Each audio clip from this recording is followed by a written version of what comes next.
Jim Harbaugh, Tom Landry. Jim Harbaugh, Tom Landry.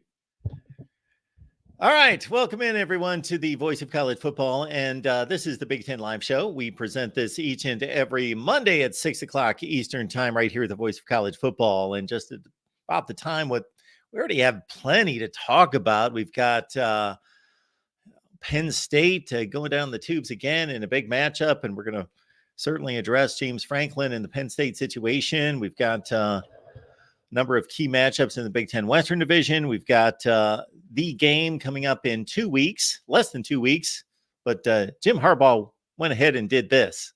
So this will headline our conversation tonight.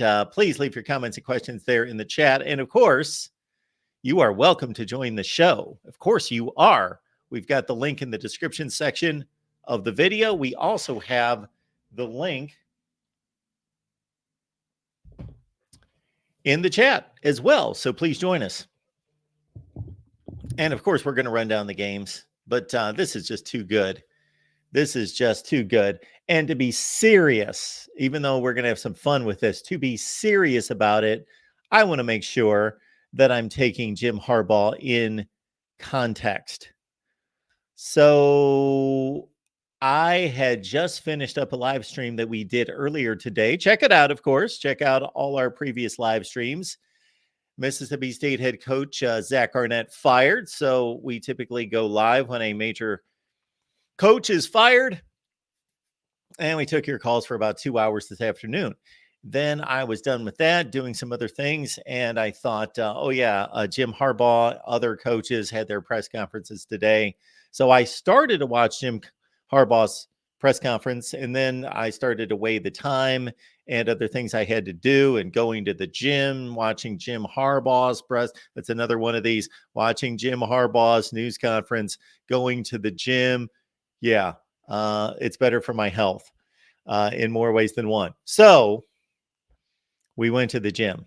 And so I just watched like a minute of, I saw the beginning of the spiel about all the adversity and everything that they overcame, and him going on about the players, which I expect every head coach does. Every time a particular team, a specific team wins the game, the coach is going to talk about what a great job his players did. I enjoy Jim Harbaugh and any coach gushing about his players. Those are his guys. Have no issue with that. None whatsoever. I just want to take this comment at face value, and I want to put it into context, because then I arrive back here. I'm working on some other things. I'm prepping what we're going to address here today, which isn't necessarily rocket science. I don't need like a staff of like 14 people like some other people might have to produce a show. We're going to talk college football. We're going to talk the Big Ten. We're going to run down the Week 12. And we're, of course, going to address various situations. And, of course, here in the last couple of days, we have the firing of offensive coordinator Mike Yurcich of Penn State. And so we're going to address that. So it's all lined up for me. We'll go forward with that. And then I see Jim Harbaugh called his team America's team. And I thought, oh, this is going to be fun. What'd he say? Probably knowing that, and I've read the manuscript. We'll read the manuscript here. I have not heard it come out of his mouth. I've seen some cleverly pieced together editing that was so well done that I had to determine, okay, he didn't say that. I had to watch it like 3 times to determine, no, he did not say that, all in an order, all in a row. But it was cleverly edited together to make it sound like, and the edits are barely recognizable. But for a minute, for a split second, I was, if that would have been 10 years ago, I would have been fooled, just because social media being new and people not throwing out quote unquote fake news all the time. I thought this is like somebody taking AI into their own hands. All right. So Jim Harbaugh, I see this on CBS Sports, praises Michigan amid suspension for sign stealing scandal. Quote, that's got to be America's team. We should bring on some Michigan State fans. They would argue that it's even Michigan's team. All right. Let's look at this.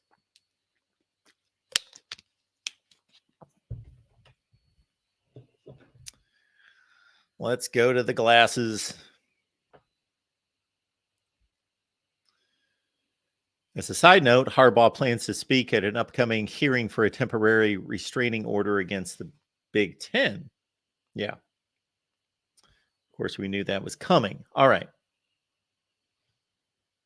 Let's get to the good part here. Harbaugh, quote, says, just the perseverance and the stalwartness. Is that a word? Stalwartness of these guys. Maybe it is. Just the perseverance and the stalwartness of these guys watching the game. I would have to say to everybody, that's got to be America's team, Harbaugh remarked, addressing reporters for the first time since the suspension. Quote, America loves a team that beats the odds. What odds are we talking about? We talking about the Vegas odds as a 5-point favorite? What are we talking about here? Beats the odds. Okay. This line right here, not Harbaugh, but tons of coaches, tons of players, is one of my just gets me every time. Just this we're against the world kind of business. Like they're fighting a war or something. Okay. So that's not just a Jim Harbaugh thing. That is just a thing that annoys me with these players and coaches across the board about the odds are stacked up against them. Okay. You're a 5-point favorite. America loves a team that beats the odds and adversity and overcomes, again, adversity? Really? Adversity? Adversity.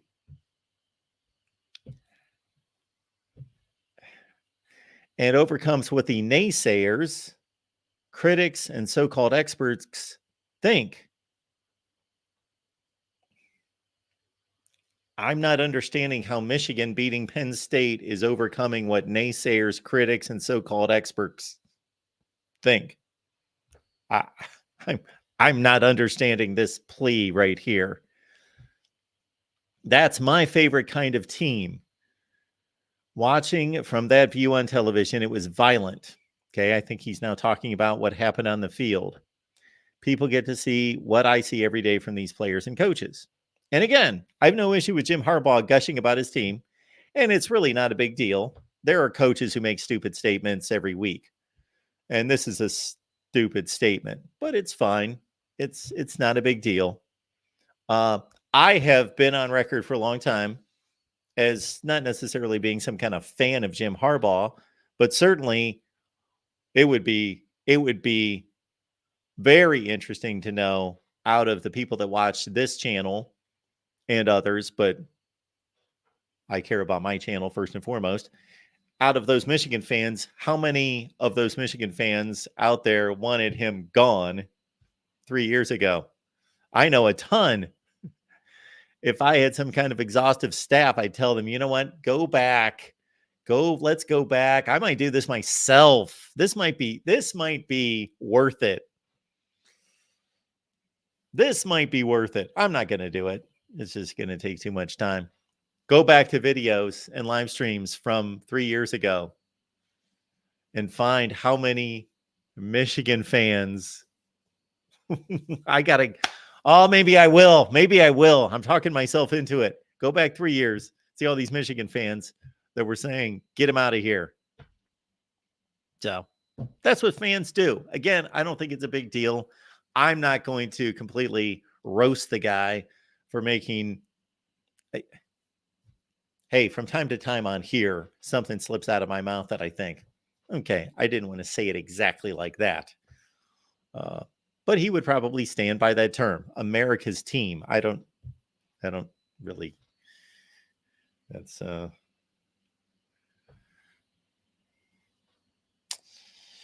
Okay. All right. I don't know that I have a whole lot more to say about that, but yeah, there was one America's team. I don't know that there will ever be another one. All right. Comments, questions. Let's see what we've got in the chat. We've left the link. Give me a call if you'd like. We've got Marty Leap coming on board here at some point from Penn State Rivals to talk about the Penn State football situation. James Franklin, 4-16 against Ohio State and Michigan.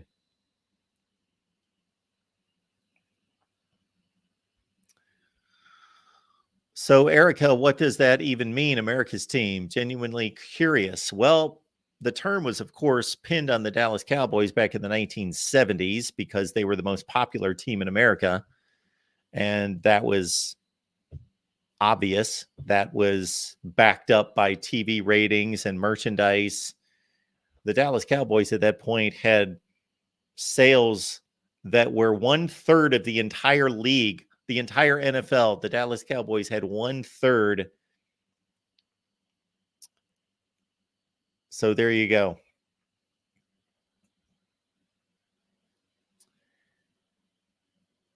So that was the term for, and it's come up. The Atlanta Braves at one point tabbed themselves as America's team. Don't know that really applied, but they were on national TV every night for everyone to see.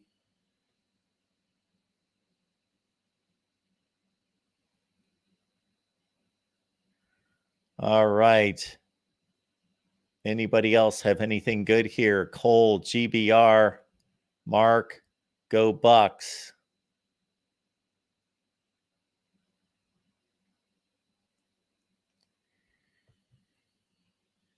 Nizzy B, here's all that matters. Michigan 11-0, Ohio State 11-0 in 12 days. Pretty much, at least for those two fan bases and for the Big Ten, unless there's an upset in the Big Ten championship game. That is all that matters. And regardless of what dumb things may have been said or will be said for that team that wins the game, then there's always bragging rights. And for the team that loses, they got to take it. And their fans have to take it. Yes, Oregon State is America's team.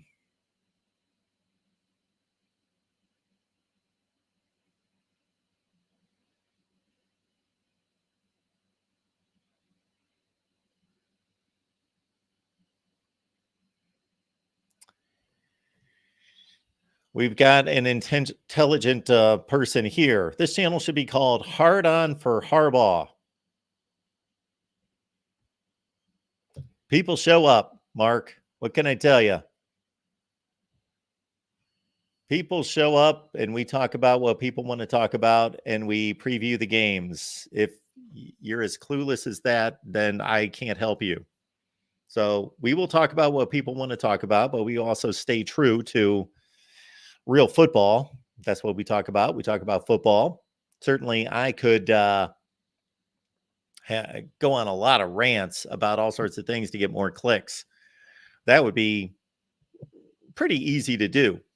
That could be pretty easy to do. That's been shown. During this entire realignment thing going on for the last 2 or 3 years, I could be here talking about realignment every day. That has been proven to get myself and others clicks. But we talk about football. But when something shows up like this, there we go. We're going to talk about it. So, Mark, you can move on.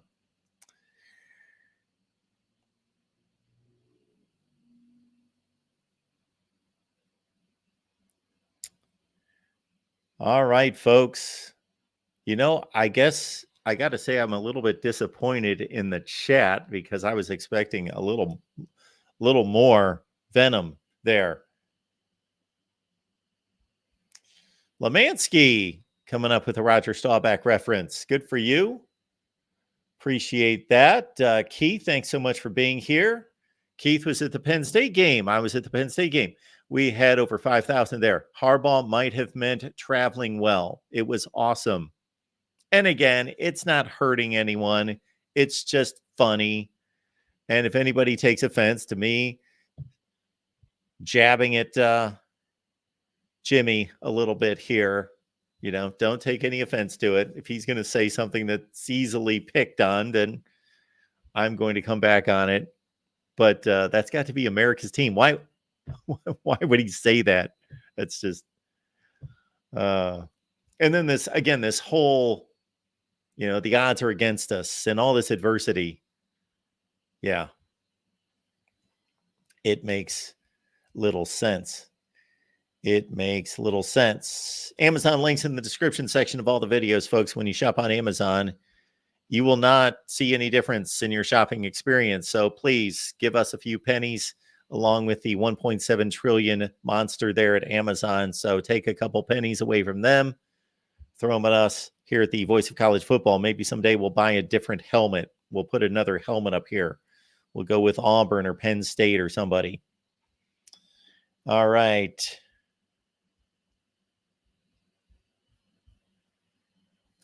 Let's get to the games. Why don't we do that? And again, in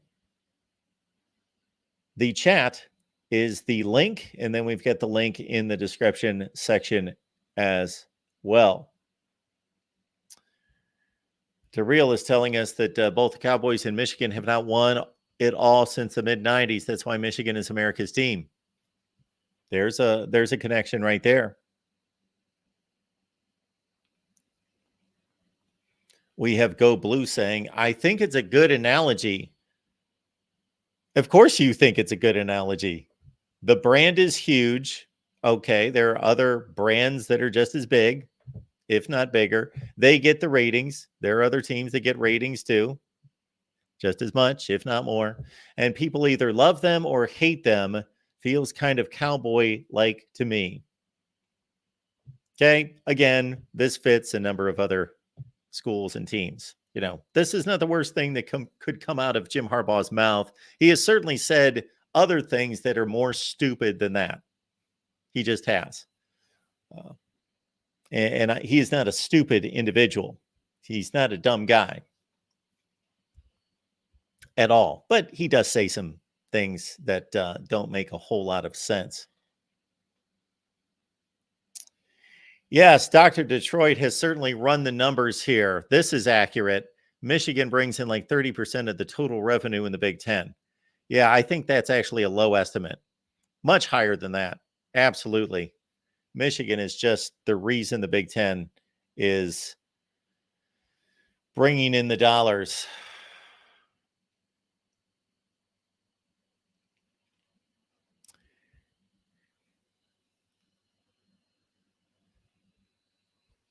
Mike's here. Mike, appreciate you being here at the Voice of College Football. And let's go through the games, and let's also, man, I found some funny and interesting comments that came into the channel just here in the last day. Maybe we'll go that route as well. But for now, the Big Ten schedule, and this is kind of the build-up week, kind of the anticlimactic letdown, maybe the sandwich week before what we will see on November 25th. And for you Iowa, Nebraska fans, 24th and 25th.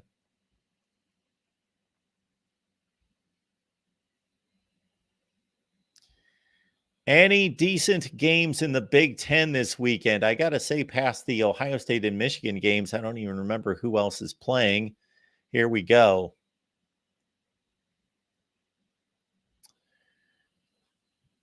We got Michigan, we got Maryland, and that's as good as the Fox Noon, Big Noon kickoff could do. That game. Michigan, Maryland. Don't expect that to be much of a fight. Don't know what the point spread is. I'm going to guess it's around, I'm going to go 24. We also have Rutgers at Penn State. Penn State now, for the last 7 years, see, 2017 through 23. Yeah, 7 years. since winning the Big Ten, going to the Rose Bowl in 16.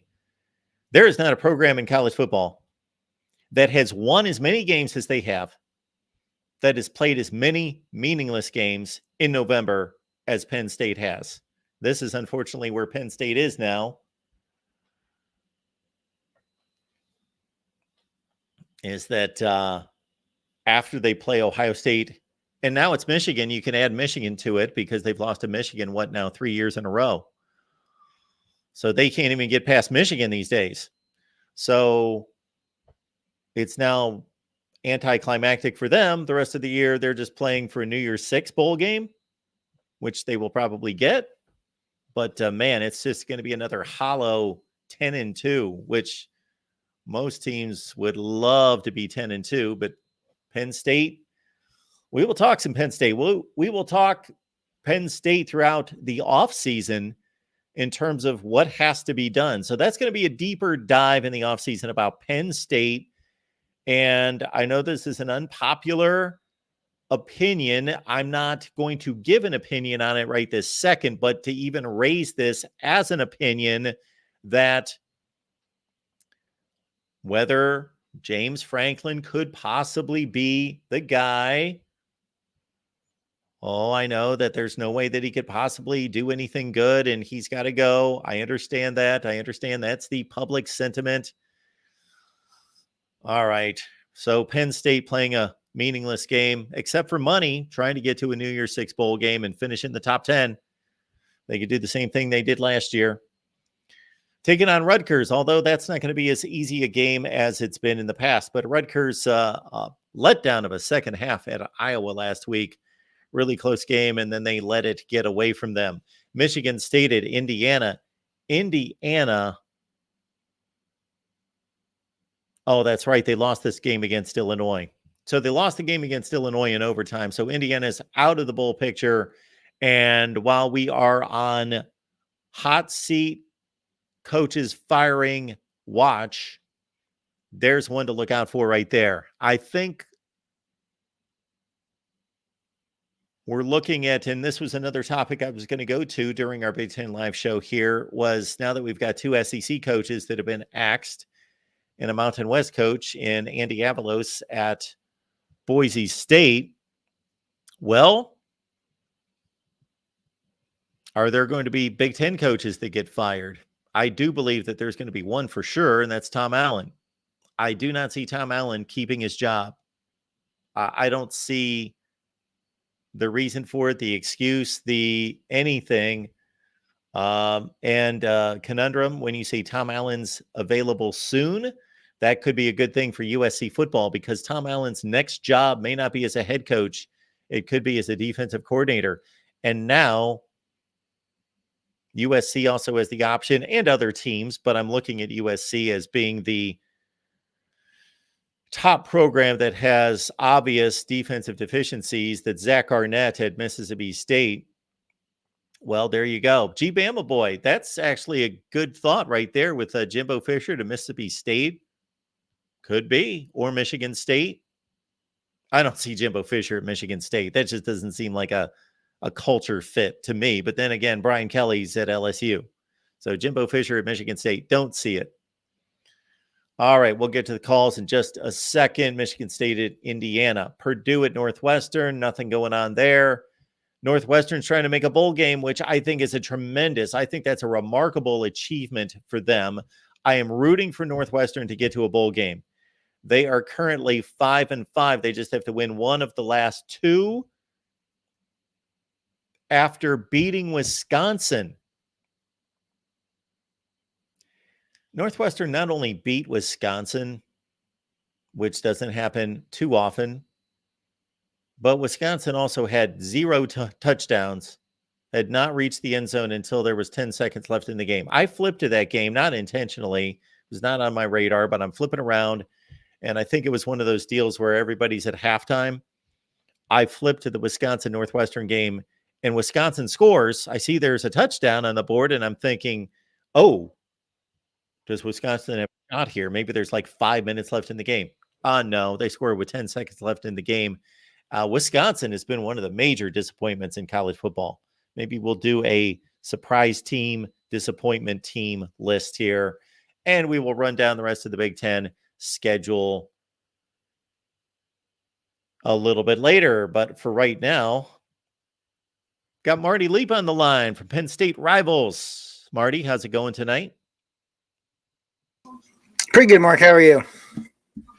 Doing well. Doing well. Well, we are going to give you the tough task of explaining what's going on there at Penn State. I know that, it's just kind of a difficult situation in that it boils down to a 2-game season, the way things are set up in the Big Ten right now. Yeah, it really does. And of course, everybody knows at this point that for the second year in a row in that 2-game season, they've gone 0-2. And, for the second year in a row, every other game outside of those two, they, for the most part, have been completely in control and have won comfortably and done what you would expect a team that is on the caliber that you want them to be on to do. But, it's a 2-game season, and it's for the second year in a row. Like I said, you go 0-2 in those games. And this year, there was no doubt about it what the problem was. It was the offense. Your defense played more than well enough to win both of those games. And, in both of them, your offense let you down in different ways. Against Michigan, they ran the ball extremely well on Saturday. That's part of what made that game so frustrating. They rushed for, I think, like 175 yards, averaged over 4 yards per carry. Going into that game, if you were Penn State, you would have gladly taken 4.5 yards a carry and 170 yards, 175 on the ground, whatever it was, but they couldn't throw the ball at all. And, as everybody knows by now, I'm sure if you're watching, that Mike Yurcich has been let go as offensive coordinator. I would argue that the lack of development from Drew Allar this year probably played as big of a role in Yurcich being let go as anything else. You had Allar coming in as the 5-star guy, as the, borderline number 1 overall recruit in the country, depending on which recruiting service you were looking at. But the tools are there. You see the tools, but you just haven't seen the progression from him you want to see. And, you bank on him being a 3-year guy because of his tools, his abilities, 3-and-out guy. And you're now at the end of year 2 and you're not seeing the progression you want to see. I think that played as much of a role in moving on from Yurcich. Not just Mike Yurcich, the offense coordinator, but Mike Yurcich, the quarterback coach as well. Yeah, so you're okay with that move? Yeah, coming into the year, I thought Yurcich, I still think Yurcich is a good coach. I mean, his track record speaks for itself. He was a very good offensive coordinator for a long time at Oklahoma State. When he was at Ohio State for that 1 year, he helped develop Justin Fields. That 1 year at Texas, you kind of throw it out the window. It was the COVID year. It was Tom Herman's last year. It was a messy year in Austin. But in last year, Penn State's offense was very good for the most part. But this year, it's not just that the offense fell flat against Ohio State and Michigan. It was the game plans. They were just overly conservative, especially against Ohio State. Even after the game Saturday, James Franklin made a comment in the post-game presser about how the offense hasn't done enough in these 2 games to help get Drew Allar into a rhythm early on, help set the passing game up for success. And it wasn't long after the press conference ended that there started to be some just rumblings and whatnot in Penn State circles that Yurcich might be out of a job by Monday morning. And sure enough, less than 24 hours later, he was indeed let go. So, yeah, I'm okay with it. I think James Franklin also realizes that this season was a great opportunity. I know you and I have talked about that extensively dating back to the summer, the opportunity that was at hand for Penn State this year with this defense, with a quarterback with this much talent. Your schedule was favorable. You got Michigan at home. Your toughest non-conference game was at home. Your toughest West crossover game was at home. And if there was ever going to be a year to make that jump, it felt like this was going to be the year, and they didn't make the jump, and the offense is why. And, I think on one hand, it's kudos to James Franklin for quickly making a change and knowing something needed to change. But at the other hand, and, this is probably more of a conversation for the offseason type of deal, I do wonder if James Franklin knows this offensive coordinator hire is going to be very important. Couple friends of mine and I were talking about it. It's not apples to apples, but it's still similar to when Joe Moorhead was hired going into 2016, where The program was at a crossroads. Now, this is a much different crossroads than it was in 2016. This is the type of crossroads you don't ever want to be at a crossroad if you're going to be at one. This is the one you want to be at because you're consistently winning 10 games, just can't quite get over that hump. That's a much better crossroad than where they were going into that 2016 season. But I think this hire is very similar, where you need to hit a home run the way you did with Joe Moorhead. Because if this offense fails to take a big step next year with Drew Allar, or the following year with Ethan Grunkemeyer, who's a top 100 quarterback who will be coming in January. I'm not saying James Franklin all of a sudden is on the hot seat or something, but people are definitely starting to get a little restless around here with it. And, you can call it a victim of your own success, whatever you want to say. But when you're consistently that close, I've compared it a lot to Mark Richt. Mark Richt was awesome at Georgia, constantly winning 8, 9, 10 games, most years 9, 10 games, getting the SEC championship game, but just could never really get over that hump. And that led to them making a change. And Penn State's not there yet. I'm not saying they're there yet because they're not. But if 2-3 years from now we're in the same position and this offense coordinator hire doesn't work out, I think maybe you're in that position. So I think James knows that this is a very important hire that he's about to make here in the coming weeks. My only defense for Mark Richt in that comparison with James Franklin is if there was a 4-team playoff, I think Mark Richt would have made it 4 times. So that's the only thing he definitely would have. I mean, I know if nothing else, there was the year when Bama beat Notre Dame in the BCS title game. Yeah. Excuse me. I remember going into the SEC championship game, Bama and Georgia, if I remember correctly, were ranked 1, 2, 2, 3, something like that. Yeah.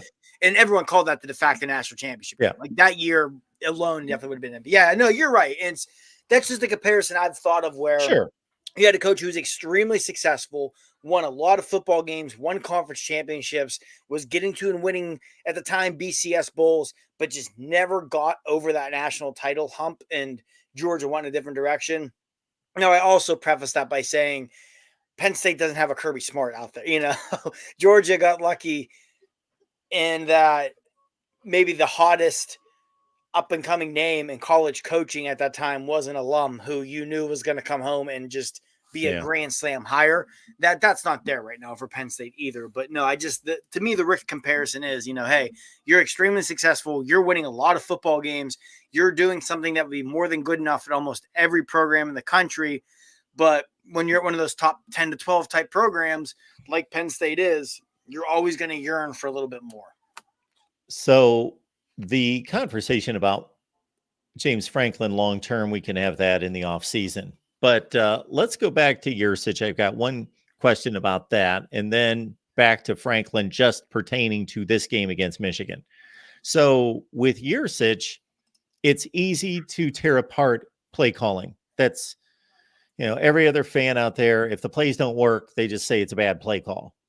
And I really think, and if you don't pass enough, a lot of fans, it's a bad play call. We're too conservative. We got to throw the ball. And they would be surprised maybe to look at the actual stats and see the teams that are winning run the ball more. But anyway, so I rarely go the play calling route unless, there's several times during a season, various teams where I'm like, that play call didn't matter or it didn't make sense. And this is then I challenge myself to say, okay, why didn't it make sense rather than it just didn't work? And I was trying to go through my notes from the game. Not a lot's coming to mind specifically, other than there was one critical play, and this was in the fourth quarter, where they had an odd throw to the tight end, to Tyler Warren, where they had the ball against the right hash, and the play was just sized down in terms of the scope of the field that Michigan had to cover. And you've got, a really good player, but not a quick, fast player, quick twitch guy. And it was just a condensed play. It kind of an odd call because of the position on the field. Yeah, no, I remember the exact play you're talking about. It was a third down. Penn State's defense had just forced a punt. So you had, they were down, I think 14-9 or 17-9, excuse me, at the time. So you saw that as an opportunity. Hey, we're going to get the ball back. I think there's about 8 minutes to go. So maybe put a drive together, go down and score here and potentially tie it. But yeah, I remember that play. It was a third down and they rolled Drew to the short side of the field. And like you said, try to dump it off to Warren. It didn't work. He didn't catch the ball anyway. But even if he did, like you said, he wasn't going to go anywhere. Yeah, that one definitely stood out to me. I thought Saturday, Mike Yurcich didn't necessarily call a bad game, but I also felt the lack of development from Drew Alar shine through. I go back to late in the fourth quarter. It was Penn State's next to last possession where they went for it on fourth down, didn't get it, and then the very next play, Corum ripped off that touchdown run to put the game on ice. Yeah. On third down, I mean, first off, they should have punted on fourth down, but that's on James Franklin and nobody else. That was a mistake. Okay. But secondly, on third down, Drew Alar had Caden Saunders wide open in the middle of the field. It would have been a first down and then some if he hit Saunders in stride. Even if he doesn't hit him in stride, even if he just puts the ball on where Saunders had to stop to catch the ball, he still gets a first down. And he threw it behind him, and it was closer to being intercepted than anything else when he had 2 or 3 steps on the defensive back. Like, I think plays like that are what really shine through as well, because whenever it's game 10 of the season for a quarterback, especially a quarterback that came in with the caliber and the hoopla and the hype and the tools of a Drew Alar, that's a throw you've got to make. And he has missed that throw consistently. There was another throw in the fourth quarter to Tyler Warren on a seam route where Warren was open by 10 yards. And Alar put it high, and Warren had to jump and go full extension, and it went through his hands. And I'm sure Tyler Warren will tell you he should have caught the ball because it hit his hands. But whenever you're jumping 3 feet off the ground and you're full extension in the air, no one's ever going to fault any receiver for not bringing that ball in. There were throws to be made that he didn't make, and they weren't challenging throws. And do they win the game if you make some of those throws? Maybe. That throw to Saunders on that third down when it's a one possession game with 5 minutes to go or whatever it was, you hit him in stride, get a 20, 25-yard chunk play, maybe go a little tempo at that point. Who knows? Maybe you go down and score and tie the game. You don't know. But I think another thing from this game that was real bad look for Penn State's offense was what Michigan's offense did. They didn't throw a pass in the second half because they knew, I think in Sharon Moore's head, he knew Penn State's best chance of winning that game was J.J. McCarthy throwing an interception, a strip sack, something like that was going to either lead to a defensive score or give the offense a super short field. I give Sharon Moore a lot of credit for the way he coached that game because the first 2 possessions, Michigan was getting rocked on the line of scrimmage by Penn State's defensive ends. So after that, they adjusted. They ditched the passing game. They went 6, sometimes 7 offensive linemen and just were cool mauling their way to 4 yards in a cloud of dust. And it worked. And, the fact that a team felt they could do that, they felt that they were able to run the ball 38 straight times or whatever it was from the end of the third quarter or end of the second quarter, to the end of the game, that speaks very poorly of your offense, that they had that little faith in the opposing offense to do anything. So I think that, it was a culmination of things, I think, that led to this move being made with Mike Yurcich. And Saturday's game was it was the straw that broke the camel's back. Before we get back to Penn State, I was slightly critical of that approach in the fourth quarter, but I understood it. It wasn't like, what is he doing? I have no idea. This is ridiculous. Like, I understood it, and it worked. It worked, and it proved to be the way to go. I was just kind of questioning, again, out loud on social media, not as being critical, but just saying, realize that for as bad as Penn State's playing on offense, when you continue to run the ball on 3rd and 6 and 3rd and 7, and they got a couple of those, but basically you're giving up the ball 8 or 9 out of 10 times and punting. I understand you're trusting your defense. You're trusting their inability on offense. And again, you are also crediting their defense as being more capable of a big play, taking the ball out of your hands. But at the same time, you've got a 1-score.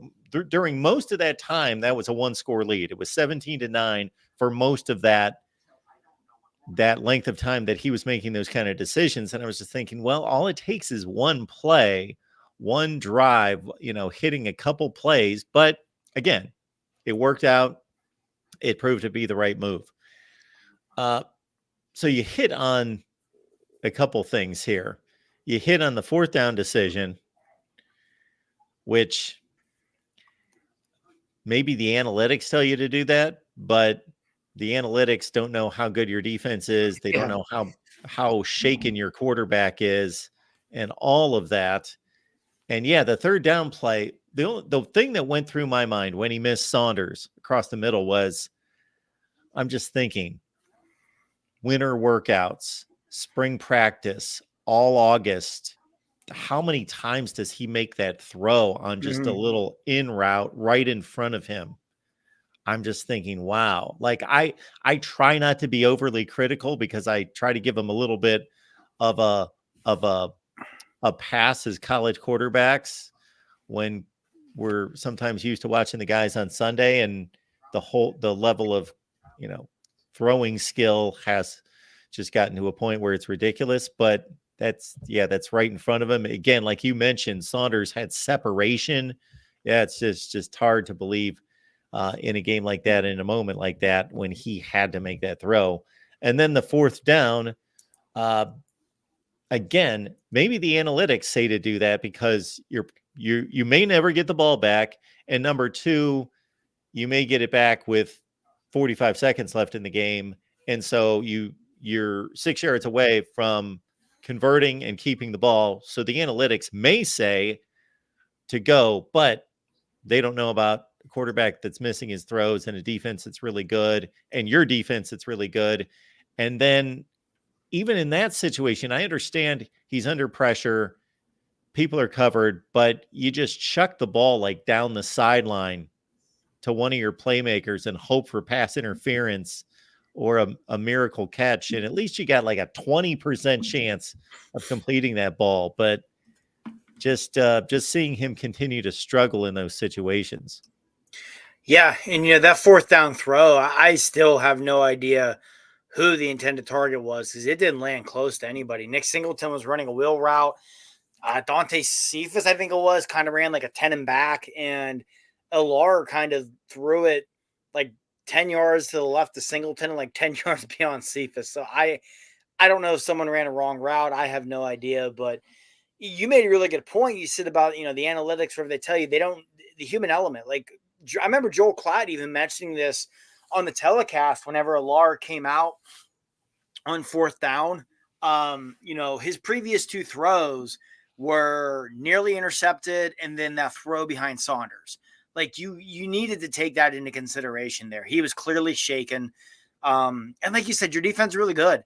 Your best bet was probably to maybe try and punt it and hope for a turnover or something. I don't know. It was weird to me Saturday too, because James Franklin catches a lot of flack for being too conservative of a coach. And I felt like he overcoached a lot on Saturday, where had he just been his normal conservative self, they might have been better off. Like the going for two right before halftime made no sense to me. If you go for one there, you're only down 7, which, yeah, it's a one possession game. As that game kept going on and the possessions were the possessions were longer and you were shortening the game, you're like, man, all of a sudden being down 8 instead of 7 seems pretty big. And if you just punt on that fourth down instead of going for it, who knows what happens. And, if you go for, even if you go for one the first time, go for that fourth down, don't get it. Michigan still scores. When you score with 2.5 minutes left or whatever it was, you can kick the extra points at trying to 24-17. And all of a sudden, when Michigan had that third down, what was it, like 3rd and 6 with about a minute 20 or so to go, and they converted, I can tell you this. Again, human element, minute 20 to go, 3rd and 6. If it's 24-17 instead of 24-15, that defense is a lot more motivated to try and get that stop. And Michigan probably calls that play. Maybe they do throw the ball where McCarthy rolls out. And maybe you can get a sack, a tip, an interception, something, just little things like that. The butterfly effect. You don't know how that could have changed the game. So I do think that that's something where I wonder if James Franklin sits back and regrets, in a lot of ways, kind of overcoaching this. It's almost like he got too tied up with trying to be aggressive or coach out of the box or whatever, when had he just kind of done what you normally would do, they might have been better off. But yeah, it was definitely a frustrating one, and similar to Ohio State. I think it might be more frustrating in Ohio State because you were, like I said earlier, you were able to run the ball pretty successfully on Saturday. Like first down, I think they were averaging like 4.5 yards a carry on first down, which any offense is going to take that because you're setting yourself up for success as the drive goes on. So, and even coming out to start the second half, they had a good drive going until Drew Allar fumbled the ball. Where there's that 3rd and 1, Allar runs that QB draw, gets the first down. You're across midfield. You're in Michigan territory. You scored right before halftime. So an opportunity to really start to see some momentum in this game. And he fumbled the ball. And I mean, it was a good play. It was a good play by the Michigan defender. Nothing Drew did wrong. He had the ball tucked. It just was a really nice play. And, that's the frustrating part sometimes in games. My one buddy Clay and I were texting during the game. There were 2 fumbles in this game. There was that and the Blake Corum fumble, I think on like second and third play of the game. Yep. Both balls bounced directly to a Michigan player. The way it goes sometimes. Sometimes you just don't get, the old adage, it's better to be lucky than good sometimes. And that happened with Michigan, both fumbles. Both Corum's and Allar's bounced right to Michigan guys. And if they go the other way, one gives Penn State a first down deep Michigan territory. The other one, Penn State has first down just across the 50 and a really good drive going. So, it's in games like that. Those are the little things that add up. And then you factor in the other mistakes they made and you're going to find yourself on the wrong side of it. If I heard, or if I was going to hear Booger McFarland after that game, well, obviously he's on the other network, whatever game I was watching after that, say that Michigan totally dominated. If I heard him say that one more time, I was going to go nuts. And I actually posted on social media. I'm like, I have respect for the guy for playing the game at the highest level. So there's that. But what's he talking about? I understand that it didn't come down to the wire, but that's, to me, not the classic example of total domination. Like you say, in that kind of game, because of the score, because of the limited scoring, and also because of the limited number of possessions, because of how the game was played, that Aller fumble to start out the second half, yeah, that was huge. That was, I thought right there, wow, that's bigger, much more so than if it's a 52-48 game and there's all sorts of possessions and yardage and scoring, and it just is. One other thing too with that fumble is it's not just that it probably took points off the board for Penn State and put 3 points on the board for Michigan. Michigan chewed up like 9.5 minutes on that drive. They chewed up almost the entire third quarter clock. Like that was as important as anything because, like you said, low possessions, low scoring game.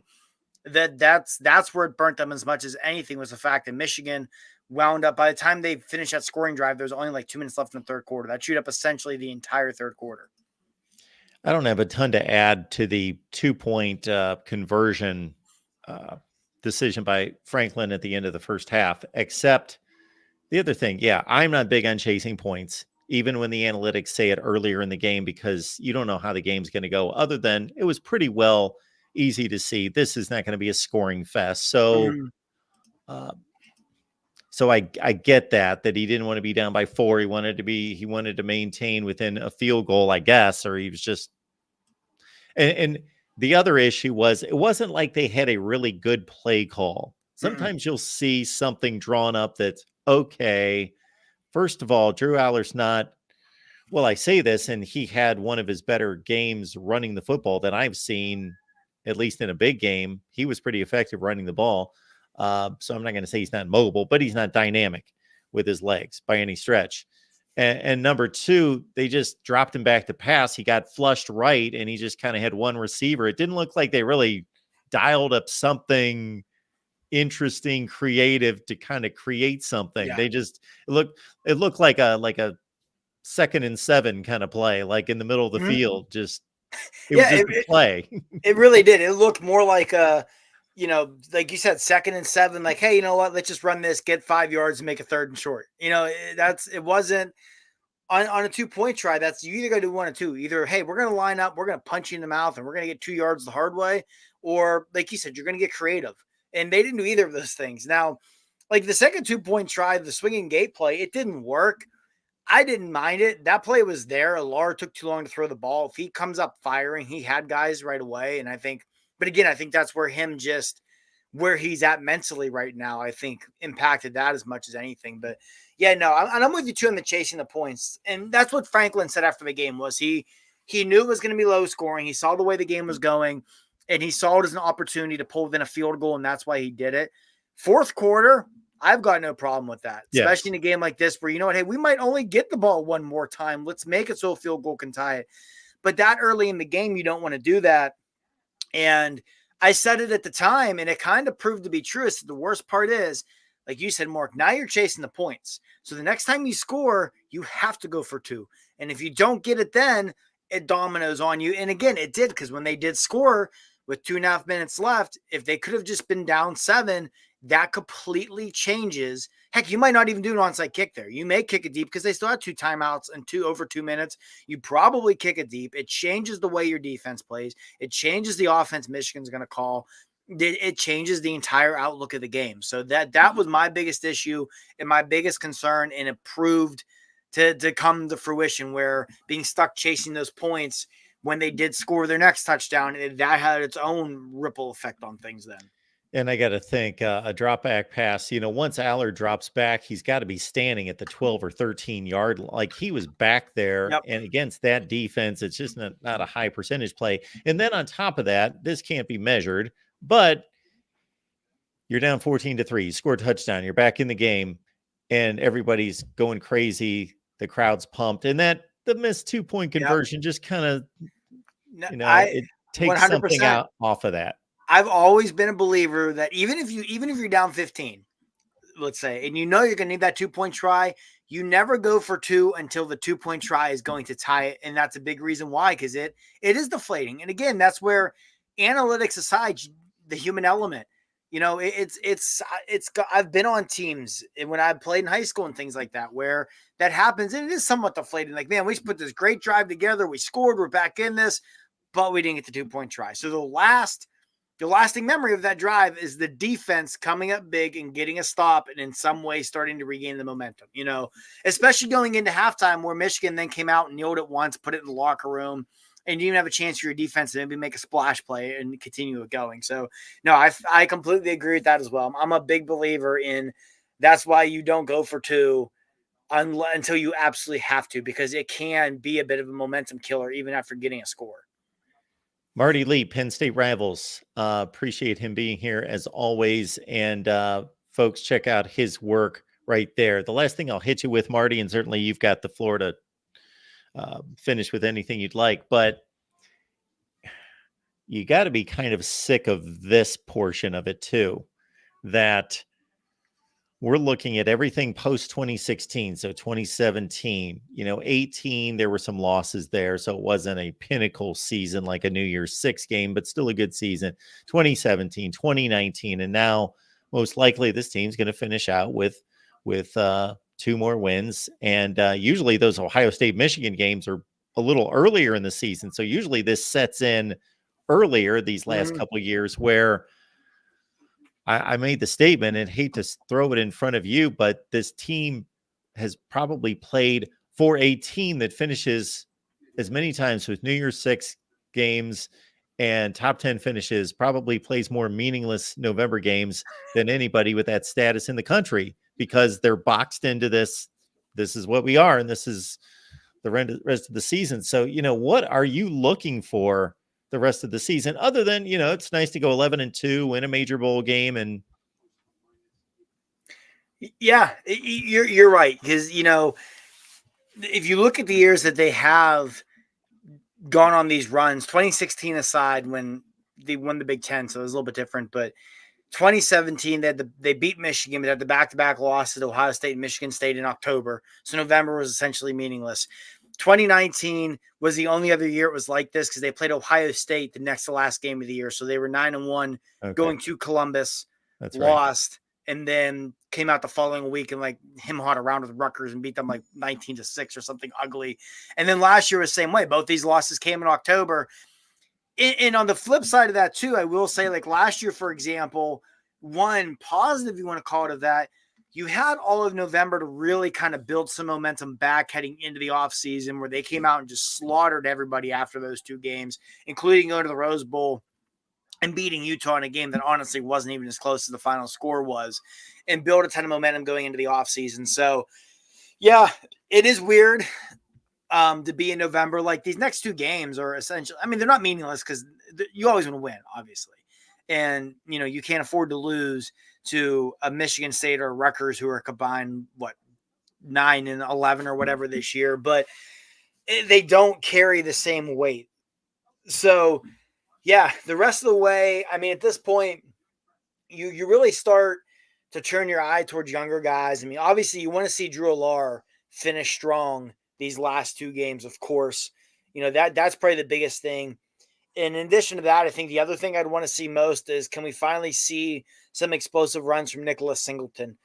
Throughout the year, we've talked about the struggles of the running game. Katron Allen in recent weeks has gone back to being Katron Allen. I think dating back to, I want to say it's either the UMass or the Northwestern game, so week 5 or 6, he's averaging like 5 yards a carry. He looks like Katron Allen again, but we're still not seeing the explosiveness out of Nicholas Singleton. So can we find that again? If nothing else, give him and Drew some momentum to go into heading into the offseason. And I'll also be curious too, if you're a guy like Chop Robinson who's battled injuries this year, how much do you still play the rest of the year? Because that happened last year with Joey Porter Jr., where he had an emergency. It was a little bit different because it was an emergency thing. He had an emergency appendectomy either a day or 2 days after the Ohio State game. And he came out on senior day, started the first play of the game, came off the field, and that was the only play he played after the Ohio State game the rest of the year. Because it was, hey, yeah, you're healthy enough to play again, but you're going to be a high draft pick. These games essentially don't mean anything. He didn't want to risk it, and Penn State got that. So do we see something like that with Chop, with an Olu Fashanu, And if that does happen, that creates opportunity for younger guys. So let's see what the younger guys can do too. So that's what you're watching for the rest of the year. That, and then obviously who's going to wind up as the offensive coordinator. You make a big hire there. I think that'll really help, at least for the time being, get a lot of people more excited than they probably would be heading into next year. Because this team does lose a lot. That was part of why you pegged this year's year to make a jump, is they lose a lot. This sophomore class is really, really good, which helps. But, man, that defense, which is awesome, is about to get gutted by the NFL draft. You're going to lose 3 starters off your offensive line. You're going to lose your only good wide receiver. You're going to lose Theo Johnson, who is a really good tight end. This team's going to look a lot different next fall. So I think the rest of the way, in addition to seeing what happens with offense coordinators, that's a little bit different because that's off-field stuff. We probably won't have that answer for a few weeks. But you want to see, can Drew build some momentum towards the end of the year? Can Nicholas Singleton find that explosiveness again? If we start to see some vets, especially some vets who are banged up, who are starting to turn their eye towards the NFL now, start to play less or maybe not play the rest of the year, the young guys who get those opportunities, how do they step up? Do they seize those opportunities? Because we saw that last year a lot. When Joey Porter stepped out and didn't play a lot down the stretch, we saw Johnny Dixon and Kalen King really start to emerge. Do we see something similar at defensive end with like a Denai Dennis Sutton, for example? So those are the kinds of things I'll be watching these next couple weeks and then into the bowl game. So yeah, we'll see where it goes. Again, it's a weird spot to be in as a program. It really is, because you're consistently, like you said, Mark, you're consistently a top 10 team playing major bowls, winning those major bowls more times than not. I mean, Franklin's only been in 4 or 5 New Year's Six bowls, and the only one he lost was on a field goal at the buzzer. Like, he is a very good bowl game coach. It's strange because, like you said, the way the schedule sets up, a lot of times you get to November and those games don't mean a whole lot. But I still think that is a bit of a testament to him as a coach, that even though they've played a lot of quote unquote meaningless November games, they managed to avoid losing them. They have been, 2020 and 2021 aside, which between COVID and injuries, I think it's fair to kind of brush those seasons aside a bit. They've been really good against everyone other than Michigan and Ohio State. So I think that is a testament to him and his staff, though, that he keeps these guys bought in to still continue to win these games, even after your main goals for the season are no longer attainable. Absolutely. And that gets lost, and nobody's going to talk about that. But I'm sure you've seen a lot more even than I have about, yes. He needs to go and all that. A lot of people who are more than ready to hand the keys to Matt Rule, and no knock on Matt Rule. I think he's a fine college coach, but I don't think Matt Rule has done anything to prove he's ready for a job of the caliber of Penn State. I would agree with that. I think he's I can't add anything to that. And we're going to watch the last 2 weeks of the season in the Big Ten West, and with the understanding that at 8-2 overall, 5-2 in the Big Ten, Penn State's they're eliminated, because even if Michigan and Ohio State would miraculously both lose, obviously they play each other, so they're not, where in the West there's a logjam at 3-4, and those teams are mathematically alive. Mm-hmm. It's unbelievable. They're 3-4 in the conference, and they're alive. The only other thing I'll add to that is, Saturday after the game, I was watching Tim and Pat's post game show for a while, and Patrick made the comment, goes, how much different would people view James Franklin, view this program if they were in the Big Ten West? They probably would have won the West every year for the last, 7, 8 years. They'd have more than one Big Ten championship, because you think at least one other time they would have won the Big Ten championship game, probably been to the playoff at least once. Obviously it's a what if scenario that you can't, it's not real, but I think it just goes to show again how much the way people view this program and view James Franklin has more to do with the other teams in their division than it does their own program. Yeah. And up until 2 years ago, they were okay against Michigan. Yeah. That was kind of they had won 3 prior to losing 3 in a row. The previous 7 years, they were 3-4 against Michigan. And, if you're Penn State, even Michigan, I think should be happy winning 3 or 4 out of every 7 against Penn State, because they're two very even programs. Michigan right now is just on one of the best 3-year runs in program history. Like you said, they'd been fine there. The big issue had been Ohio State. And now Michigan is humming along in a way they haven't hummed along at in quite a while. And kudos to them for that. Jim Harbaugh obviously has done a tremendous job. But yeah, it's that adds to the frustration too, because 3 years ago this would have looked a lot differently, because Penn State and Michigan were on much more of a level footing. Yeah. You're going to see a team in the Big Ten championship that Penn State held to 76 total yards and 4 first downs. Yep. It's frustrating. Yeah. It definitely is. Well, it's going to be a new world next year. That's for sure. Marty, good stuff, man. Always appreciate it. Absolutely. I'm sure we'll talk soon. Whenever there's an offensive coordinator hired, I'm sure I'll be on. So Absolutely. I appreciate it. Have a good one. Absolutely. You too, Mark. Marty Leap, Penn State Rivals. You heard the knowledge, the insight, all of that. Check out Marty's work. Penn State Rivals. All right. We are just about an hour into the Big Ten Live Show. Appreciate you all being here. And the talk surrounding Ohio State, Michigan, Jim Harbaugh's comments today. Penn State fires its offensive coordinator. Oh, my goodness. What did I come across in regards to some of my posts?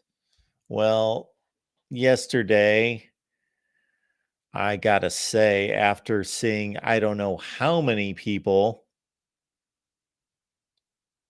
calling Penn State garbage, trash, I would love for those people to have somebody follow them around at their job and see how good they are at their job, because I can just imagine that 98% of them aren't nearly as good at their job as these people are at their job. And we're still here to be critical, of course, and call what it is and be analytical. So you guys know that I don't give people a pass, and I'm not easy on these coaches and athletes, but I posted this. What was that yesterday? Penn State is not average. I saw that out of somebody. Like, you can see all sorts of things out of crazy fans, but I mean somebody with some kind of platform, and I don't remember who it was. Penn State is average. What? What? Stop it. Just stop being ridiculous. All right. Yes, let's see. We've got No 7 Edge, who says, you're right, they stink.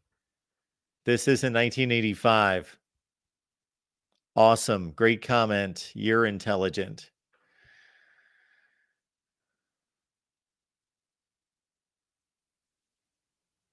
They are like every other James Franklin team Iowa with slightly better offense.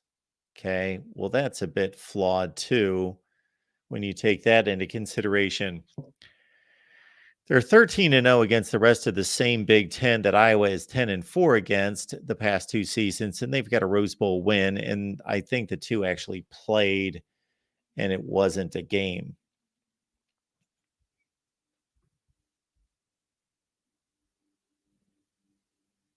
They are very average, very accentuating average, I guess. All right.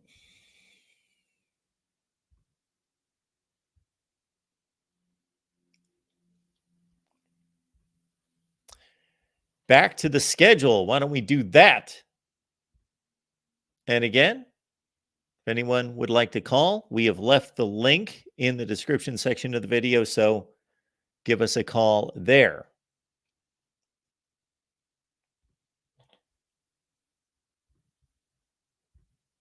Big Ten schedule for Saturday. We talked to Michigan, Maryland. Big noon. Why? Rutgers, Penn State, Michigan State, Indiana, Purdue, Northwestern. I am seriously rooting for David Braun and Northwestern to finish out the season and go to a bowl game. I would think that even though nobody's going to talk about it, hardly anybody's going to watch these games, these Northwestern games against Purdue and Illinois. And Northwestern's going to be one of the poor teams that's going to get kicked around next year by everybody, plus the four teams coming in from the Pac-12. That's a heck of an achievement for Northwestern. Illinois and Iowa. So Luke Altmaier got knocked out of the game when Illinois played Minnesota 2 weeks ago. And this was a remarkable closing play, clutch play by John Paddock, the backup quarterback at Illinois, who's been in the system for 6 years. And he replaced Luke Altmaier on a 4th and 11. So he had to come in cold on a 4th and 11 2 weeks ago against Minnesota, down by 6 points. And he throws 3 laser shots. The first one on a 4th and 11, completes it to Isaiah Williams, one of the best wide receivers in the Big Ten, and completes that 4th and 11 conversion. And then 3 plays, 85 yards, puts the dagger in Minnesota, and then comes back last week. Did you see these numbers out of John Paddock?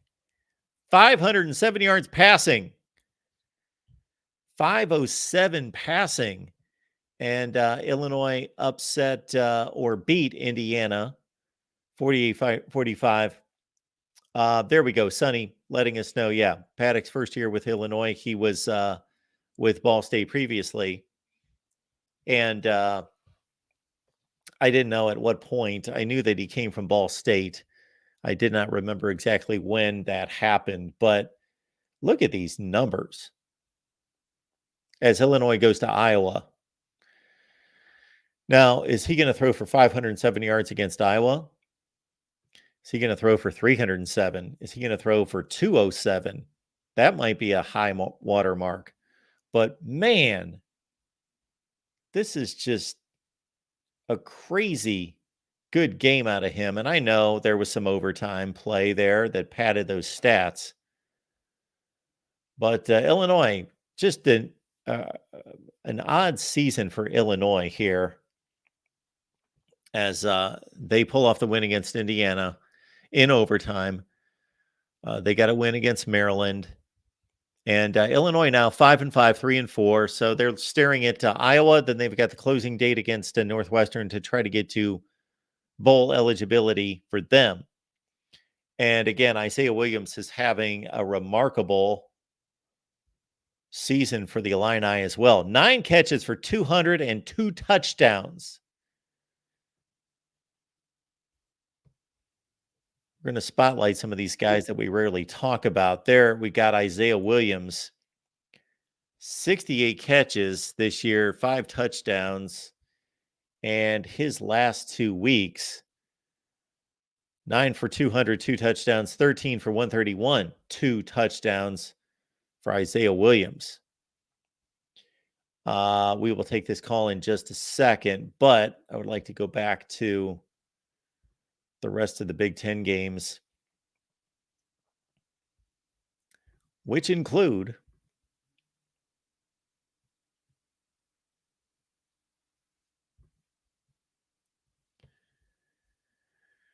yes, Illinois, Iowa. Iowa devastating against Rutgers. Another defensive effort for the ages. And check out my instant analysis on Iowa and Rutgers. I am excited.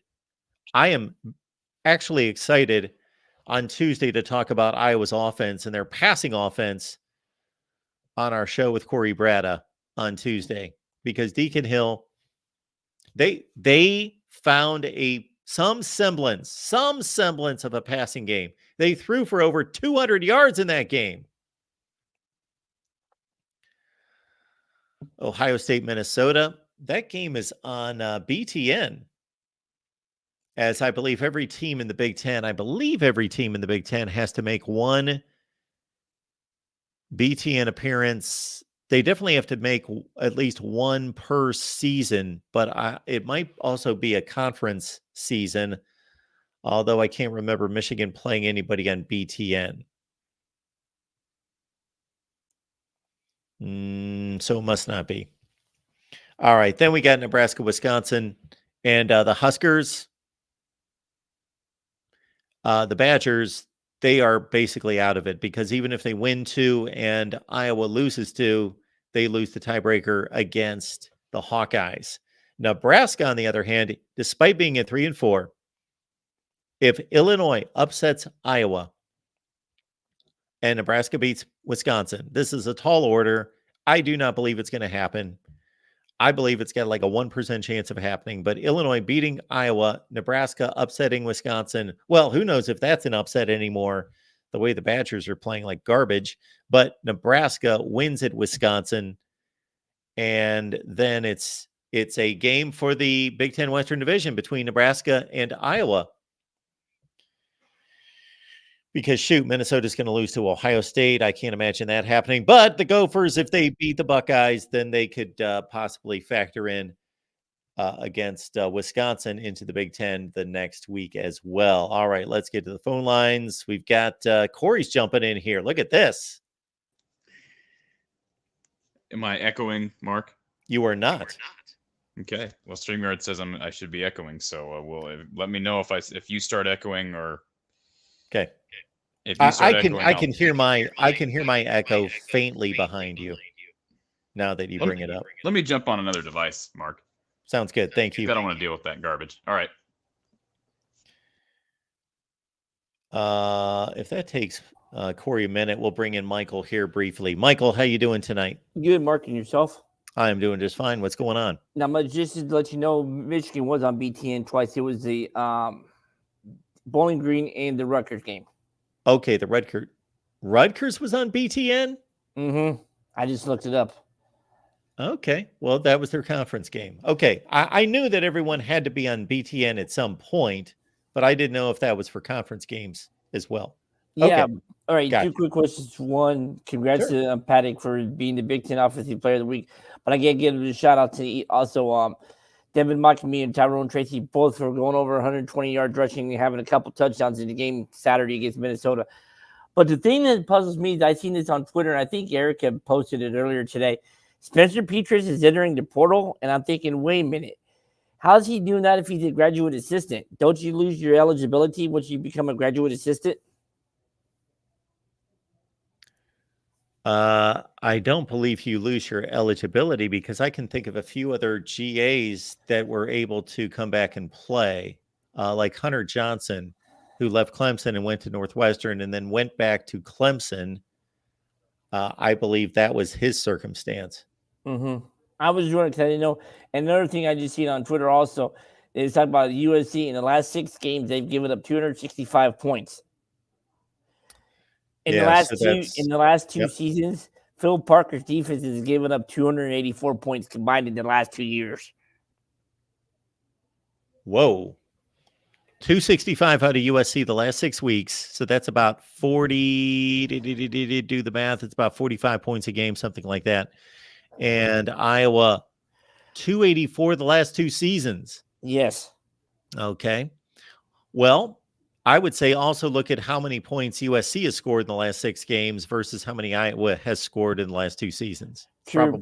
Probably something close to what you just sized Yeah, up I there. don't think it'd be that close. Well, anyway, maybe no, but No, it wouldn't be that egregious. But yeah, we're going to get to see USC and Iowa play here soon.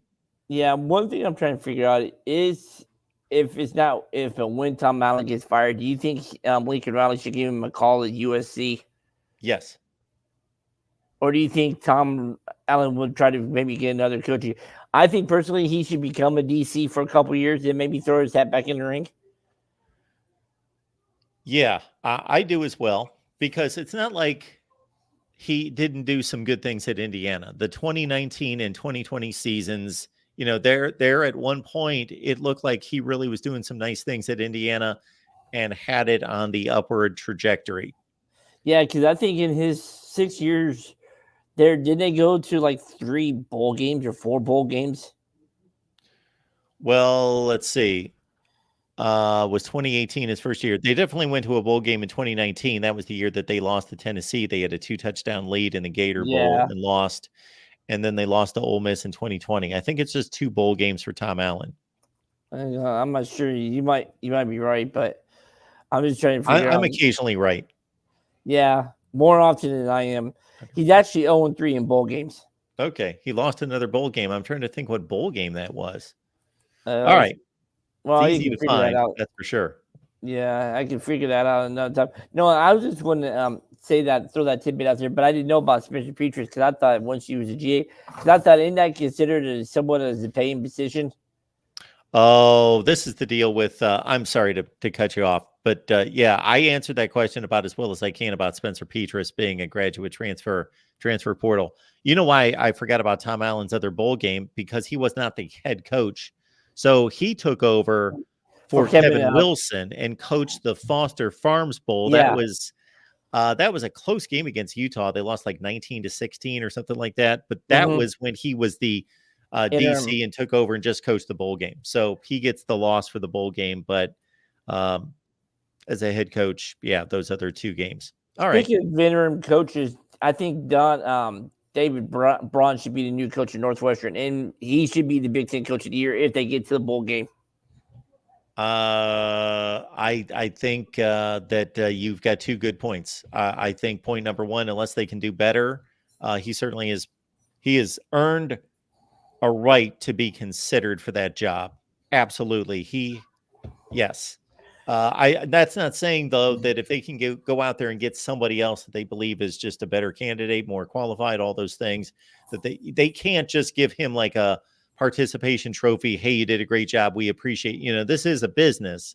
So if they can go out there and get somebody better, but I agree. I totally agree with you. He's done an excellent job and he deserves an interview and strong consideration. Number 1.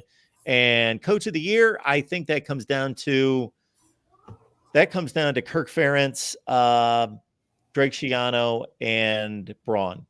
Yeah. Now, I'm trying to remember, was he the defensive coordinator before the season started? Yes. I thought so. And maybe if he doesn't get an offer, maybe who knows? Maybe he can, and if everybody leaves, maybe USC or something. I don't know. But all right, I know you got other callers in time's limited, and Corey probably jumping at the bit to get back here. So that's right. Thank you, Michael. Appreciate you being here. Have a good one. Thanks, Mark. You too. All right, let's get back to Corey. Corey, can you hear me? Hello, Corey? We would have stayed on the line with Michael. Corey, let me know. Are you there? Okay, we can't get Corey. All right. So I dropped a phone call to take another phone call, but Corey's not there. So we will get back to this week's games. And Michael was pointing out this Devin Maccabee, Tyrone Tracy effort against Minnesota. There you go. And what's happened to Minnesota's defense? They gave up 49 points to Purdue. And for those of you that were asking me about my bottom 10, did not get a chance to release that today because we went live, as you will know, after Zach Arnett was fired by Mississippi State this afternoon. So we did like 2.5 hour live stream on that. So I didn't get to my bottom 10, but you may be seeing a few Big Ten teams pop up on the bottom 10. And Minnesota's defense getting shredded by Purdue. Really, with there being a number of possible job opportunities, not the best of time for PJ Fleck to be delivering his worst season as a Minnesota head coach. They're 5-5. But again, if they could somehow miraculously pull off an upset against Ohio State, the Big Ten Western Division would be on the line for them in the final weekend because of the head-to-head miracle win or gifted win against Iowa.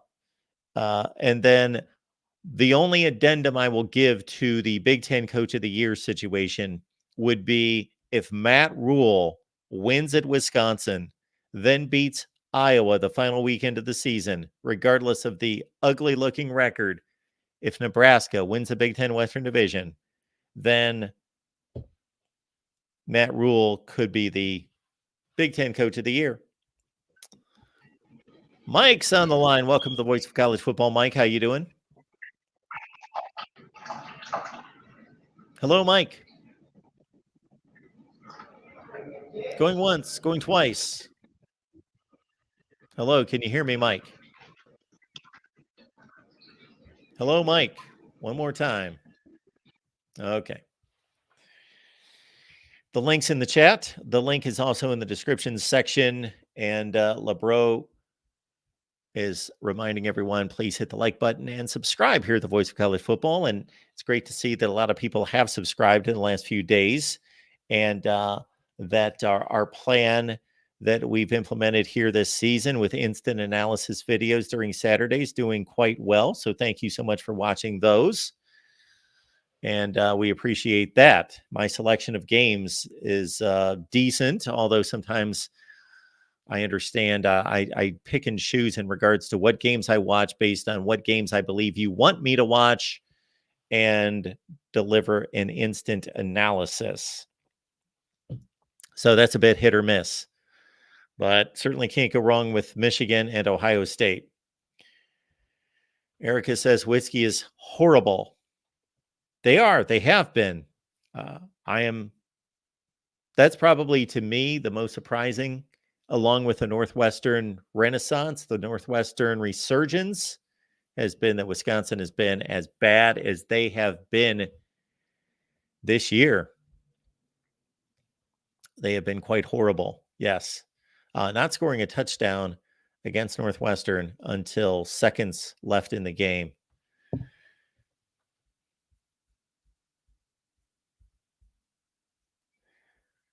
Super chat coming in from Dave Valensky. Thank you so much for that, Dave. We appreciate it. Couple major injuries in the defensive line. Dave talking about Minnesota. Okay, got it. The Minnesota effort. Dave, we appreciate your super chat. We are certainly not taking that excuse for Minnesota's defense giving up 49 points. But thank you for noting that, because that is a factor. Certainly, we want to take note of that. But Minnesota gets trounced by Purdue. Ugh. Corey, let's give this another shot. All right. You got me? There we go. Yeah, we got you. And I'm not echoing, right? Not at all. Or you're not echoing, I guess. StreamYard's got to get that figured out, or if it's a Google problem, whoever. Anyways, have we talked about why, what's his face, and this is going to make some Michigan fans upset, why we had to see some guy breaking down, bawling his eyes out after the game on national television? Can someone please explain what that was about? Okay. Like, was there a death in the family, or what? I will be measured about this to a certain extent, so I want to be fair. Here's my thought, Corey. Okay. Yeah, when I saw that, it did make me cringe as well. Okay. No deaths in the family that I know of.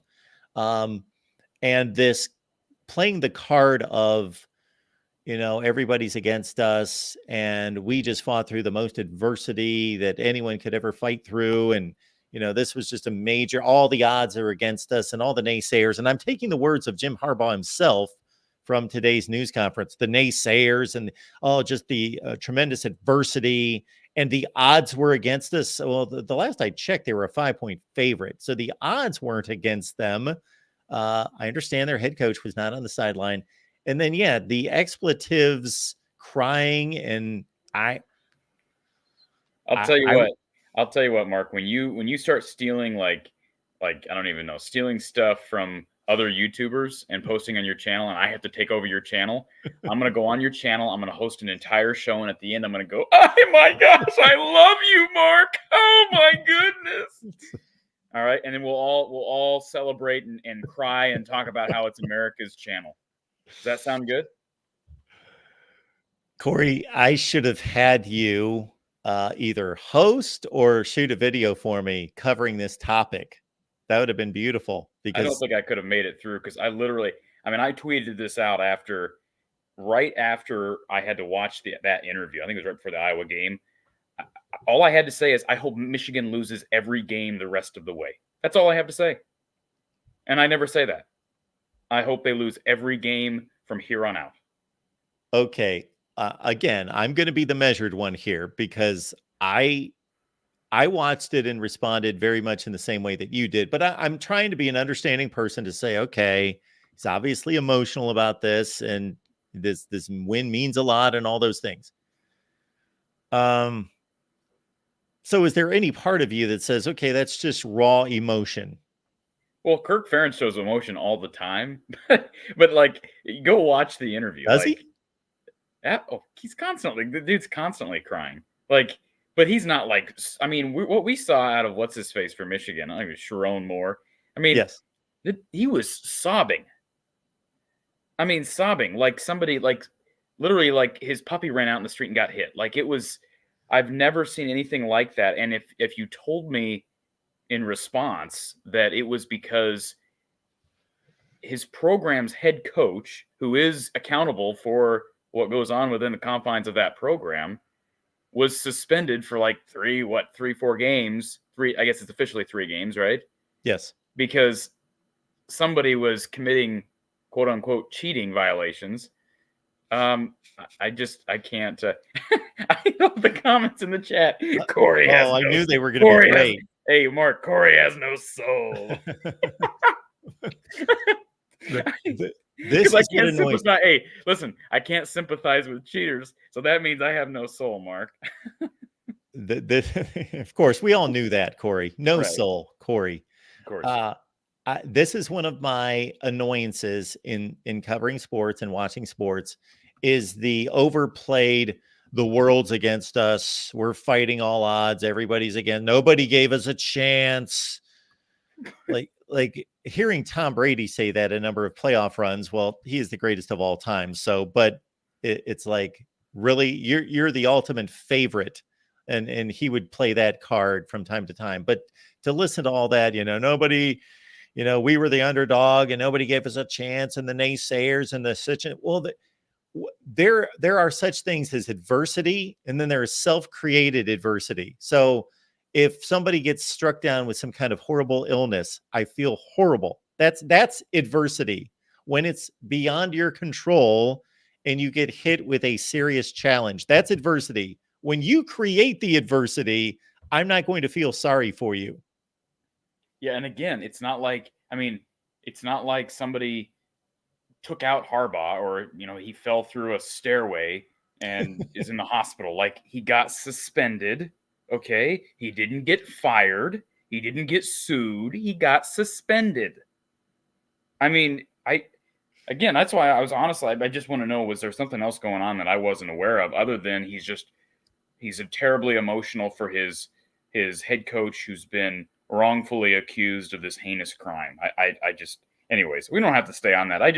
I wanted to ask you that question because I don't have a perspective on it. Honestly, I know you have to cover this story, but I have become so tired of listening to it. And, that was the final straw for me, where I'm just like, you know what? I just want to see them lose. I don't want them in the playoff conversation. I don't want that being a controversy because I don't want to hear about it anymore. All right. I'm feeling good knowing Corey's going to be pulling for the Buckeyes in 2 weeks. Well, that game will likely determine who Iowa plays. So, well, it will. Yeah, it will. So I don't know that I will be rooting for the Buckeyes or will not. I really haven't considered who Iowa has. Well, you just said you're not rooting for Michigan, so well, I am, but obviously that comes second to who I think would be Iowa would match up best against. I don't know who Iowa would match up best against. I'd probably say Ohio State, because I think Cooper DeJean, if there's anybody in this conference that might be able to slow down Marvin Harrison Jr. In man coverage, maybe it's Cooper DeJean. But in general, I mean, obviously you and I have talked about this. I don't think Iowa has much of a chance on either of those fronts. Well, certainly we're going to talk about the Iowa-Rutgers game and what lies ahead against Illinois. Everyone, we get together every Tuesday at 5:30 Eastern, 4:30 Central over in the Iowa channel with Corey, of course. So we will address Iowa. Not that we can talk about that some more right here, but I did want to hit you with this last Jim Harbaugh Michigan deal. Did you hear what he said in today's news conference? The thing about it being America's team? Yes. Yeah, that's why I said if I start bawling like a baby when I'm hosting your channel, I'm going to break down and then eventually just declare, "This is America's channel, Mark." That's how the whole show is going to end. So yes, I don't even know. I didn't listen to that press conference. I really don't know that I can take it, but I cannot even imagine the context of that statement being made. Yeah, I did not witness it. I did a 2-hour live stream this afternoon. I concluded that.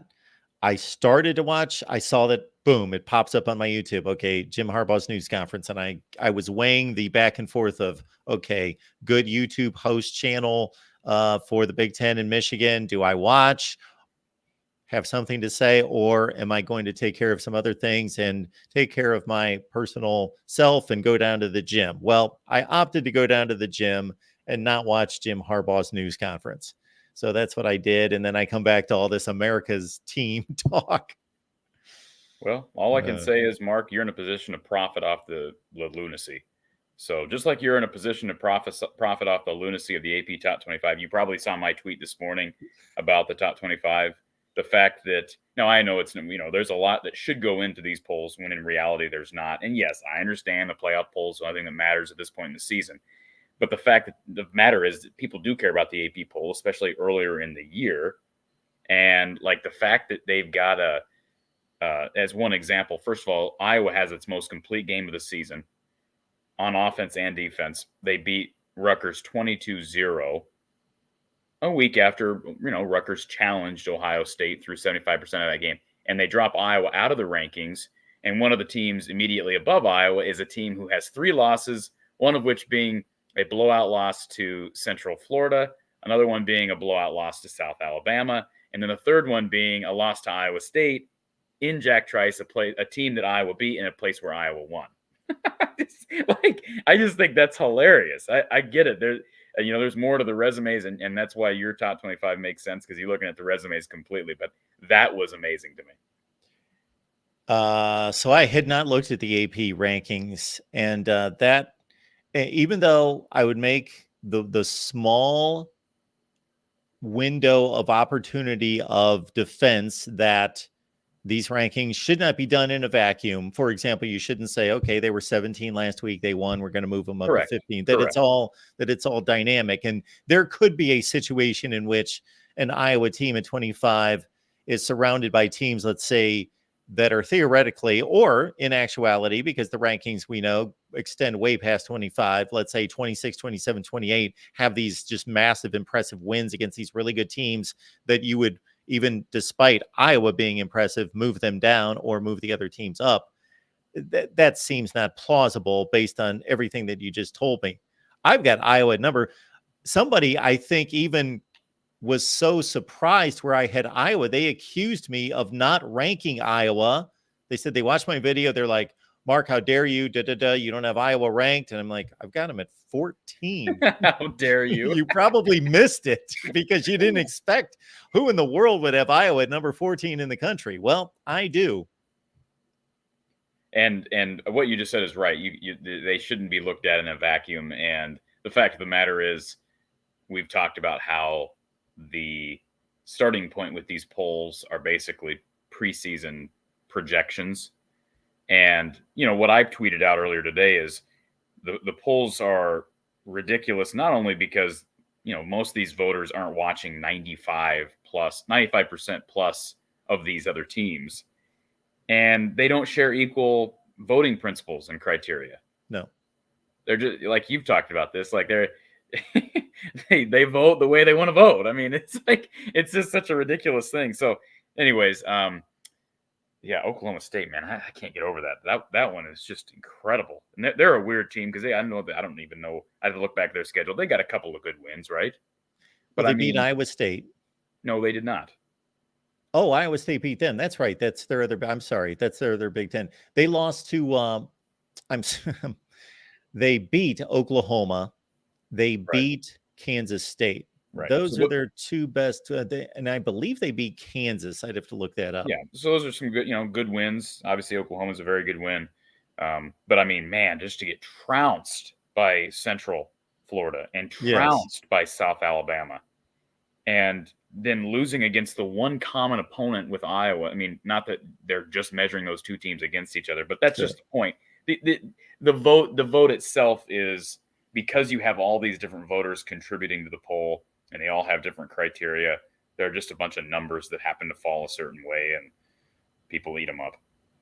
I've got to look at this poll now that you've brought this up. It looks like some people have really gotten, like, I don't know if there's going to be a couple of Michigan fans that have to seek therapy after this little segment, Mark, because I mean, it's almost like they just take it personally. Like you're ripping my coach. These are my people, Mark. I love them. I've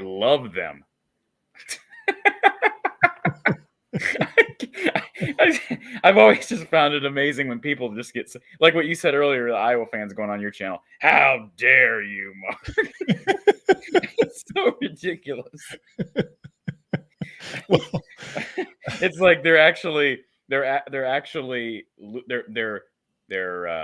physically altered by your decision not to rank their team in your top 25. Well, I already know that there are people that get offended because I've gone through years and years of national championships and I have reordered them. I have taken teams off. Like, I have the power to do that. People have responded in such a way that, like, I truly, by doing this, have the power to strip national championships away from teams. But like you, Corey, I've found myself with all the coverage we've done on this Michigan story for the past, whatever it's been, 3 weeks. I'm guessing we've done 20 hours on this, that I've had to occasionally say, people, realize this is not an attack on your integrity, your personal character. This is a team that you root for. You most likely don't know any of these individuals, and just let's let the facts dictate what our evaluation or judgment of this situation is. Not like, this is not an affront to your character or your integrity as a person or your personal value. I was just thinking, well, I'm just kind of just hypothesizing here, but what would be funny is some of these fans that take this so seriously, and some of them, they're in the chat. What I think would be really funny, Mark, you know how like there's, and some of them are fake videos, but there have been some that went viral that are legitimate, where a person's team will lose in a bowl game or in a big game or in a Super Bowl, and they'll literally like throw something at their television and break their own property. Like, I'm just imagining somebody's watching your show on their smart TV and they get so angry at you that they actually assault their own equipment and damage their own television. Like, I think if you ever found that out, that happened, you ought to be really proud, because that means you mean something to a lot of people out there, Mark, if somebody's willing to do that. if I ever shut down this channel, maybe that will be my final video, because otherwise I'm sabotaging my own legitimacy by, Ohio State lost and I start throwing stuff all over the place. Now, this is something that I did earlier in my life. I will admit I've thrown some items across the room. You've thrown items about from games perspective? Yes. You've never I'm assuming you've never thrown it at the television. I am not talking about this happening like in the last 25 or 30 years. I'm talking about I'm talking about being like a teenager. Did you ever damage anything? Like actually take a loss because of your anger? No, not a loss. like I've torn to shreds things that clearly don't make, like pizza boxes, those sorts of things. Can that be the next topic of discussion? Like, you need to make a poll on this live show right now. Have your guy John make a poll on the live show right now. That's basically, what's the most valuable thing you've ever destroyed as a result of your fandom and your anger? That is a good off-season topic. We will get to that. That's a good off-season topic. Well, Michigan fans, based on how passionate they seem to be, my guess is if that game doesn't go their way here in a couple of weeks, they may be able to contribute to that question. How are you feeling overall, Mark, as far as the game is concerned? The game. I'm not talking about this weekend. I'm talking about 2 weeks from now. Not the game against my guy PJ Fleck? No, not your game against. Would be concerned about that? Not your game against Mr. Turtle Wax. The game against Michigan. I am reasonably confident. Now, you would have loved the conversation, the challenge that was given to me a couple of weeks ago. This guy comes on, I believe his name's Nick, and he's a contributor. I appreciate Nick being here, but he was aghast that I would not bet him on the game. Like, he's like, we need to bet on this game. And I'm like, why? What good does that do me? Can you explain to me? I'm running a business here. I've got a channel. We talk college football. What good does this do me betting fans?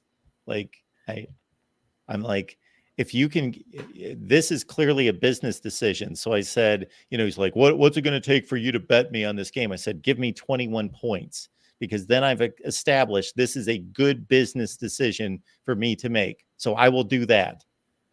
And he just wouldn't let it go. Can I ask you, Mark, what is your thought? I mean, I'm guessing you've talked a little bit about Minnesota, given the fact that this is a Big Ten show. Maybe not. But ever since that call, that you could argue, I know we talked about letter of the law and all that junk, but you could argue that call gifted them the game. Yeah. Okay. Ever since then, you would think they would almost ride that momentum, because what a big win. They hadn't beaten Iowa in like 9 years, and they beat them in Kinnick, even if it was on a kind of a phantom call or whatever you want to call it. Like, they went right back to what we thought they were 3-4 weeks in the season. So I don't know. It looked like maybe there was a bit of a resurrection there from his team. And are they even bowl eligible right now? They're not bowl eligible. They're 5-5. 5-5. Yeah. So they got to win a game. I'm trying to think who they have beaten in the Big Ten. So they beat Nebraska the first game of the season. That was pretty fortunate. They were down a touchdown with about 2 minutes left and got a fumble and won that phantom game against Iowa. And then their third game is they beat somebody in the East, I think. Indiana, Maryland, no. Rutgers, no. Michigan State. They beat Michigan State, and they decisively beat them in the fourth quarter, but it was still a near fourth quarter game. So they played their best game against Iowa. Still should have lost the game, but they have not been they've just been not a good football team this year. So I am curious, and I got 2 quick hitters, and then I'll let you go. But one thing being the Spencer Petras news, I knew you were talking about that earlier. All joking aside, I know people like to make fun of Spencer Petras. I get it to an extent. I do think part of his issue was he was part of the Iowa system. That's part of his issue. Do I think he was really good? No, obviously not. But I'm curious, like, you look at what Graham Mertz did. He goes from Wisconsin down to Florida. Is he playing right now? Oh, yeah. He's playing well. Okay, he's playing well. Great. He just threw for 400 yards against LSU, which that's LSU's defense. But anyway, yeah, he's playing pretty well. That's how little I follow the SEC, but I'm just curious, what do you think Petrus is once that shoulder, he's coming off a shoulder injury, obviously, and he's been in a kind of a coaching role this year. But what do you think his prospects are in the portal? Do you definitely think he has to move down to a G5 level to play? Because he's not going to, I can't imagine he transfers somewhere to back up anybody. He's not going to do that. So he's going to go somewhere to play one more year. Yeah. Does he have to go to G5, you think? Well, your opening statement really set the stage, and that's that it's difficult to evaluate an Iowa quarterback in the last 3 or 4 seasons because of just not being given the framework to develop and run a reasonable offense. But they certainly were before that.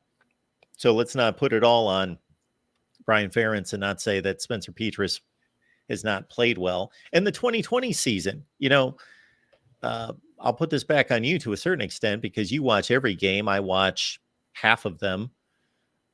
They had a reasonably good offense in 2020, and Spencer Petras, inexplicably, other than the lack of coaching, declined during those 3 seasons.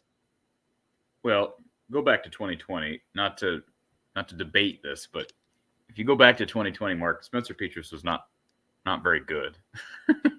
Okay. In fact, I would argue, I don't know that he ever declined. I think he just maintained a level of mediocre. Yeah. I think the offense as a whole declined. And the big part of that is in 2020, they were, for some reason, running the football well with Tyler Goodson and Mekhi Sargent.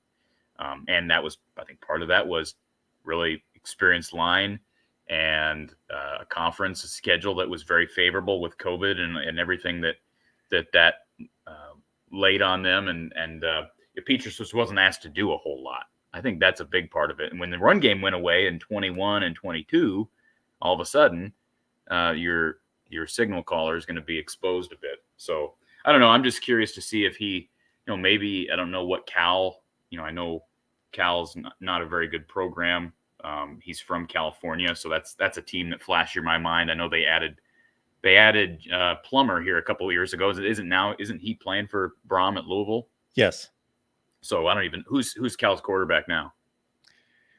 Oh man, they were starting 2 guys. They were going back and forth between 2 guys, and I can't come up with their names right this second. But their starter got hurt, and then they went to the second and third guys. Have been sharing time. The reason I say that is that's an opportunity, possibly. Yeah, like Cal would be a school. If I'm Spencer Petras, that's the type of G5 or P5. If I'm going to go to a P5 program, it's probably a place like Cal, back in my home state. He's a really good student, really smart individual. So I'm sure there's a program at Cal that he could jump on. I don't know, but I'm just curious on that. Other thing I wanted to ask you, Mark, a couple of weeks ago, after the Minnesota debacle, I said to you, hey, Mark, if Iowa goes 10-2 and somehow wins convincingly in the Big Ten championship game, they pull down Michigan's pants. What happens with the playoff committee, assuming there's some other losses sprinkled in at the top? Is there any way the playoff committee takes a look at an 11-2 Iowa Big Ten champion team and says, you know what, we never do this, but we haven't seen anything like what we saw in Kinnick Stadium in late October against Minnesota. We're going to consider them 12-1 Big Ten champions. And because of that, they're in. Well, I do think that. The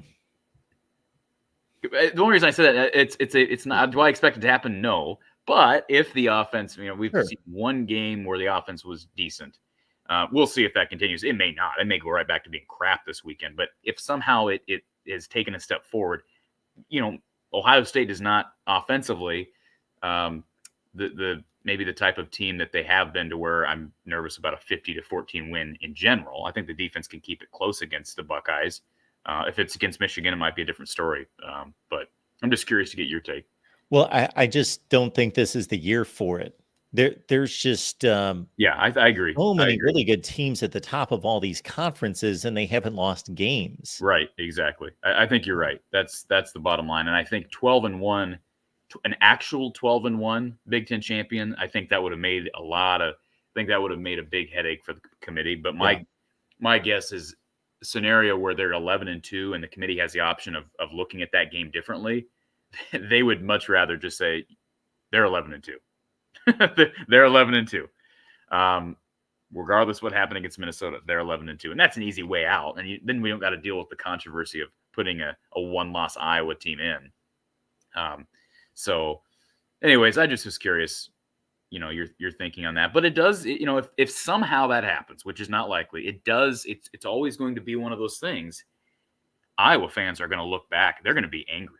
If Iowa somehow goes and beats Ohio State or Michigan in the championship game, Mark, which again I do not expect to happen, Iowa fans are going to be angry, even angrier about what happened against Minnesota, and rightfully so, because I do think at 12-1 they would be in the college football playoff. My level of confidence in this Iowa team went up considerably after watching them play Rutgers. I know it did. Because I just think that they found something in the passing game that's at least functional against a good defense. Against a good defense. I will remind you though, 2017, this was Brian Ferentz's first year, and they had Hawkinson, Fant, Smith-Marset, Smith, all those guys. But in 2017, they put up a 50-burger on Ohio State. They followed it up with 50 total yards against Wisconsin and 0 offensive points. So that was the very next week.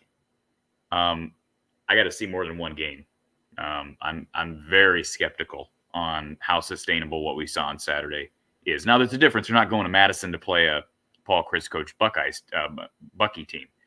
They're going to be playing a Illinois team that's typically strong defensively, but is certainly down and didn't look great defensively on Saturday against Indiana. Yeah. So I don't know. It'll be interesting to see. They get them at home. That helps. And if you win this week, it takes the pressure off. The worst thing that could happen if you're an Iowa fan is you lose this week to Illinois, and then you got to go on Black Friday on a short prep week into Lincoln on national television, perhaps with the division on the line again. You got to take care of business this week.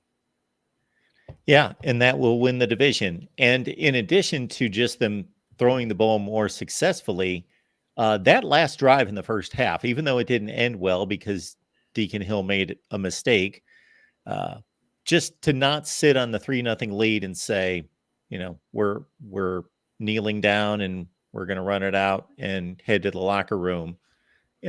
I was a bit surprised by that. Well, one of the worst decisions in Iowa quarterback history near the goal line by Deacon Hill. So you're right. There were good things there, but I'm going to be anxious to see if that's sustainable heading into Illinois. All right, Corey, anything else? I think that's it. It's good to see you guys. Yeah. And hey, Corey. What's up, man? How are you? I'm a big fan. I've basically had Iowa as like a pseudo secondary team that I've been rooting for all year. But I don't know. Did Jim Harbaugh run over your car or something? Because actually, Jim Harbaugh's dad got hit by a mail truck in Iowa City when he was coaching for the Hawkeyes. So you're close, but that actually happened. Because we had the JJ thing where like you were talking about because the fans are really, supportive of JJ. Oh, I was saying, no, it wasn't a matter of supporting. It was a matter of salivating. I have an issue when I see when I have. Well, listen, when there are people on this, I don't have an issue with it. I just called it out for what it is. You have people on here. Look at that stud muffin in that photo there. It's like, okay, this is getting weird. Is this a football show or is this like some magazine? Is it? I mean, what are we doing here? We need to have Corey drop by the Michigan show on a regular basis. Oh, yeah, I'm sure they'd love that. I think it's going to happen if we play each other. We're going to need to do that. How much? So I don't forget 2 years ago, a lot of Michigan fans on your network, Mark, hated me. Okay. And then I somehow became me too. So I somehow became the dearly beloved. Mike in the chat says, wrap it up, Corey. What else do you want to talk about, Mark? I kind of want to stay here for a while. Well, also, what's wrong with showing emotion? Okay, I'm Italian, and nothing's wrong with showing emotion. I'm just Italians asking show emotion. And especially in a situation like that. Like, what's what wrong situation? with that? Yes. What situation? What was the situation? Okay, the situation was that within 2 hours of the game, Sharon Moore was tapped on the shoulder and said, "You're the head coach." If that's what happened, John, then they are unprepared. Well, I'm sure they had it as a potential option. I'm Thank not you. saying that they Okay. didn't, but still, like the guy had to go to Happy Valley, okay, be the interim head coach, But it's Happy Valley, John. It's not and Happy won the Valley. game with no forward passes in the second half. Okay, forget the sign gate stuff for 2 seconds. Like that's you're not proud of your team. You're not. Absolutely. I've just never heard of bawling like a baby Okay.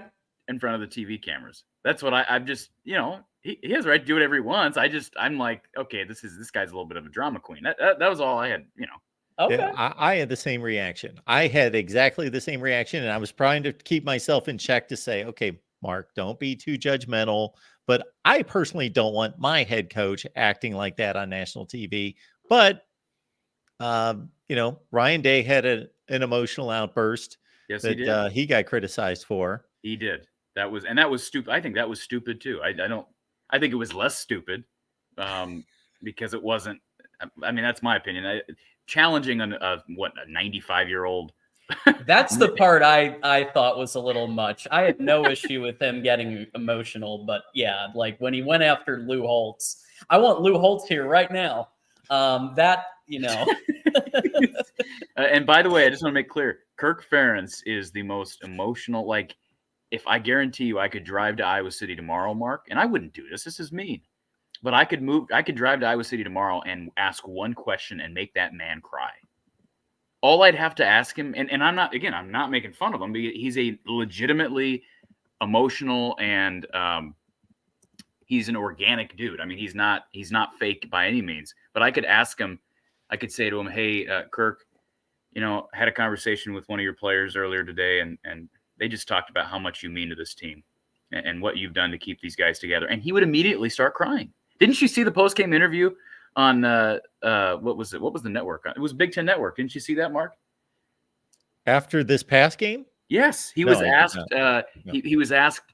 So the Brooke, whatever her name is for Big Ten Network, asked her, or asked him, excuse me, asked Kirk, you've wrapped up a share of the Big Ten West title, which I think is hilarious that we're even having shares of division titles. You've wrapped up a share of the Big Ten West title now. And he didn't react to that. But then she said, how does it feel to do it with this team? And you could tell immediately he looked over to the sidelines, and he immediately got emotional. Immediately. And she had to ask him, I can see you're getting emotional. Why are you feeling this way? But this is just a regular Kirk Ferentz thing. So I have nothing against emotion. I think it's great. I just thought the moment didn't call for it, John, but I'm certainly not Sharon Moore. I'm out of touch with reality here.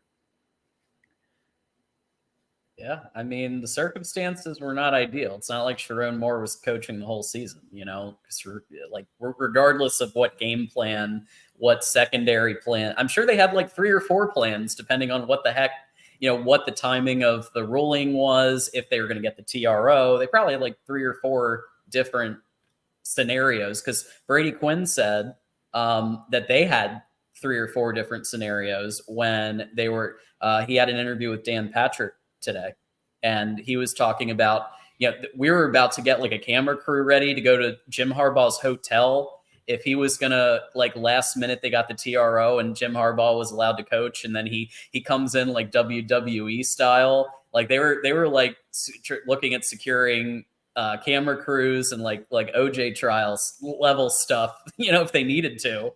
It was a good interview, actually. I don't know if I would have been able to take Gus Johnson on a Jim Harbaugh entry into the stadium. That would have been yeah. It's like I like Gus, actually. I know you guys, Mark, you're not the biggest fan, but I do think he sometimes it's like, okay, if it's a 20-yarder, maybe we don't need to pretend it's a home run. Yeah, we'll give him that. All right, Mark. I wanted to check in. I know you sent the link, and I'm not good about jumping on here regularly, so I do need to get going and get some red meat in me. So I appreciate you being here, and I'll talk to you tomorrow on the Iowa show.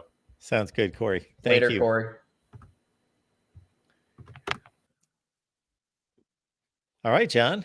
Oh, you are man. here to take us home as always, and this should be a lively bunch and a lively show. Corey got him ramped up. Maybe I got him ramped up with a little America's team in the title there. I just thought that was a bit interesting. Again, I'm not going to just be overly critical because I say things that come out of my mouth and then I think, okay, that's not exactly the way I wanted to word that. So it is, and he's proud of his team, and I get Sure. that.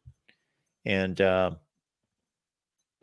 Jim Harbaugh is not, at least in my estimation, the most eloquent speaker in front of an audience. So sometimes he says some things. But anyway, he said America's team, and I thought that was rather amusing. He's a goofball. But you know what? He gets clicks. He gets interest. Hey, you know, I like a coach that has passion, you know, that clearly gives a crap, clearly loves his players. You know, obviously there's a lot going on out, you know, with Signgate and everything else, but you know, it's got to take a toll on you. I don't care, you know, what the final results of what happened are. Like, just think about the mental impact that takes on the coaches, the players, and to push through and beat Penn State at Happy Valley without a single forward pass in the second half, except for the DPI, and then there was a play action that got that JJ just decided to run. Yeah. So 32 straight runs, and they beat Penn State. Okay, before I head out, I've got to address this comment by Ben. We Okay. love Ben. Ben's Michigan great. Ben. Okay. Ben makes this statement. Thank you for the contribution, Ben. Coach Moore had the best interview I ever saw. Brought me to tears too. Go Blue. So if you would like Ben to send me that interview, I would like to see it. If there's an interview out there that is the greatest interview you've ever seen, I would like to see that. The only thing I've seen out of him was that emotional tirade after the game against Penn State. That's the only interview I've seen. So if there is a best ever interview, I would like to take that in. That would be great. It should probably be on 60 Minutes or something. Okay. Yeah, and don't forget, chickens are no longer nervous birds. So that was the other headline. You know, he's raising chickens, so no longer nervous birds. Okay. They're high productivity. Good to know. All right, John. Have a good night. We appreciate you being here. Thanks, Mark. And here we go with Big Ten Live, 8 p.m. block, the Ocho.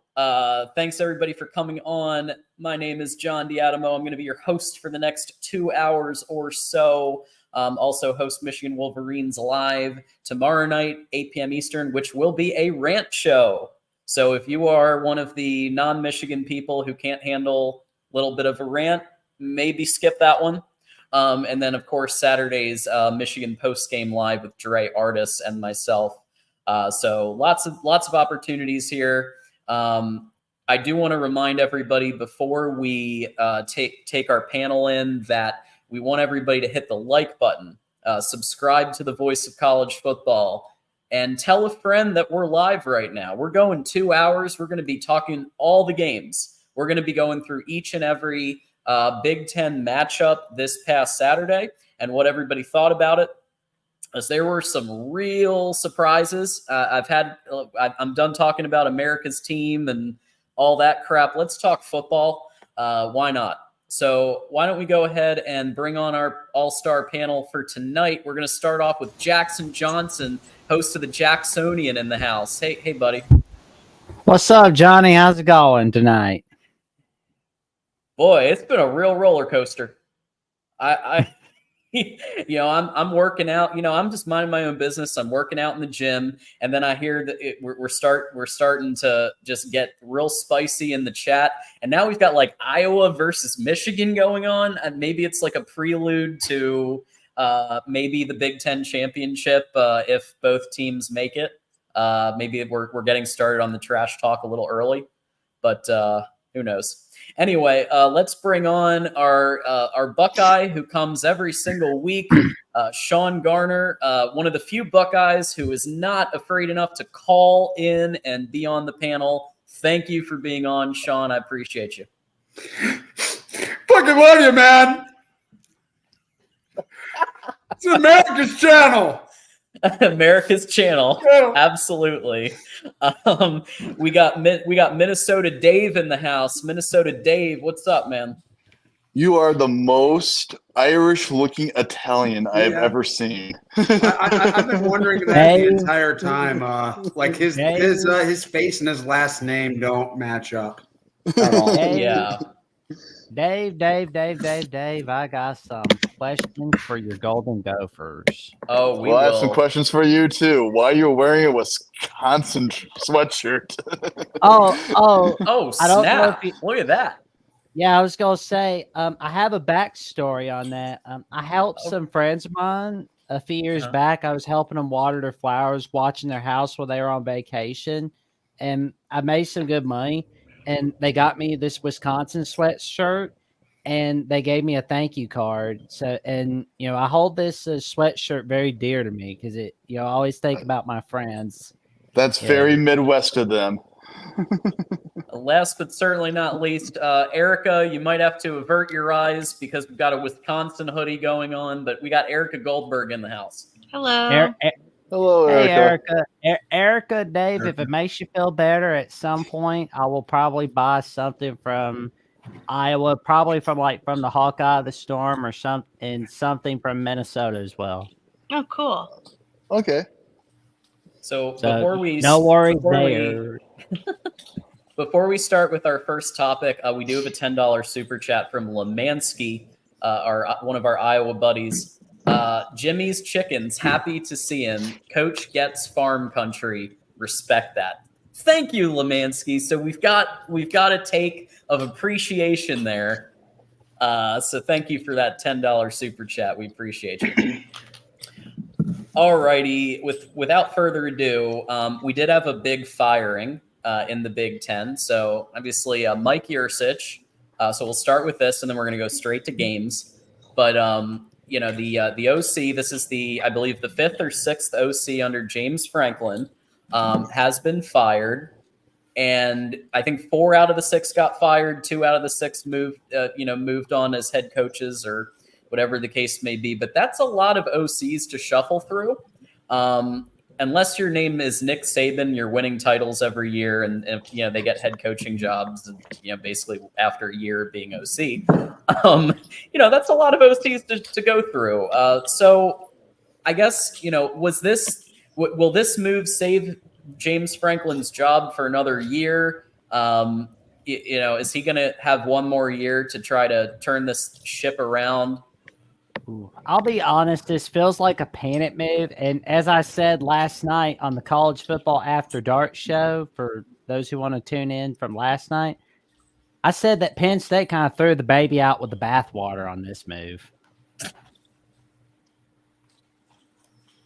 I mean, I think it had to happen. I mean, you can't be like 93rd in the nation in total offense or whatever at Penn State. You've got a team that, with a good offense, not even a great one, would be right there with the top 2 teams in this league. I mean, these games could go either way if you had some sort of confidence. When do we get to a point where people are treating 10-2 as if it's like going 5-7 or 4-8? But they're going 10-2 with a bad offense.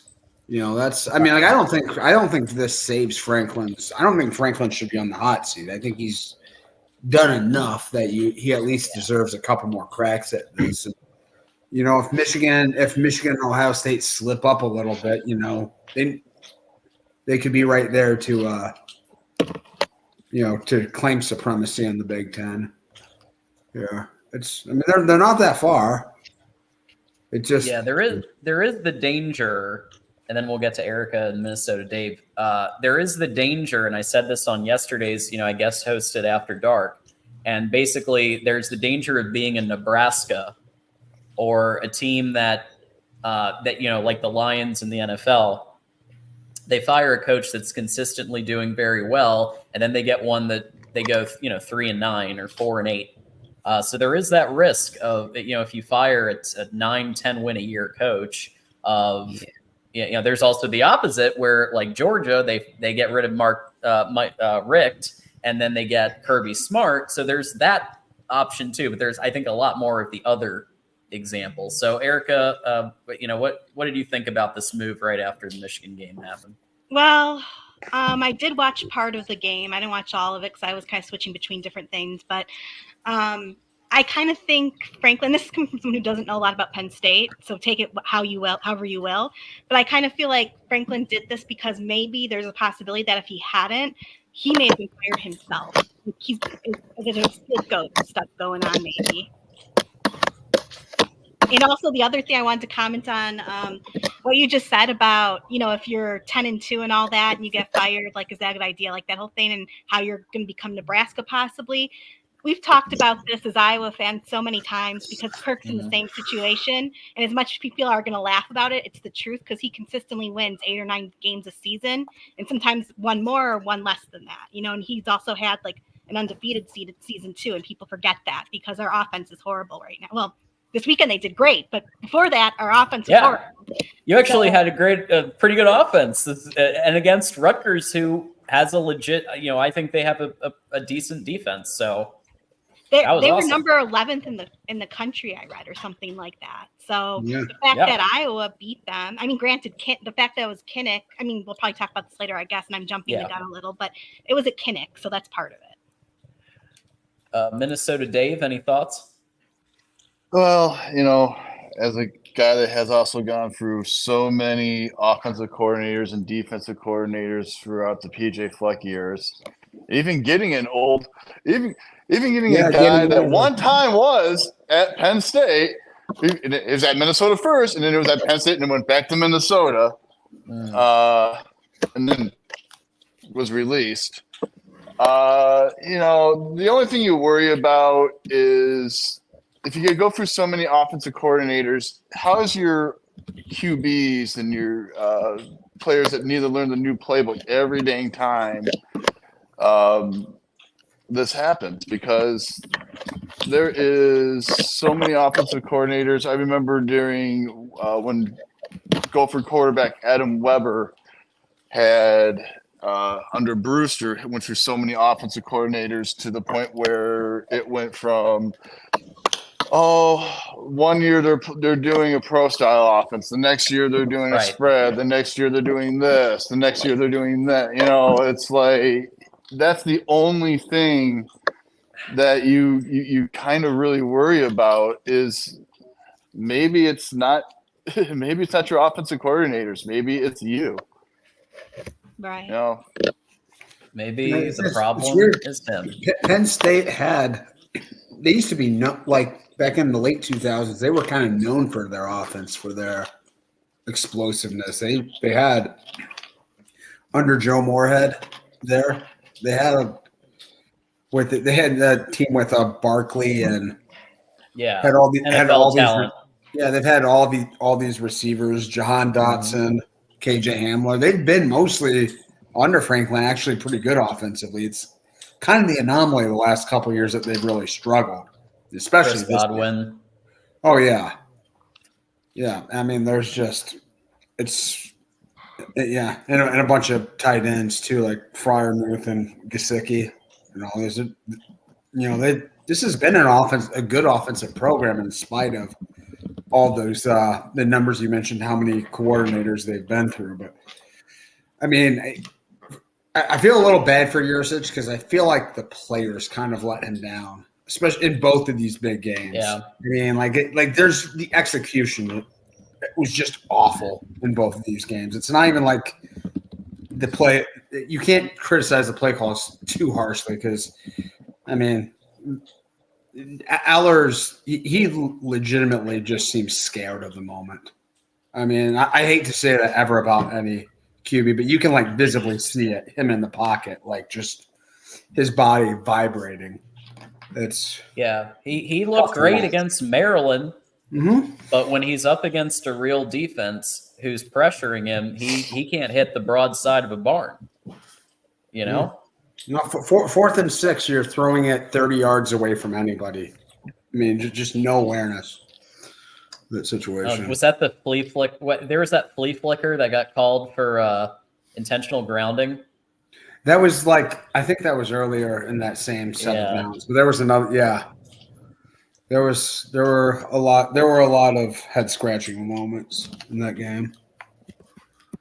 Michael, you are welcome to come on down. We have another spot, so come on in. But we're gonna follow the topics though. So just FYI, I'm gonna ask you about the topic at hand. So if you're okay with that, then feel free to come on down, join the panel, because we always love a Purdue fan coming in. Awesome. So who do we think? I mean, I don't think Moorhead's coming back. I think that it's been there, done that. That would be an ideal candidate, but I don't see that happening. Here's Michael, Purdue fan, joining us. Michael Hogue, thanks for coming on to the Ocho. Thanks. Okay, refresh my memory. We talking Penn State or we talking Ohio State? We are talking who might be the next offensive coordinator at Penn State now that Yursich is gone. Oh, little FYI, that might be me, but I digress. Oh, shoot, it's going to be interesting to see because I really don't know who's going to be. It just depends on who's going to be out there after the season and stuff. And I got to ask Erica this. Do you see Brian getting the job somewhere else next year? Not in college football. I think he's going to NFL. Okay. Maybe we'll see. He's going to be a tight end coach. Oh, okay. Yeah, good old Brian. All right. Well, I think honestly, Penn State's going to promote from within with Cedar for right now. Oh, well, yeah, for right this. I mean, yeah, because they've got to get through still the next couple of games in the bowl game. I'll say this also. A lot of people from Purdue aren't liking Graham Harrell, so who knows what could happen with him. Personally, I think he'll be back, but you never know, though. You never know. So I don't know. I mean, there's a couple of candidates. I mean, depending on what happens with Chip Kelly at UCLA, if he wants to take another swing at being offensive coordinator, he would go from being go from being the head coach at UCLA to being an OC. Yeah, I don't know. Or maybe Chip Kelly could, if he does get fired by UCLA, maybe he could try his luck in Boise, Idaho. Yeah, I'm saying if he gets fired, Sean, that could be, Penn State's still a premier, usually a top 10 program in the nation every single year. So I have a hard time seeing. Well. And they run I have a hard time seeing him be fired, and two, I have a hard time seeing him taking an OC job. I agree with you on that, Sean. But I was reading stuff today that he might not be back at UCLA next year. I mean, that could happen. I don't know. I mean, but I definitely would. I mean, It could happen, I guess. Weirder things have happened, but I would be very surprised. The thing is, I mean, how much money has he made from the Eagles and from UCLA? I mean, he's made enough. Is he really that invested that he wants to go to? No offense, Penn State fans, but BFE PA and just. That's fair. One name that probably is going to be a fairly hot one is Andy Kotal. It's hard to pronounce. Kotal from Kansas. That's a name that will probably be pretty hot in the offseason. Okay, here's one. And yeah, he just got fired from Texas A&M yesterday. Do you think Jimbo Fisher might go back to being an OC, or do you think he will have another head coaching position? Definitely not at Penn State. If it was, he would have to go to like Bama or Georgia. Yeah. I'm thinking he might go to Bama. Oh yeah, he might. Okay, they might get reunited. My feeling is that he's headed right to the TV studio That's where I think he's made for TV. If he can slow it down a little bit when he talks, so he's not as much like an auctioneer, he'd be a great. I mean, he did ESPN Coach's Film Room. Remember that year where they did the A&M, like the whole A&M team, like or coaching staff was like on Coach's Film Room. I actually thought that was pretty cool. I never saw Jimbo it. sounds more like the cook on. Jimbo sounds more like the cook on Wagon Train. I'm like, I was watching that show, and I'm like, I mean, he doesn't look like Jimbo Fisher, but he most certainly sounds like Jimbo Fisher's ancestor. Okay. Wow. Here's another suggestion. Speaking of Buffalo, maybe Ken Dorsey, if he gets fired from Buffalo, could he go to the college level, or do you think he'll stay NFL? Yeah. Possibly. I mean, if he gets fired from Buffalo, was he that great of a candidate? Yeah, sure. But Kevin, down here, Joe Brady. Now, Joe Brady's been brought up a couple of times for different OC jobs, but he's hasn't really seemed that pumped about going back to college. He seems like he enjoys the NFL. But maybe if it doesn't work out at Buffalo, Penn State's a solid OC job. Do they have like 2 of the 5 best receivers on the planet at Penn State somewhere there? They don't have any next Jamar Chase or Justin Jeffersons. There's no Stephon Diggs at Penn State. They've got like one kind of decent one, so maybe not. Interesting. All right. Before we get, so we have a lot of games to cover. We had some shocks. We had some surprises.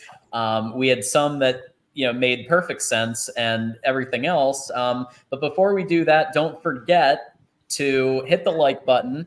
Support Mark Rogers, voice of college football. We do have a merch store. Okay, so everybody check that out if you haven't already. Get yourself some voice of college football merch. It is the holiday season. So, now is the time to get your coasters, get your, for your eggnog, maybe your spiked eggnog, whatever the case may be, go ahead and do that. Also, we do have a sponsor, ticketsmarter.com. Put in promo code BIG for $10 off and BIG20 for $20 off at ticketsmarter.com. Get your tickets on TicketSmarter. All right. With all that said, we do have a lot of games, and we're gonna start. We did cover this one last night for those of you who watched After Dark, but obviously, Michigan went to Happy Valley without their head coach, and basically ran for 32 straight. In the second half to win the game 24-15. I want to show you the stat line because it is like crazy. The 2 quarterbacks combined for 130 passing yards combined. So what did we think? I'll start with the folks that that haven't had a chance to talk about this just yet. So let's start with Michael Hogue. Did you have a chance to check out this one? Obviously, Michigan going to Happy Valley and winning the game. Yeah, like I said, what surprised me is what they did basically the rest of the game. The last 30-plus plays run the ball. I'm surprised. You would figure Penn State would have adjusted, but they didn't make the adjustments. I'm surprised they didn't get more yards rushing than they did. Absolutely. Erica, what do you think? Well, I really didn't really have much. How can I say this? I wanted both teams to win for different reasons. That's I know fair. that sounds interesting because obviously I wanted Penn State to lose because, well, I'm an Iowa fan. That explains itself, doesn't it?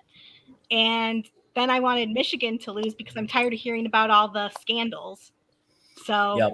I'm a little curious. Why would you necessarily want Penn State to lose if you're an Iowa? Yeah, I was going to have to say the same thing. They It just killed makes us it look this year. Yeah, they killed us. They murdered us. Although we've beat them before too. So I mean, I don't know. That was my perception of it. That's what happens when you actually play a real team. Yeah. Okay. Okay, Dave. What would you know about that? Who did you guys play? Oh, We played Iowa. We beat them. Yeah, because of a rest. Congrats on beating us after how many times we beat you? Yeah. That was from 2015 to 2022, so that was 8 straight years. Yeah, that's right. Yep. Yeah. I'm scorekeeping. Minnesota Now the Dave. streak ends. So no. No, Yeah, I yours won't watched. last, so it doesn't matter. Yeah. Well. What bowl Wins game are a you guys win. going to go to? Right now, I don't think we deserve to go to a bowl game, personally. Cheez It Bowl. Do they still have the Cheez It Bowl or the I Duke's think they Mayo? still have it. Yeah. Yeah, we'll probably go to Detroit or something. Yeah, the Little Caesars Bowl, whatever. Yeah. I mean, I'm looking at the last 2 games of Minnesota's schedule. I mean, I think y'all can get through Wisconsin, but I hope for your sake you can be able to distract Ohio State. You know, Hey, Ohio it's no longer. No It's called the way. Pop-Tarts Bowl. It's no longer the Cheez-Its Bowl. It's the Pop-Tarts Bowl. Thank you, Michael. The You're welcome. Pop-Tarts Bowl. There you Really? go. Pop-Tarts Yeah. Bowl. Oh my They god. they are upgrading. So the Yeah. so does In a that couple mean years, maybe there'll be the Oreo Bowl or something. Oreo Bowl. going up the snack. food Do we chain. need to have all these many bowl games? I mean, I'm hoping when the playoffs starts Yes. getting bigger that we can get rid of some of these and actually start Yeah. saying the records have to be like 7-5 to get to a bowl game. It's a joke when you have a losing team that basically can get into a bowl game sometimes just because of academics records. Oh, My man, I want- response to that is like, who does it hurt though? Really having these bowl games, like I know it gets kind of silly. You see like a 6-6 Utah State team playing a Florida International team. They're both in 7-5 or something. Like, who cares? But you know, I mean, like just think that. you just ignore it, right? Like, I mean, it doesn't. It's not impacting anything. I think- real negatively. I think Marcus's answer here from the chat is the correct one. The answer is money. Yeah. True. What was the question about bowl games again? Yeah, I think he's right on. It's amazing that those games are profitable, though. Like they can. That's the thing that amazes me the most. I mean, you have to fly all these teams out here. You have, they all get these swag bags and stuff. Like it's a lot of money to put these things on. True. Oh, I'd be happy. And then there's like 2,000 people in the stands, and yet Yeah. somehow they keep doing it year after year after year. It must be doing reasonably well.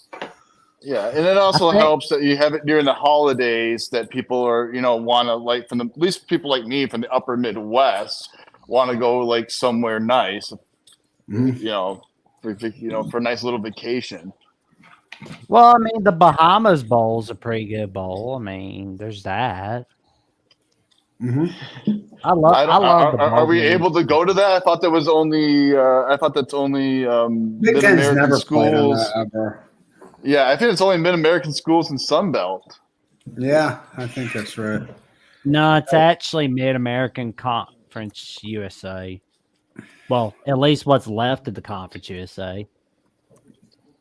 There you go. And don't forget about the Big East. Okay, let's go to Minnesota Dave. What did you think about? I kind of thought that flea flicker that got called for the intentional grounding kind of set the tone for what this turned out to be. What did you think about the 24-15 win in Happy Valley? It's what I expected. Yeah. I thought for a second there that maybe Penn State would, be able to do something, but their offense is bad. Right. It's a bad offense, and that's what like I said. There's a reason why you fire your offensive coordinator. Like you said, Penn State has to get over this hump, and it has like been held back. It's just with bad offense. What I wonder is like, how many more offensive coordinators is he going to have to go through until they think it's something else? Until he finally gets it right, and then that guy leaves for a better job. That's usually what happens. Yeah, I mean, like they have had good offense through the years. I mean, this is sort of the exception how bad they are this year. Yeah. Yeah. But I watched Right. the game, and to be honest with you, I fell asleep on and off in it. So Yeah. I mean, I don't know. honestly. If I didn't have to take notes for the post game show, like I could see it. Like 32 straight runs. Although I did love when there was like 9 line, like that 9 line set with Blake Corum in the backfield and JJ, and it was like, we're running, try to stop it. I just love the kind of the ballsiness of it. Like, you're not even going to try to disguise it. just good luck. Yeah. Sean, any additional thoughts? I know you covered it last night, but Yeah. Basically, what I thought. I said this would be basically like a one-score game. Winner gets between 20 to 24 points last week. That's basically what this game was. I mean, I don't know. I mean, JJ's Heisman candidacy has to be completely over. No. yeah, I mean, like, yeah, not that it matters much, but I was a little surprised that because they had 2 great drives at the end of the first half. And then the offense, I mean, like they ran it a bunch, but they weren't doing anything with the ball pretty much every time they got it. I think they got that field goal at the beginning of off the turnover at the beginning of the first half. And then they weren't really moving the ball on any of the subsequent drives. It was just like, hey, we're just going to not really care about offense. yeah. Here, I don't That's know. basically what happened. It's just, and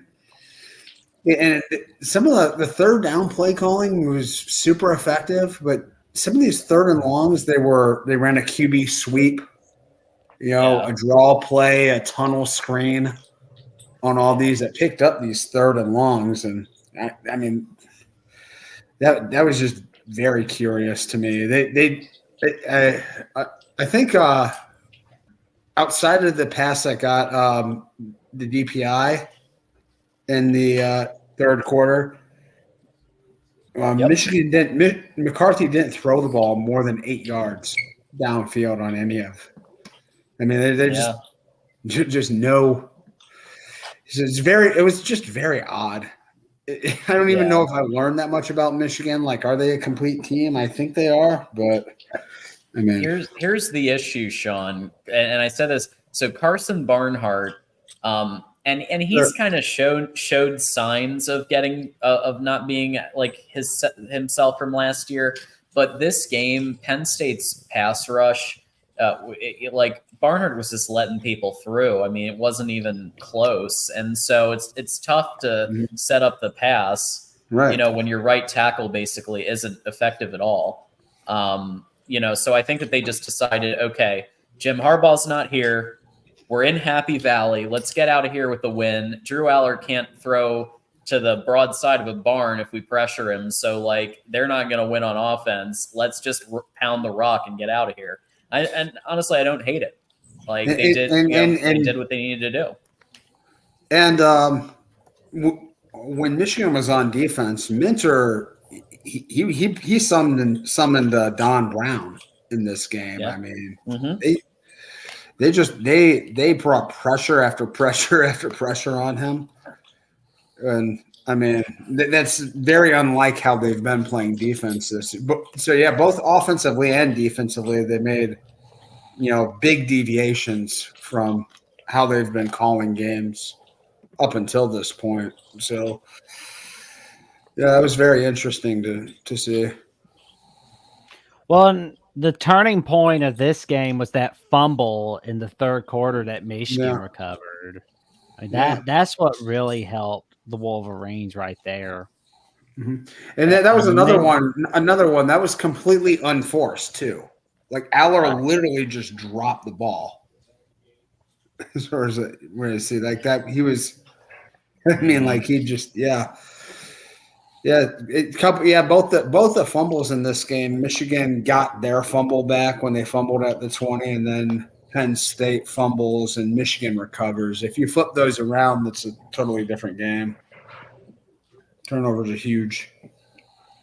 So speaking of Michigan players, Oh, good grief. Oh, how about AJ Henning going for 70 yards and a touchdown in Northwestern's 24-10 shocker? Although not quite a shocker if you've been following Wisconsin this year. Yeah, Wisconsin is Yeah. garbage. They're They're not awful. that great, but Northwestern was supposed to be like a 2-10 team. So I'm a little. I mean, they finally started figuring out how to get AJ Henning working because the first game they had no idea how to do it, and when they did throw to him, it would be underthrown or overthrown this couple of times. So they finally figured that out. What did we think about Northwestern 24, Wisconsin 10? Well, I'm impressed. Both the quarterbacks were back in this game, huh? Both. Did something happen to Sullivan at Northwestern? Because I thought Bryant got benched for him. Mordecai, I know that was an injury while he was out, but Yeah, injury. Well, I was thinking Mordecai is thinking way too much about Margaret. He's just like, need more Margaret. But in all seriousness, though, Can you guys hear me? I'm pretty impressed with Northwestern. I mean, I think David Braun's got himself the job. I mean, Yeah. I don't know when, but they're going to officially make him head coach, especially once they clinch bowl eligibility. And I have something on Wisconsin football. They are on a 21-year bowl streak, and I remember Mark was talking about this on Twitter, where if Wisconsin misses a bowl game this year, it will be the first time since 2001 that they have missed it. And I mean, it's first year jitters of Luke Fickell. I mean, do not, I don't want to overuse the quote, but don't throw the baby out with the bathwater, fan base of Wisconsin. Don't do that. Yeah. I mean, you're gonna see some big years, and you're especially gonna be happy against how they play against Bama next year. I can tell you that right now. I think I agree. I mean, the interim Northwestern coach, I saw him at his press conference after he played Iowa, and I was really impressed because he took accountability, which I think is, admirable. And I think he's gotten them to play much better than Fitz has been. So, yeah, I agree. The interim tag needs to be taken off. Interesting storyline in this game was Northwestern's quarterback Ben Bryant playing his old head coach from Cincinnati. Oh, that's This right. I'd heard that. So, yeah, this was a fun game for me to watch. After being absolutely humiliated by Purdue, I watched the full fourth quarter of this game, just knowing that my Wisconsin fans are going to be just as pissed off about losing. Yeah, it's also interesting because it's not like Tanner Mordecai sucked in the game. It's just that they couldn't like get it done in the red zone as much as you'd expect a Wisconsin air raid team to look. Wisconsin's not air raid. An air raid. Don't They're not put Wisconsin air as an raid. air raid team. Yeah. Okay. don't. Well, I thought the quote. I thought putting it in quotes was implied, but I'll do the quotes. Oh, I Air didn't see raid. the quote. I Sorry. Yeah, didn't I see was- the quote to yeah. your face is covered by the numbers. Yeah, in the that's live right. stream. yeah. That's fair. Yeah, Wisconsin's down bad at running back too. They're down to like their fourth string. Oh, Are they geez. really? Yeah, the injuries have killed them, but I mean, Braylon Allen's out. Some offensive He's out line for the year. injuries too. So See, I don't. Yeah. I don't know, like the injury excuse, like in general. I don't like that excuse because what team isn't dinged up right now? but no one here is a Wisconsin fan here. I mean, this is just pure analysis. Like you lose players, you're not going to be as good. Yeah. You go down. Braylon Allen was limited to 3 carries in the game. Mhm. So they tried, Game. so they at least try to put him back in the game. And like I thought he's gonna be injured for the rest of the season. The way they make it sound like. Yeah, that's what I thought too.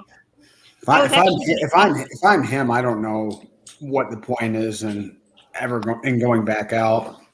Just move to Phoenix and start training for the draft.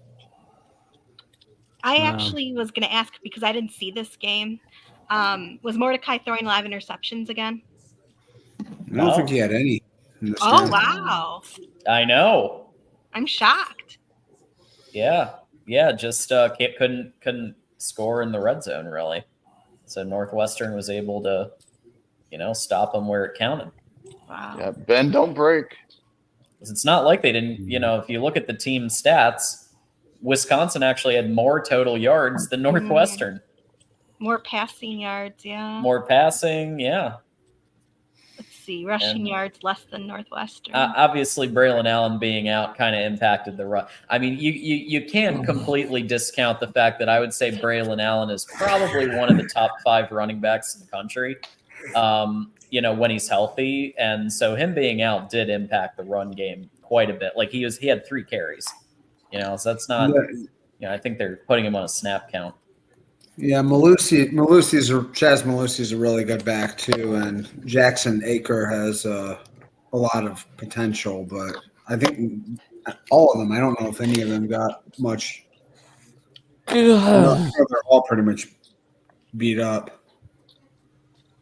Malusi's out for the year. I know that for sure. Oh yeah.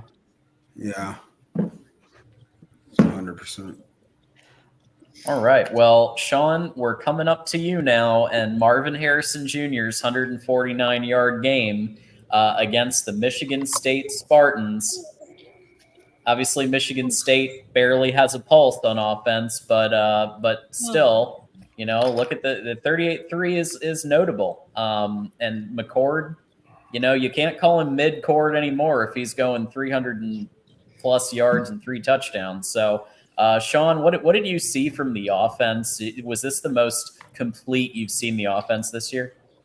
I don't know. I mean, it looked pretty easy to me. I mean, it kind of had a feel of a walkthrough of a scrimmage.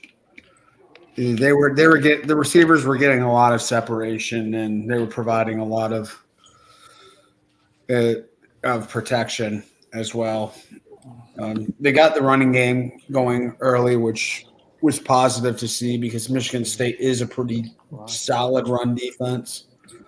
Their pass defense. I mean, I if they wanted to get Harrison to 300 yards receiving in this game, they could have.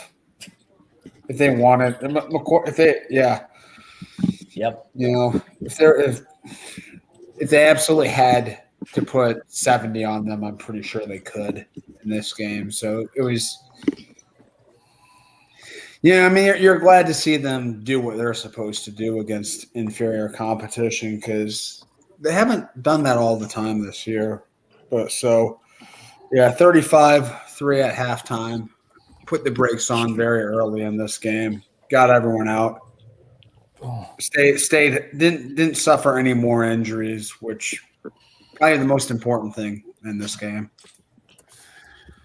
Is there any news about Michigan State's new head coach yet? Do we have any updates? I haven't heard really anything. No, they're still looking. That's what I thought. Yeah, they'll probably conduct a national search within the offseason, find their new coach. But I think they're gonna really look at all the candidates, and obviously, I don't think they're gonna get the top pick with A&M. Also, I think whoever the top one is who's interested, whether Urban decides to come back or not, whoever is considered the best coach will probably go to A&M due to the money and resources and everything. But somebody's going to Michigan State. Maybe it's Elko. Yeah. Before the Fisher firing, I was thinking this is probably a good year for Michigan State because I don't know if there's going to be many big time. I don't think there are many big time coaches on the hot seat. Are there maybe Napier goes this year too? That's a possibility. Yeah, I'm trying to think of bigger jobs in Michigan State that will be out there, and A&M could be Arkansas. I mean, but I don't think Arkansas is a better. I think State's a better job than Arkansas. Is there any truth to this chat that's on the screen? Yeah, I always enjoy the Urban Meyer rumors. I don't think If there I- was any truth I to mean, it. Do if you I were think to they'll come ever out, stop until he dies?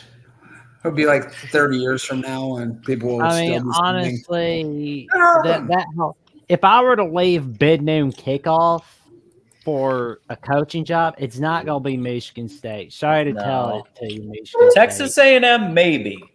Like, I think if Yeah. there's one job that Urban would come, or maybe one of 5 that Urban would come out of retirement for, Texas A&M, he could basically get a national championship team within a year with the talent that they have and resources.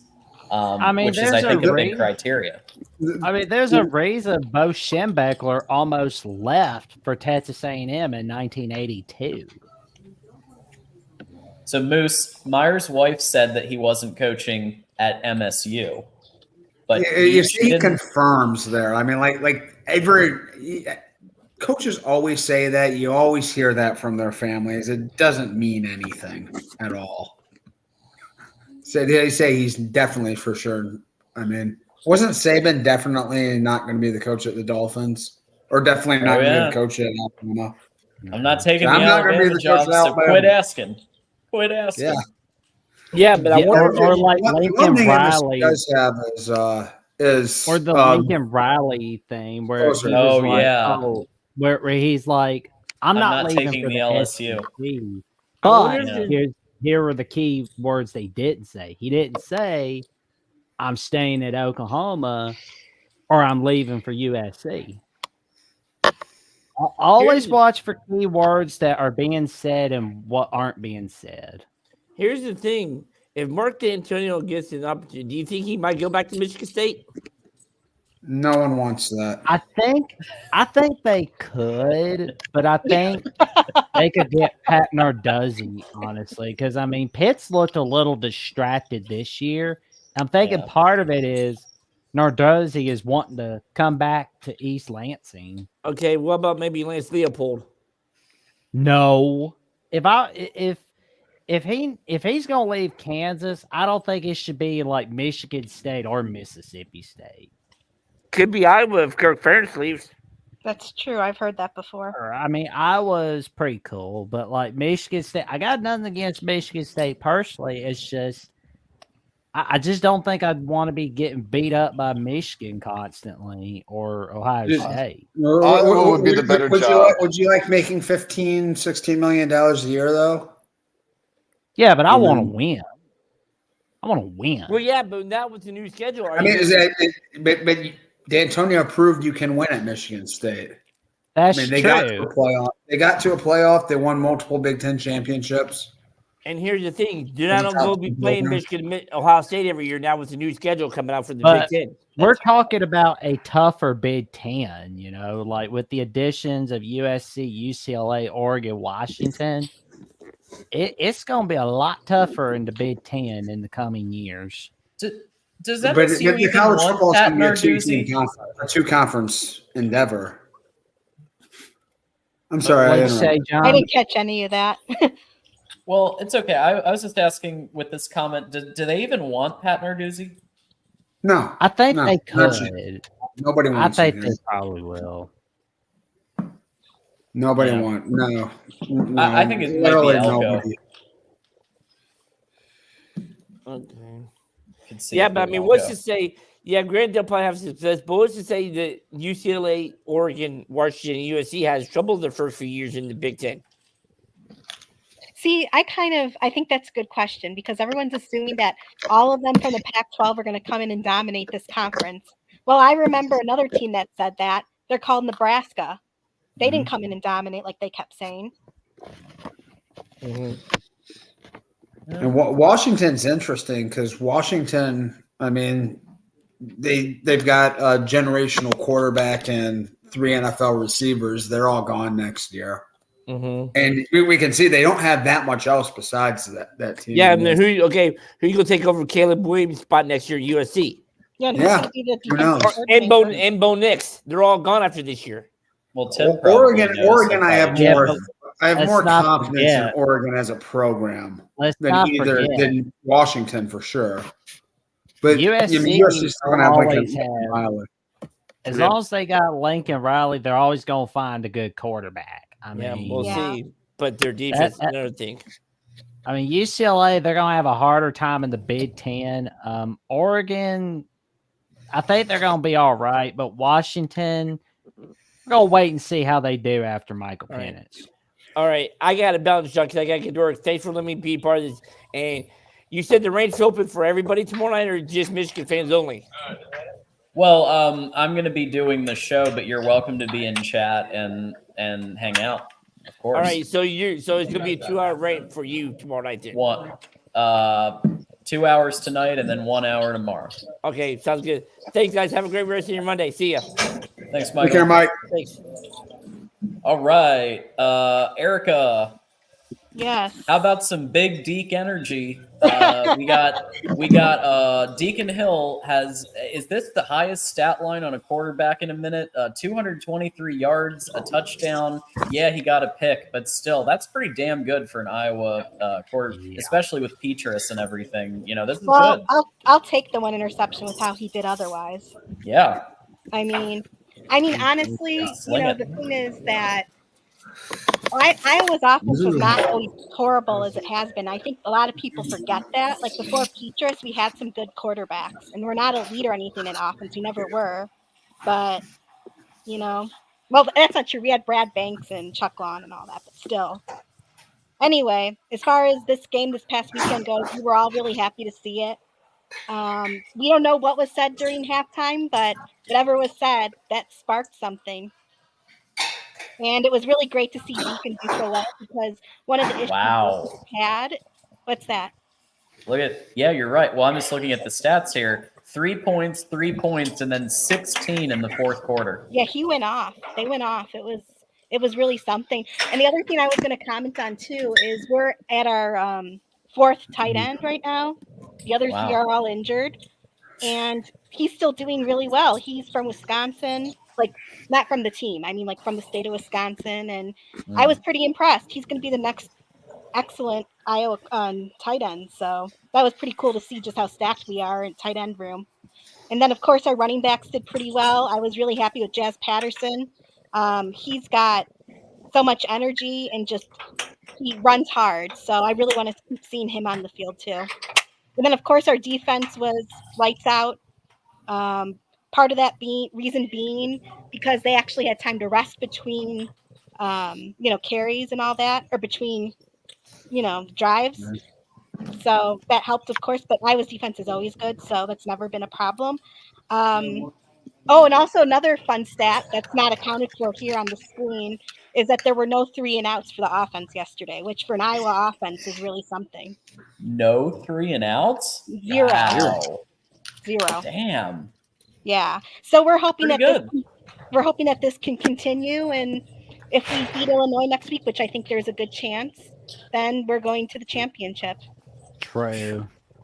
I will say 10-2 because that at least then I'll be my prediction of 11-1 will be close, and you can make an argument it is 11-1 because of that blown call. Yeah. But picking them to beat Penn State. They still had a chance to win the game. The kick in Covington was not the freaking reason why they lost. Minnesota fan again. Good job, John. Well, this is one thing I basically saw from the fourth quarter. They brought out that belt and gave him a spanking. They got the belt, man. That's right. I mean, Rutgers, they were just pretty mad at him. It's like, what'd you do to Iowa, Rutgers? I mean, but in all seriousness, big city. But I just wanted to play that for laughs. But the over/under on this game, I couldn't help but notice, when looking at this pregame, the over/under was 27.5. And Iowa almost made it themselves. And I said, I think it was on Saturday or Friday, I'm not sure, but I put in a reply on a tweet from Brett McMurphy, and I said, I think the over/under should be 24. And, if you put under 27.5 on this game, that's good. But if you put over, I don't know what to tell you. Yeah. This was a challenge to Vegas, to the bookmakers. Can you really set a line do you have the balls to set the line low enough to where this game should be? So Well, I think this game doesn't even get to 22 points. I think like that's the high end. You play this game 100 times, I don't think it gets above 22 that often. I think we actually beat them last year by 20 something as well, though. Like that's the point Yeah, I was you going to did. make is Jason was telling me on Twitter how he thinks that Rutgers crapped the bed, which I think is a bunch of trash because we've beaten them 9 out of the last 11 times. Yeah, but they have been horrendous most of those years. Like just No, I know God. that. Yeah, I know. Rutgers has been pretty. They're much improved. You know. I know, I understand that, but I just think Yeah. it's really, really not true that Rutgers crapped the bed because historically we beat them. Well, And this was a yeah. dominant win. They didn't even, I don't even know Score. that they made it to the red zone. No, they had like 127 yards total in this game. 7 first downs. Ouch. I mean, Yeah, so it was a proper beating. they got whipped. Yeah. Iowa can be a scary team when their defense is clicking, and now they've got a quarterback that can actually be a quarterback and throw and do things. Like this team, if we make it and we have Iowa versus Michigan or Ohio State in the I don't think it's as much of a foregone conclusion as some people think. Like if Deacon Hill can continue to do this. Yeah. Shockingly, the only team still in play for the West Division is Nebraska besides Iowa. I mean, that's weird in of itself because I don't Nebraska. know if that's right because there's like a 4-way tie right now or a 3-way tie. Well, if Iowa was to lose it, which I'm not seeing them lose to Illinois, but if they were to lose to Illinois, then lose to Nebraska, and Nebraska slays the dragon that's Wisconsin, and then upsets Iowa, I think we could see Nebraska win the West Division in that case. Because Nebraska would have a win over Wisconsin, Iowa, Northwestern in that regard. What about And they got Illinois, that win though? over Illinois, but unfortunately they had that loss to Minnesota. So What about Illinois, though? I thought they could, if they were to beat us next week and win out, I They thought go to they a would bowl also game. possibly. Oh man, I mean that's a good an question. ugly situation in the West Division. Yeah. Well, It- all it- Iowa needs to do It is win literally one could game, come right? down to like how well other teams played against their other division opponents played. Like Minnesota has the best record right now when it comes to to division opponents. It's the it's the teams in the East Division that how they combine their records, and that's the tiebreaker. It could come down to that. Well, that I don't definitely think helps it's going to. We're Minnesota gonna beat because Illinois. Minnesota will have. I mean, they play both Michigan and Ohio State. Yeah, Mhm. I was going to That's smoke bad. Illinois. Yeah, that would have. But for that to matter, you would have to beat Ohio State this weekend. Beat Ohio State Sorry. and beat Wisconsin, and happening. Iowa would have to lose both of those games, That's Yeah. not likely. Yeah. and that's not going to happen most likely. Yeah, that's I think we're going Well- to beat Illinois because remember, all those points they scored was against a weak Indiana team. Okay? Yeah. You Yeah, can't- like no one here can say, if they're being honest, that our defense isn't better than that. Our defense doesn't kill Indiana's. Like ours is much better than Indiana's. Well, I was gonna say about Iowa and Illinois. The last time that I know of that you guys lost to them was 2008. That was when y'all went against the Juice Williams. I think we've lost them more recently than that in the last. They few lost to them last year. They lost to them last year. Yeah, we 9-6.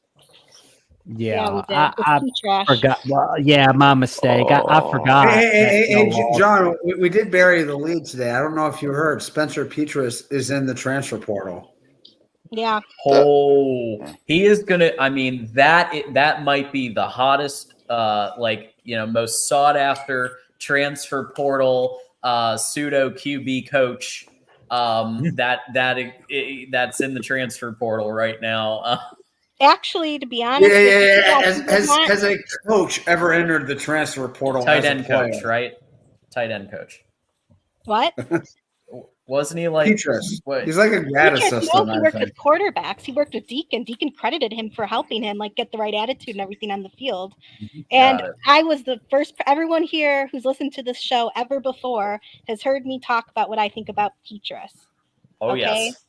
So he's a Yeah. horrible quarterback, but he is a darn good person, and that much I will give him Yeah. credit for. Yeah. Absolutely. So I actually think he'd be a good coach in the future at some point. Maybe Well, not at yeah, Iowa. I actually was. I was being sarcastic about the quarterback skills, but I actually think he could be a good coach. So real quick, we do want to welcome a friend of the program, an honorary Big Ten member. Will ND is in the house here. Hey, Will. Hey everyone, what's up? What's up, man?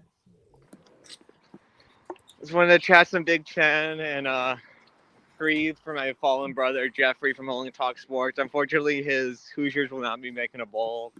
There was some hope there, but there might still be some hope because they're not going to be enough bowl eligible teams. Right? Yeah, unless there's not enough bowl eligible teams, and if Indiana has a good APR, but that means they have to beat Michigan State and Purdue. I mean, I think they can do it, but if they play like they have lately with their offense looking better. I'll be honest. My mind was blown when I saw the score of this game. I was like, Indiana, how about Illinois. this for some scoring? 48-45 in overtime. Yeah. Oh, I was shocked Yeah, too. this was a fun game to watch. Yeah, it was. It's like the Indiana of old with Kevin Wilson. Oh Lord. Yeah, Indiana definitely happy that they got their new offensive coordinator, and who knows, like if they bring him back next year, they might be able to grab a few more wins. I was actually going to point out in the chat, where is it here? Sonny. He actually, there it is, Sonny Verma. He explained a situation in which Illinois would be going to the Big Ten championship. So there is a scenario that Illinois can win the West if they sweep, and then Nebraska beats Wisconsin. So there is a scenario there for Illinois. Wow. How about wait, if they sweep, but what about Iowa then? If Iowa goes 10-2? Well, let's see. Illinois would beat Iowa. If they sweep. Obviously. Yeah. Got it. Yeah. I mean, I don't think they're going to beat us, but I could be wrong. Yeah. Who knows? Weirder things have happened. Yeah. I mean, I made that mistake. I forgot about Illinois beating Iowa last year 9-6. But the last time Illinois beat you guys in Iowa City was in '99, Kurt Ferentz's first year. Yeah. Yeah, that sounds about right. Oh. And we all saw that was the last time the Gophers beat was Iowa in Iowa City before this year. When was the last time an Illinois quarterback threw for 500 plus yards? I'd like to know that stat. I don't even. Might never have happened. This might be the first time before ever. that he was like Kurt Kittner back in the like late 90s, 2000 era. Didn't somebody earlier, That's George, on the maybe, channel, or if it was Mark who said it, but I think that this backup QB that Illinois played against Indiana is a 6th-year quarterback on the team. 6th year. Isn't that crazy? Yeah. Well, it's possible. With the COVID year, people. The COVID year was made everything more different. No, I mean, I don't mean like that. What I mean is like he's a dedicated guy if he sat on the bench for 6 years. Oh, well, yeah. This is like his 3rd school, though. I'm pretty sure. Really? Really? He's from like kind of this area. He's a Michigan guy. I forget exactly. I'll be right there. I'm pretty sure he's transferred all the time. Yeah. You have to Google that. Okay. Now I'm curious where he came from. Let's see. Good. Let me see. He was at Ball State. Yeah. it looks like. Where else was he besides that? It might have just been one. I don't know for sure, but Holy crap. what? There's 1,100 total yards in this game. Wow. These are not the two teams I'd expect to have this kind of yard. This is like a Oklahoma, like a Texas I'm just Tech. thinking, Texas Tech 1,113 combined total yards. Holy crap. Yeah, that's definitely not the Indiana we played the first week of the season. Like, if you saw these stats, you would think that it would be like Washington, USC. Yeah. That's what I'm saying. I was thinking this was more like a Big 12 game. I mean, this looked more like a Big 12 game to me. Like an Oklahoma versus Oklahoma State game. Yeah. Yeah, I couldn't believe my eyes when I saw how the points were going up during that game. I was shocked. 1,113 combined total yards. That's nuts. And that's from Indiana, Illinois, of all places. Yeah. Holy cow. And normally these teams have like two decent defenses. Not horrible, but decent for what they are. Mm. What are their defensive stats? Do you have that on here? Maybe not this year, but like historically, there's been Indiana's always had some good defenses, and so has Illinois last year had a really good defense. Well, Illinois, a lot of their exactly. A lot of their players went to the NFL. Yeah, and they also lost their coordinator too. We can't forget that. Yeah, true. Oh, good grief. Let's see if I can find some defense. Oh, it's not even listed there. That's weird. Yeah, I like bad? the Google one for the most part, but yeah, for defensive stats, it's not great. Here we go. Okay, share this tab. Boom. So defensively, it looks like we got let's see. It's like Lewis Moore, Clayton Bush got highest number of tackles. Looks like Rosiak and Newton and Gabe Jackas all got sacks. Dang. Okay, 3 sacks for Illinois. So that might have contributed. You sack a. Here's what I'd like to ask you guys this: is there any universe in which Tom Allen doesn't get fired at the end of the season? I mean, I think he can use the excuse that, like, hey, our offense is better now. Give us another year with it. I mean, I don't know they've shown a lot of fight, a lot of spirit. You go 5-7 at Indiana. I mean, that will usually have you keep your job, right? I mean, yeah, usually. This is. I mean, I would say we'll probably know more on November 26th whether he's staying next year or if he's gone after this year. But in the crazy world of college football, you never know. That's fair. Yeah. No, I don't know. Well, so we talked about this one, obviously. This is the game I would have expected 1,100 yards of offense. Yeah, it's like flip-flops. The ghost of Scott Frost still lives in Lincoln, Nebraska. I know.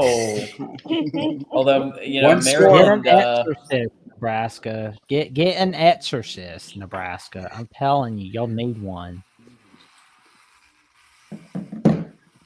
Wow. Yeah, this is a Josh Gaddis special. If you look at the Miami games, if you looked at the Miami games, you saw a lot of scores like this. But Nebraska's defense is also pretty good. So that did contribute to it. Well, I got a feel of what contributed to it was was Maryland forcing those turnovers. I mean, good Lord. Oh my God! I hate this. Of course, that's why they lost. Jeff Sims was their quarterback. Two interceptions. Yeah. gosh. 62 yards. Hey everyone, I hate to say it, but I have to get going to work here. Oh no, we're I was having gonna a get to bit of- yours. Ah, damn it. Don't worry about. I pretty much know we're going to lose to Ohio State, and I'm very upset that how much our defense basically performed. But I realize what our problem is for the Gophers. You lost two of your main defensive line players that have been playing lights out for the rest of the season. And Locker was, he was been injured, but he came back and then he left. But God, what's his name? Jajanski or something like that. Freshman, redshirt freshman. He's been playing lights out, and then he broke his wrist. It seems like it looks like he broke his wrist. And ever since he went out of the game, to have your two major guys, the quality of their defensive line goes down way much. It's bad. So it does scare me. But to basically end my call right now, I want people. Hey, I want people to pick up for next week their top 5 Big Ten rivalry games. Oh, Top 5? Top 5? Top 5 Big Ten rivalry games. And here's the other catch. You can only, if you're a Michigan fan, you can't say Michigan versus Ohio State and Michigan versus Michigan State. So you have to pick one or the other. Well, Ohio State, obviously. Yeah. So next week, if you want to join in on the call and just give me just give me your top 5 Big Ten rivalries. But I have to get going. I'm sorry, but we have to get into work here. Later, okay? Later, Minnesota Dave. Thanks for stopping by. Bye-bye. Stay safe, stay warm, man. All right. Any final thoughts on Purdue, Minnesota, or Maryland, Nebraska? I gotta say, I probably shouldn't have shot my mouth off and called Maryland the Syracuse of the Big Ten last week. You took the baby out with the bathwater, Jackson. Come on, man. They shouldn't have been on that 4-game losing streak. Well, in Purdue, I was just like, holy cow on that Purdue Minnesota game. I mean, who would have thunk it? Yeah, the boat was sunk for sure. I mean, what? Definitely had some weeks. Purdue's had some great games and some bad games this year. They're an interesting team. I loved our game against Purdue. We killed their quarterback pretty much. Yeah.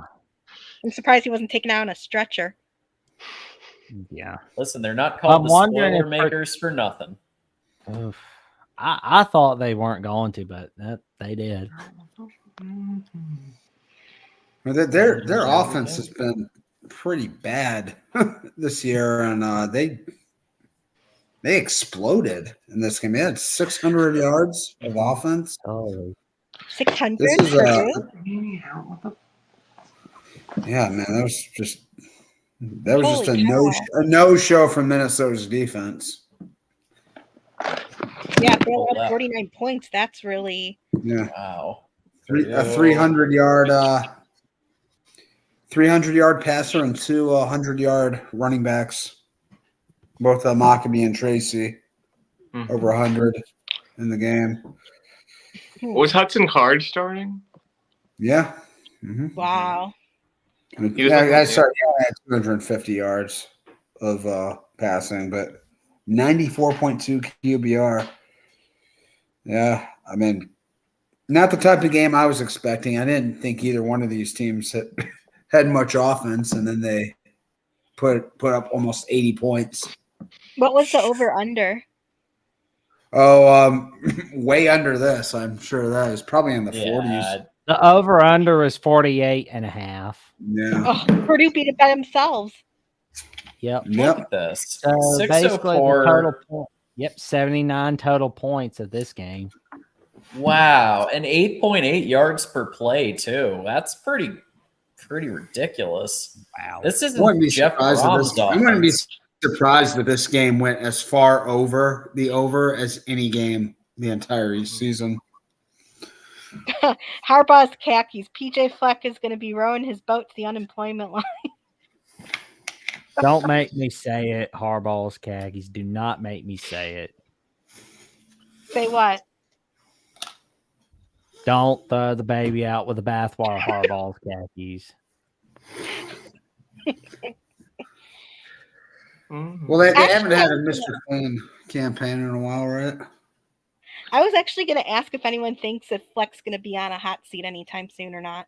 Not Not because he won this the year. pig. Like if he wins the pig and he wins the axe, that's really Not all this they care year. about. I think if they beat Wisconsin for a third straight year, I think he's helping his case, honestly. I think he'll be good to go. I don't think beating Wisconsin does much this year, though. Like, Wisconsin's just a shell of themselves. But that's still a huge rivalry game. Yeah. And losing to them would be pretty painful. Mm-hmm. Yeah, but like before Flex showed up to Minnesota, they couldn't quite get the job done against Wisconsin. But now So with it's like an PJ Fleck, they basically have a he's got a 3-3 record against Wisconsin. And if Minnesota wins again this year against Wisconsin, he'll be 4-3 against Wisconsin. Yeah. So I can ask the Jack Cyclopedia here. When was the last time Minnesota beat both Wisconsin and Iowa in the same Well, year? this is the first year in 8 years that they've beaten us. So at least 8 years. Yeah. Who was that coach that they had before Jerry killed? It wasn't Tracy Class. It was somebody. No, that's one I before. remember. He's done enough to earn one off year. Yeah. It was probably like 04, maybe the year they beat Ohio State. That would be my guess. I remember Ohio State. Wait. The year that they beat Ohio. The last time Minnesota beat Ohio State was 2000. Oh, I thought they John won. Cooper. I thought they. Okay, John Cooper was the head coach the last time we lost to Minnesota. Okay, I thought you beat them. Maybe they beat Michigan that year. Jeff Horton was interim, it looks like, and before that, Tim Brewster, who went 15 for 30. That's who I was thinking. 15 of out of Brewster. 15 Wait, who wins, was 30 before losses. him? I mean, Sorry, Glenn Mason. Glenn Mason. Yeah. I think it got to be. I was thinking Glenn Mason era. Okay. Yeah, I That's the remember guy I was thinking of. Mason coached at Kansas before Minnesota. Yeah, he was. I was just going to say, I can't stop looking at that 604 yards. That's crazy. Yeah. That's For, crazy. I'll do a little. Yeah, Purdue to answer under your question, this coach, yeah. Sean, the last time Minnesota beat Wisconsin and Iowa in the same year was 2000. Because I know they beat. Yeah, Iowa was they were rebuilding in those days. Yeah. They weren't good. Like early Ferentz, like first year of Ferentz or second year. That was the second year. 2000 was the second year. That was the year after Ron Dane left, so that makes sense. It was a down year for Wisco too. Moose 353 yards rushing for Purdue. I mean, it's insane. I mean, these stats are like you can expect Jeff Brom to do that, but like this guy, Brian Walters, had not shown any signs of having the same offensive performances until now. And That I was a mean, crazy you year. know who Purdue's offensive coordinator is, right? Graham Harrell. Graham Harrell. Yeah. Who would have thought a Graham Harrell, former Texas Tech quarterback, would coach a team that had 353 yards on the ground? 1990. Dave Valensky with the Minnesota Dave with the super chat. 1990 was the last time that Minnesota beat both of them. Yeah, I was 10 years off. Thank you, Davey. You said it was 19. I was going to say I trust the Jack Cyclopedia. Yeah, Wisconsin was rebuilding in 1990. 1990 was Barry's first season at Wisco. because he was at because his last 2 years at his 2 years as DC of ND, those 88 and 89, those were dominant defenses. National championship, right? One of those years? And then they lost. They only lost to the U in '89. Yeah. All right. Well, thank you, Minnesota Dave, for your contribution. Minnesota Dave. Really, I really appreciate appreciate That is insane, though. That's the last time they beat both of their rivals in the same season. Guess so. I would have never thought that, because they've been pretty decent for the last 20 years. They haven't been an awful program. I wonder if they got close to beating their third rival UM that year too. Oh, they beat. I'm trying to think. They beat the last time. I know they beat Michigan. That Brady Hoke year. That was the game where Brady Hoke threw Shane Morris back into the game with a concussion. Oh, good Lord! Obviously, with one. Yeah. Who needs a remember headset? they Minnesota stomped them that day. No, they lost 35-18 to the Wolverines. What was that? Oh. They lost 35-18 to the Wolverines in '90. All right. Well, with all that said, we're on to our Week 12 preview, and we've got some matchups that might be surprisingly interesting, right? I don't think I would have circled Purdue Northwestern as an interesting matchup a few weeks ago, but after what Purdue just did with 600 plus yards and what Northwestern just did, this could be an interesting game. So Purdue Northwestern at noon. What do we think about how this matchup could go? I'll be honest, the slate looks pretty sloppy, but 9 times out of 10, when we see a sloppy slate, that means we're going to see some unexpected upsets happening. Definitely. Yeah. Mm-hmm. Definitely. Because some of these games are like stoppable force meets movable object. You've got obviously MSU Indiana. Who's going to win that game? I think no idea. MSU showed some fight against Ohio State. They didn't but they still lost. But really? I mean, it was 35-3 at halftime, and Ohio State stopped playing. I mean, I said the they starters looked only played one series in the second half. Yeah, Ohio State basically took a nap, and they didn't need to do anything. They were. Yeah. We did get to see Lincoln Keenholz show up, and I think he threw a pass in it. I gotta be honest, when I'm looking at Ohio State Minnesota on the list, and I know that Michigan Minnesota will be on big noon kickoff. Why do I get the feeling that we're gonna see Minnesota and Maryland try to keep it close?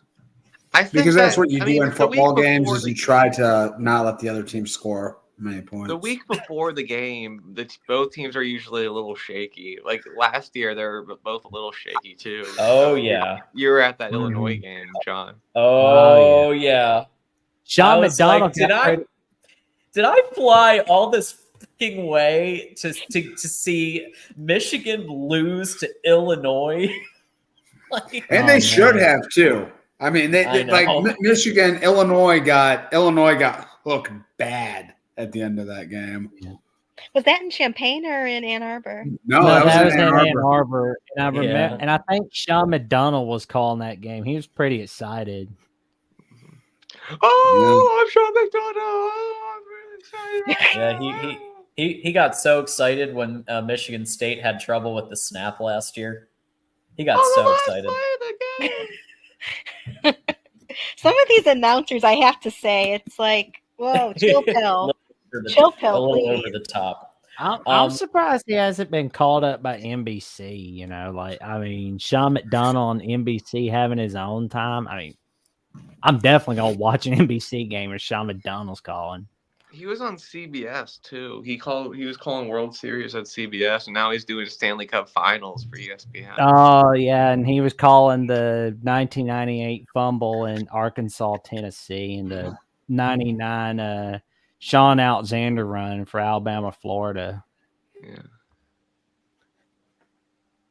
So let's get some predictions going for these games. So Purdue, Northwestern. What do we think? I don't think Purdue's going to do it 2 weeks in a row. No, so I don't think so. I'll go for Northwestern. Yeah, me too. Yeah. Okay. And it's in Evanston. Although that doesn't make a difference. It's Northwestern. What am I talking about? They have like 2 fans. I'm gonna say Northwestern 28-17. Ooh. Okay. Oh, Mike G. Mike G. Wow. Wow. I see Mike G got the same prediction as me. Wow, look at that. Well, you guys are I will telepathic. say, Mike G, there's a saying, and I quote, "Great minds think alike." Yeah, I think I'll go 31 Northwestern, 21 Purdue. Pretty close. Oh, sweet. That's a nice prediction. Yeah. Something like that. Sweet. Moose is going Purdue. So, Purdue winning away. I mean, honestly, this one really could go either way. I mean, after the last couple of performances, it's kind of a crapshoot. I love Troy's I'll take humor, North. man.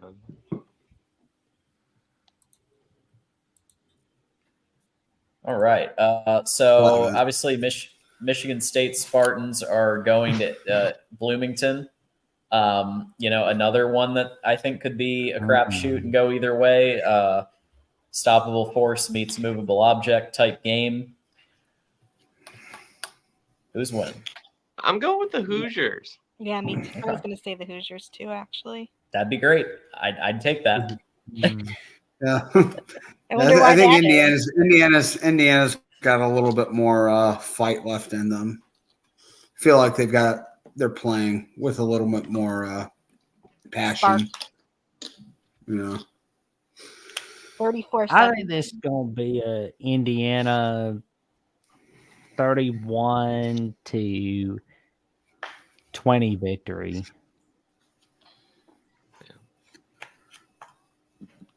Oh, I like this one, Troy. Indiana wins because someone has to.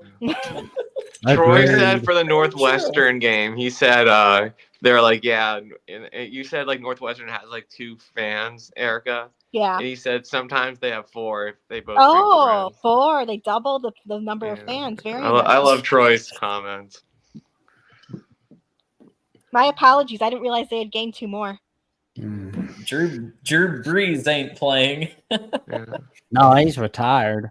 No, Drew Brees will be playing spades during the game. Drew Brees won the Big Ten with Purdue. No, but neither is Brett Basney, Mike Kafka, Clayton Thorson. Those guys aren't out there either. IU winning 24-23. That seems about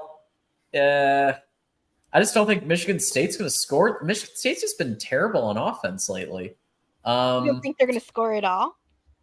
I could see it being like better than against Ohio State because obviously the defense is not nearly as good.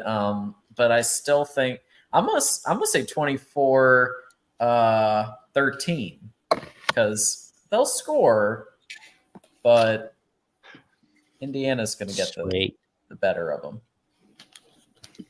But who knows? So yeah, here we go with big. So this is big noon kickoff. Because last year almost every single game was a Michigan game on big noon kickoff. So this year they didn't, because they went to Colorado so much and other places. Now they're like, oh, we got to fill our Michigan quota. 3 weeks in a row. Michigan is going to Maryland Stadium, College Park. My advice, if anybody's going to that game, take an Uber. Not take an Uber. Yeah, not take an Uber because take a car because I'm telling you, maybe it's changed since I went to the one a couple of years ago, but yeah, it's almost impossible to get out of there. And take a metro. Take the train. Take a metro. Yeah, that back door's closing. That's a good call. Does the Metro goes all the way into College Park? Does it go? Mm-hmm. Is it the I know red they've line? got really good Yep, public red line. transit there in Yeah, DC. I love DC Metro. It's so much better than the New York subway. It's like two different countries. Like how much better it is. Yeah, they just went west into Loudoun County, so you can go all the way to there now. Yeah. Well, there you go. Yep, hoping to get back up there next year. So here we go. I'll be there. I'll be there in March for in DC. Sweet. Michigan is this is one. If you liked what you saw in the second half of the Penn State game, get ready for an entire game of that. Although I think they will have to try to work on their passing, and maybe you might even see Trente Jones at right tackle a little, just to maybe for a half. You got to try him, because after Carson Barnhart just kept getting cooked, you can't have a right tackle that's just letting the pass rush in with 1 millisecond of time against Ohio State. So they got to figure that right tackle position out quick. Yeah. They won't be going up against Shad Robinson this week, so that'll help. Yeah.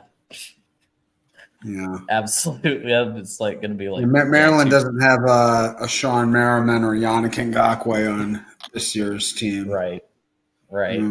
So I don't know. I mean, Maryland, I think the interesting thing would be, can Maryland move the ball at all against their secondary? Probably be a very, very air-heavy attack. Not put on. And if Talia shows up, he might be able to keep them in the game for a while. So I'm feeling like a similar situation as to Purdue, Michigan, which was 41-13. So I'm thinking somewhere along those lines, because I think the days of Michigan with the 50, 60-point games, it's going to be tough to do that regularly with how we drain the clock. And that's kind of our mentality. So I'm gonna say we have the same score, and we go 41-13, Michigan. Oh man, I'm thinking this. Yeah. Oh, go ahead.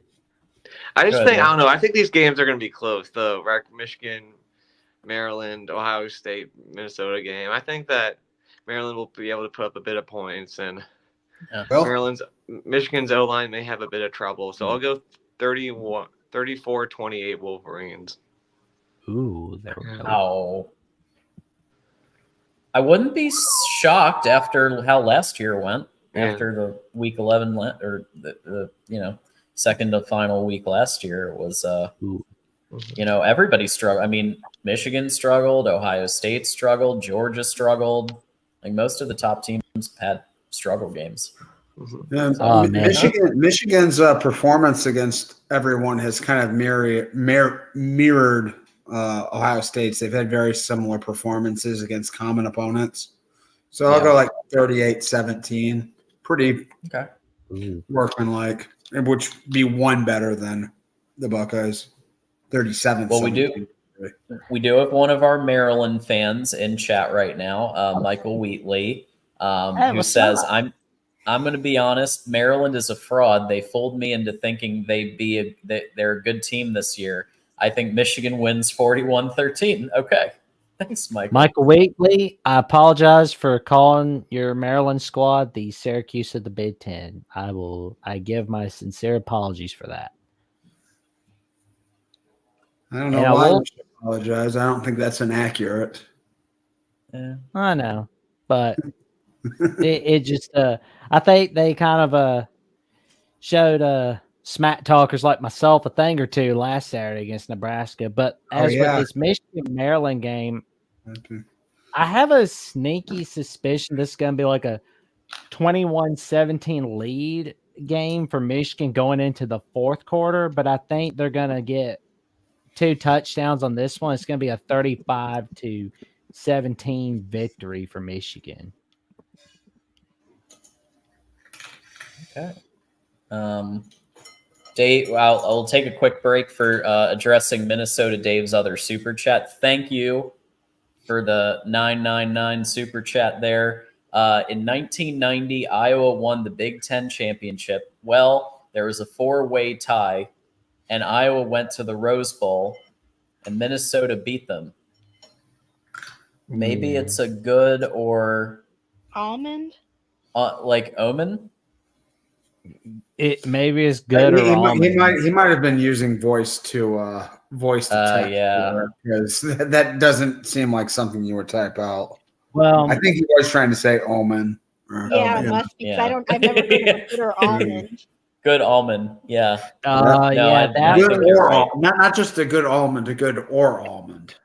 Yeah, that's right. That was the year where Washington beat Iowa in the granddaddy of them all in the Rose Bowl, and then a year later, Washington won it all in '91.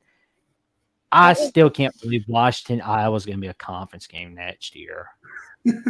That was a when crazy Vinny Fry was 1990 still our coach. was a crazy year for the Big Ten, Lord. especially that Michigan. Colorado and State Georgia game. Tech shared a national championship. Yeah, that was a crazy year in college football. That is just absolutely wild to think about.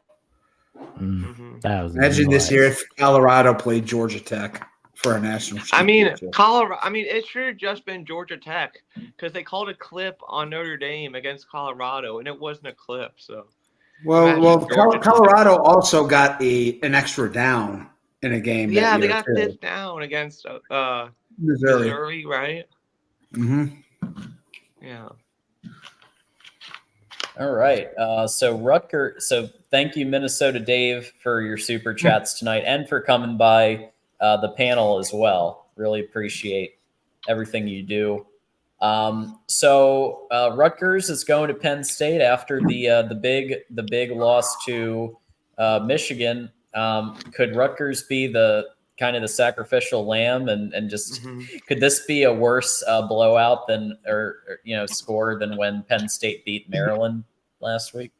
We saw after the Ohio State game, Penn State played host to Indiana and played maybe their worst game of the year.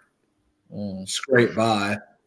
Yeah. Oh man. That one. So Penn State's gonna roll up their sleeve, and what you're gonna see is that little heart and the arrow tattoo on their arms, and then they're just gonna be beating up on Rutgers. This feels like it's gonna be a 52-17 game for Penn State. I'm excited to see Penn State's new offense without Mike Yurcich ruining it.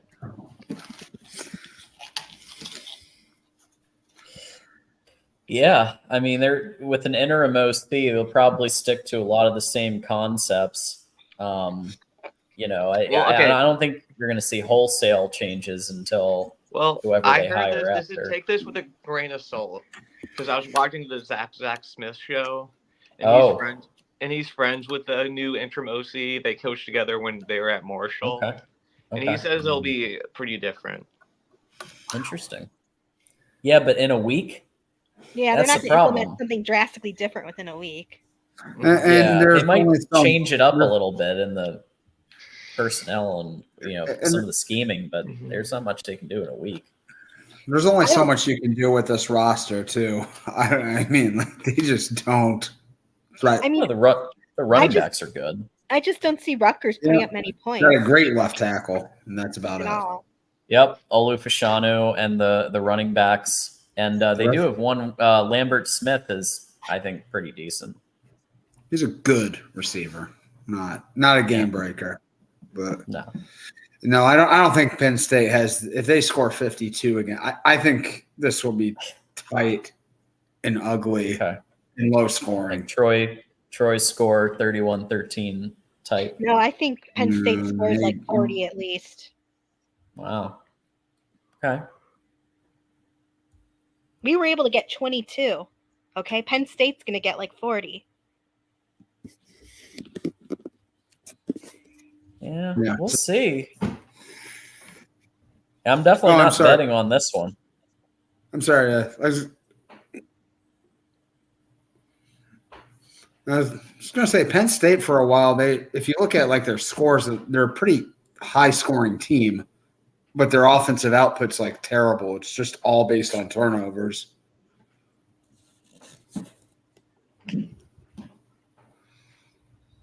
Yeah, let's see. Rutgers won. Okay. Rutgers will be motivated, and PSU is down. Look out. Oh, couldn't you argue Penn State will be motivated also?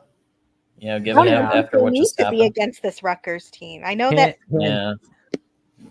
Oh man, I'd hate to be in the room watching this game. I'm just like, that's a game you do not put on in front of the children. That's a no-no. I mean, if you want them to take a nap, definitely put this on. If I want to take a nap, but if you want to get traumatized, have them watch Rutgers Penn State. It's just not going to be pretty. Rutgers is going to lose like by I don't know how much.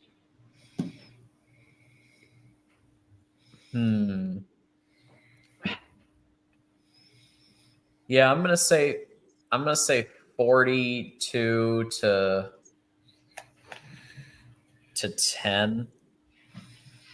Penn State. Yeah, I would agree with something like that. Yeah. I mean, I don't know. Yeah, I think Rutgers will score a touchdown and a field, like something like that. But you know, maybe the touchdown comes at the end of the game. Penn State's kind of like, yeah, we're already up by whatever. Let's put in the second or third stringers. You know, that kind of thing. All right. Well, Erica, Illinois is coming to Iowa City, coming to you. 3:30 game. You know, this is obviously a big one. You know, do we think Iowa can continue, you know, keep winning and you know, obviously you're trying for that Big Ten West. You know what? Get the whole thing. I think we can win. Just based on the fact that we got some stuff going this past weekend and the fact that our defense has been playing lights out. So I see us winning this game, maybe 2010-ish, maybe 12-13. Oh, I like that. Something like that. Well, let me see what the line is. Yeah, very interested.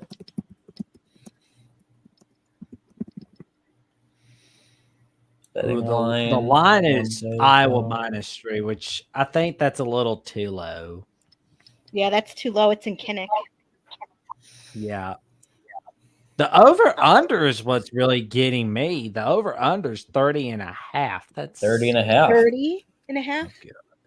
Hmm. Well, they would make it if they got my prediction.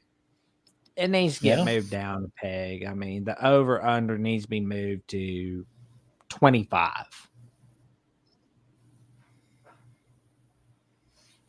Yeah, I don't know. Who do you think's going to win, Iowa or Illinois? Oh, I'm really hoping that Cooper DeJean could get used in the passing game.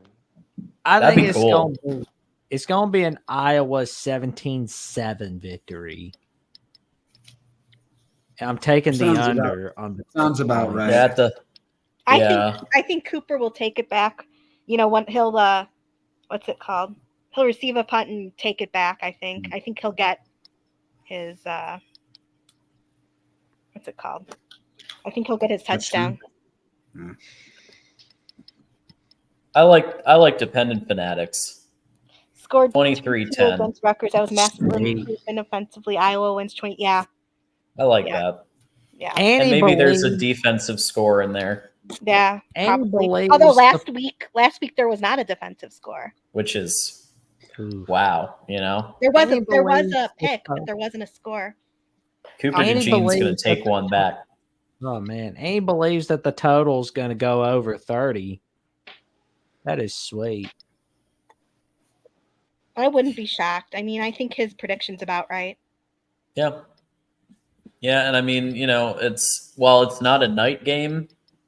Partially still, that's a tough. Well, yeah, that's true. Towards the end, it will be, especially with daylight savings. Yeah, so it gets dark around here at like 5 o'clock or even earlier. Oh now. yeah. Even earlier, like 4:30, it starts getting dark. So, yeah. I mean, I'm not in Iowa, but I'm still, a state over. Oh, and the other thing I forgot to mention when we were talking about this week's game, by the way, is that Rutgers got six false starts. Ooh. Wow. That explains all those penalties for sure. I mean, yeah, they got the false starts, and they got let's see, some of it was like a one missed snap, I think it was, and then there were a few times where the defense, lured the offensive line into jumping over. So there was stuff like that was happening. So I think they'll do that against Illinois a little bit too. Kennick factor. Yeah, that's why I think the 3 is real. not. It needs to be higher. I agree with Jackson on that. Yeah. Illinois on a roll though to get 2 straight wins. Look dead. Yeah. I think and yeah, but that streak's going to end. I yeah, think. that's going to end. I don't think you can compare Indiana and Iowa's defenses. No, not at all. Well, Minnesota's having a rough go of it, and now they have to go to the shoe. So 4:00 Eastern game. I think that's Eastern. So Minnesota going to Ohio State. Sean, does Minnesota have any shot at all, or is Ohio State going to use this as like a, like a message to Michigan, like, look out, we're coming? No, man. Minnesota has no chance. But I it'd be nice if it was exactly like this past weekend. You just end the game at by halftime. You get enough reps to stay fresh, and then you just pack up and save yourself for the one game that really matters. So there's not much to say about this. Minnesota is in a tailspin. PJ Fleck gets to come back to where he started his college coaching career. There you go. Yeah. Ohio State, but hell, 56-10 is the Moose prediction. I don't think. Yeah. Yeah, Troy seems a little bit. I think Troy's about right, somewhere in that ballpark. Yeah. Mm-hmm. It'll be interesting though with Keen Holes, because I think they still want to redshirt him, and I guess they have 3 games to use him in now. Yeah. If he's and I mean, I don't know if you want to burn a game when he might be your primary backup, because technically, they could potentially have 4 more games after this. Is the guy that was competing for the starting job definitely leaving? He's definitely out for the rest of the year. Okay. I don't know if he's transferring or not. I would imagine he will be, but we'll see. I just don't think this Minnesota team's good enough to play spoiler. Like, they're not like that 0-2 Purdue team. So they don't have like anything that scares you or anything. Like, there's no. Yeah. They don't have like a pass rush or dynamic playmakers at all. I'll go. I'll go 38 Zip Bucks. I'm gonna go ahead and say that this is gonna be a 31-14 victory for the Buckeyes. 31-14? 31-14? Yeah. I think they're just kind of saving their best juice for Michigan, and I think it's the same thing with Michigan. They're kind of saving all their juice for the Buckeyes. I think Michigan's going to have a little bit more of a struggle than Ohio State will this weekend. Yeah, that's true. Just possible. But we've seen stranger things happen in the world of college football. Well, Minnesota Dave has contributed again. Thank you so much for all of your super chats today, man. It's going to be closer than the experts think. Ohio State 52 to Minnesota 21. Wow. Okay. Well, if he's saying it's closer, he still has Ohio State covering. Yeah. I don't see how Minnesota possibly scores 21 points on Ohio State. I just don't see that. If it's all backups in the second half, maybe. Right. Yeah, Right. I guess in that scenario, Yeah. maybe. By the end, you might have third string in there. Yeah. Just like get the water boy in there, get everybody in there. Why not? This is the game that you dressed Rudy for. You're right. Send him on. There you go. All right. Last but certainly not least, Nebraska. Least. Yeah, Nebraska's going to Camp Randall for a night game on NBC. They're going to be on NBC. Jesus, NBC. This is a dog show for. I mean, they're two brands, but this is a dog show for NBC, man. Jeez. I don't know, man. Wow. We could see some magic happen on Saturday night. NBC never gets the marquee game ever. It's always something like this. It's always like the 5th or 6th game on the docket. They had Michigan State, Iowa on there earlier this year, right? Oh yeah, that's right. Yeah. They had Maryland and Charlotte as their night game. Right. Yes. 49ers. Yeah. Well, I think they could probably put since Wisconsin's going to have Bama in their backyard, maybe they could either have that on NBC or maybe it'll be on CBS or Fox for the big noon kickoff. Who knows for next year? I think the lineup's going to get a lot better. I don't know. We'll see. This is the game I always have to remind myself which team is which because they have the exact same color schemes and but here's the problem for Nebraska. They haven't quite gotten it done against Wisconsin. The last time they beat them, I believe, was 2012. 2012, and then Wisconsin beat them in the rematch in the Big Ten championship game. I'm not convinced that's going to have a influence here because it's two different teams completely now. Especially with Wisconsin's air raid. Ha ha. Great point, Erica, because the jump around is not exactly intimidating this year. Not Certainly at all. No, because it didn't Wisconsin, scare I'll pick Nebraska to win. Ooh. Ooh. Are they going to do what Michigan did and just start jumping around too? Yeah. Notre Dame did that. Notre Dame did that, and then Graham Mertz fell apart. Yeah, you don't do that whole trolling people on their fields because then they're gonna bite you in the rear. Well, it worked for Michigan. So Wisconsin's a 6-point favorite. The over/under is 37. That's a lot. It's a lot for these two teams. Yeah. No, I know the line, the spread. I'm looking. 6 points. I mean, this is going to be like the Illinois game that we had last year, like 9-6 type of stuff. I could see that. Yeah. I think you got to pound just call the it under. off? Neither team deserves it. Just call it off.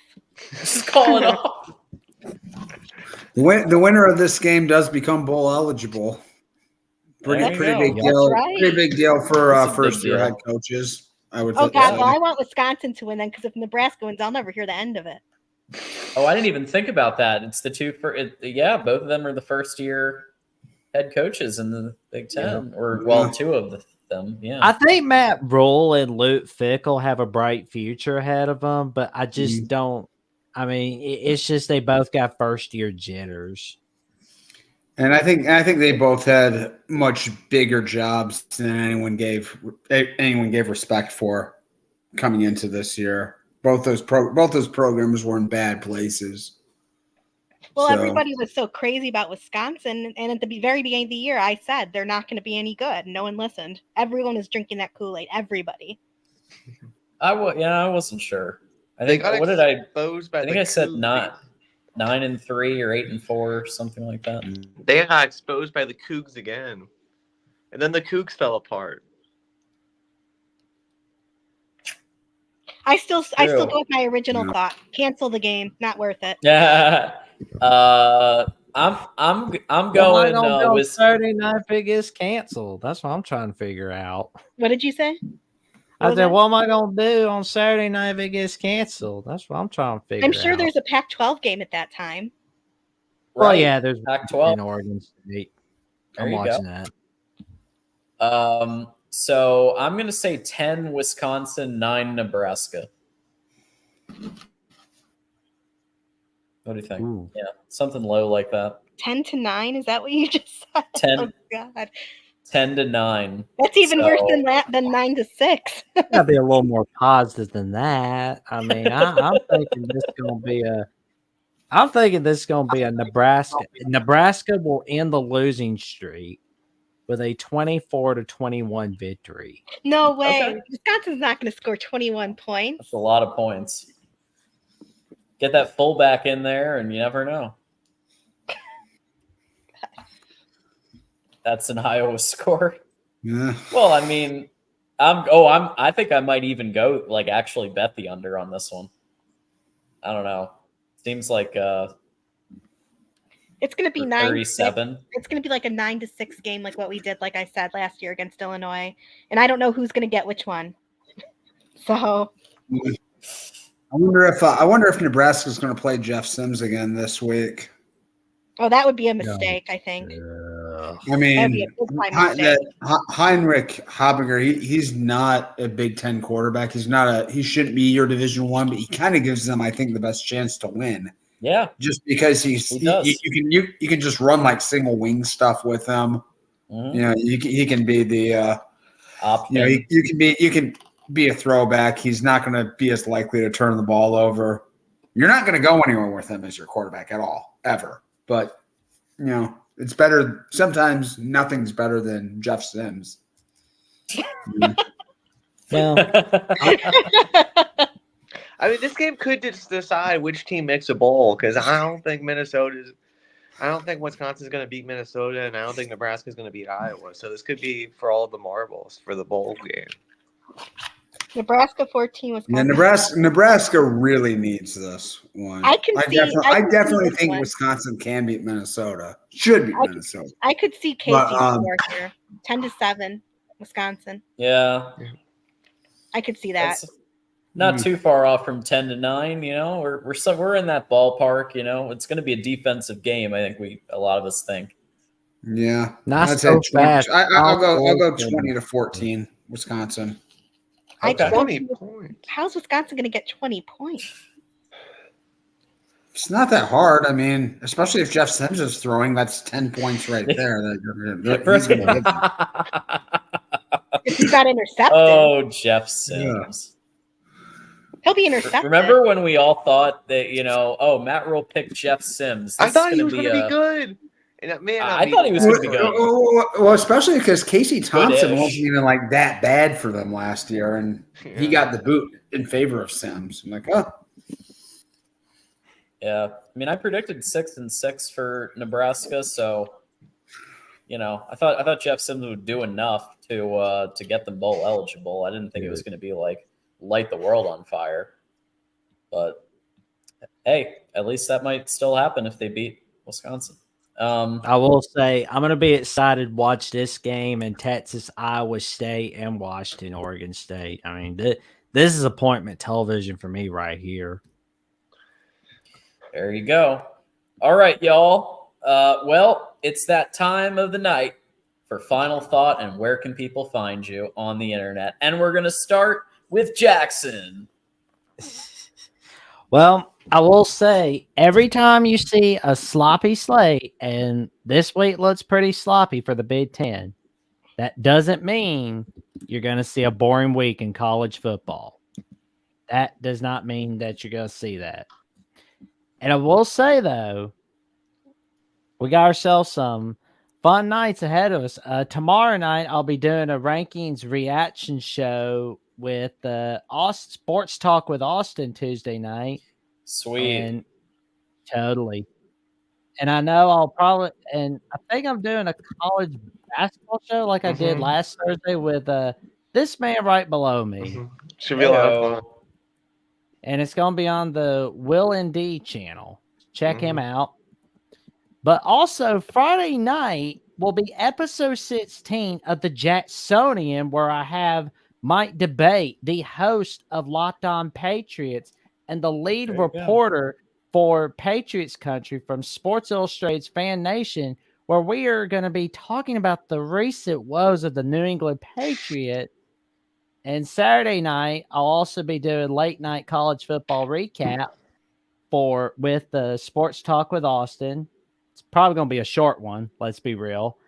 And Sunday night, I'll be on College Football After Dark. And next Monday, I'm probably back here if everybody's all right with me coming back on here. And come on in. As for next Tuesday, episode 17 at 8 p.m. Central Time, 9 p.m.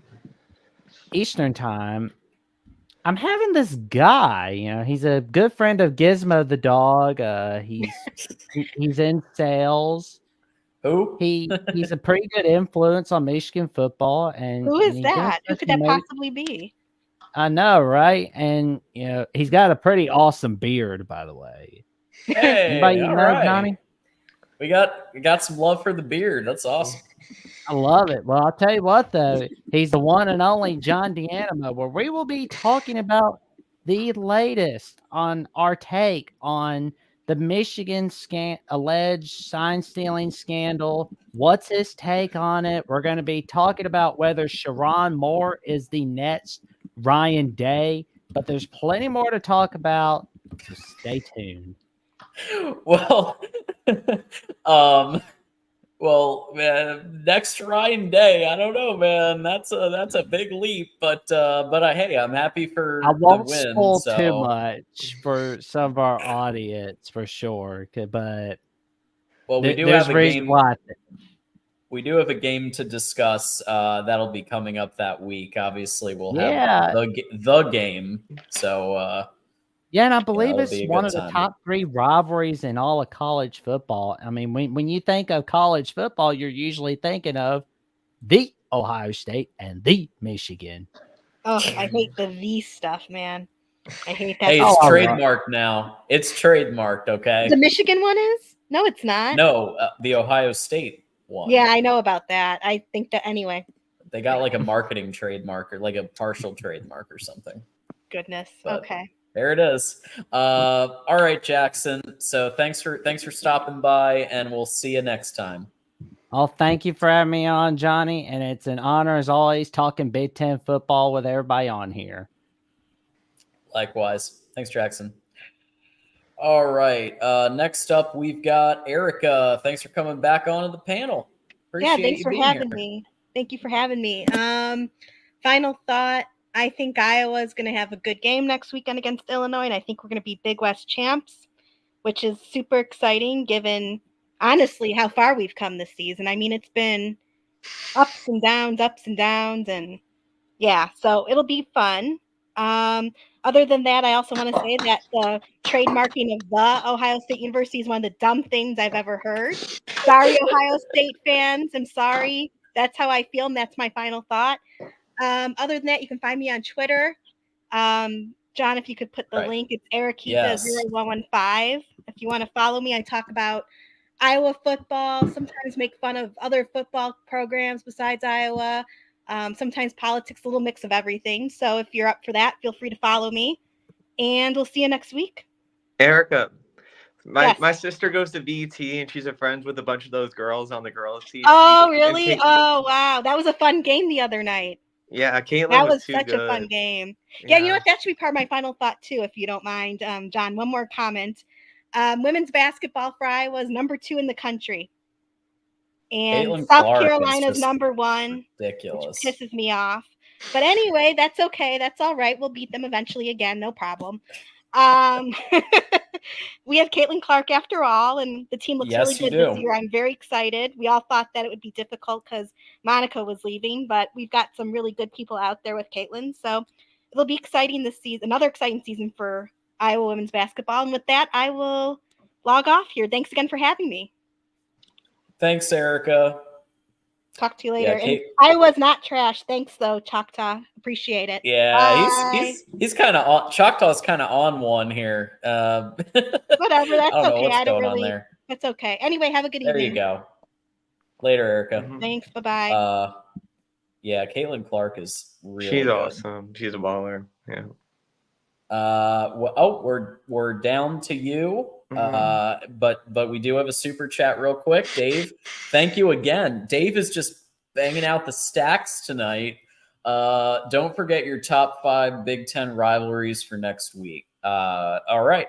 So yeah, we're doing this. Top five Big Ten rivalries. All right. Will, final thought, and where can people find you? I have one fun fact. Okay.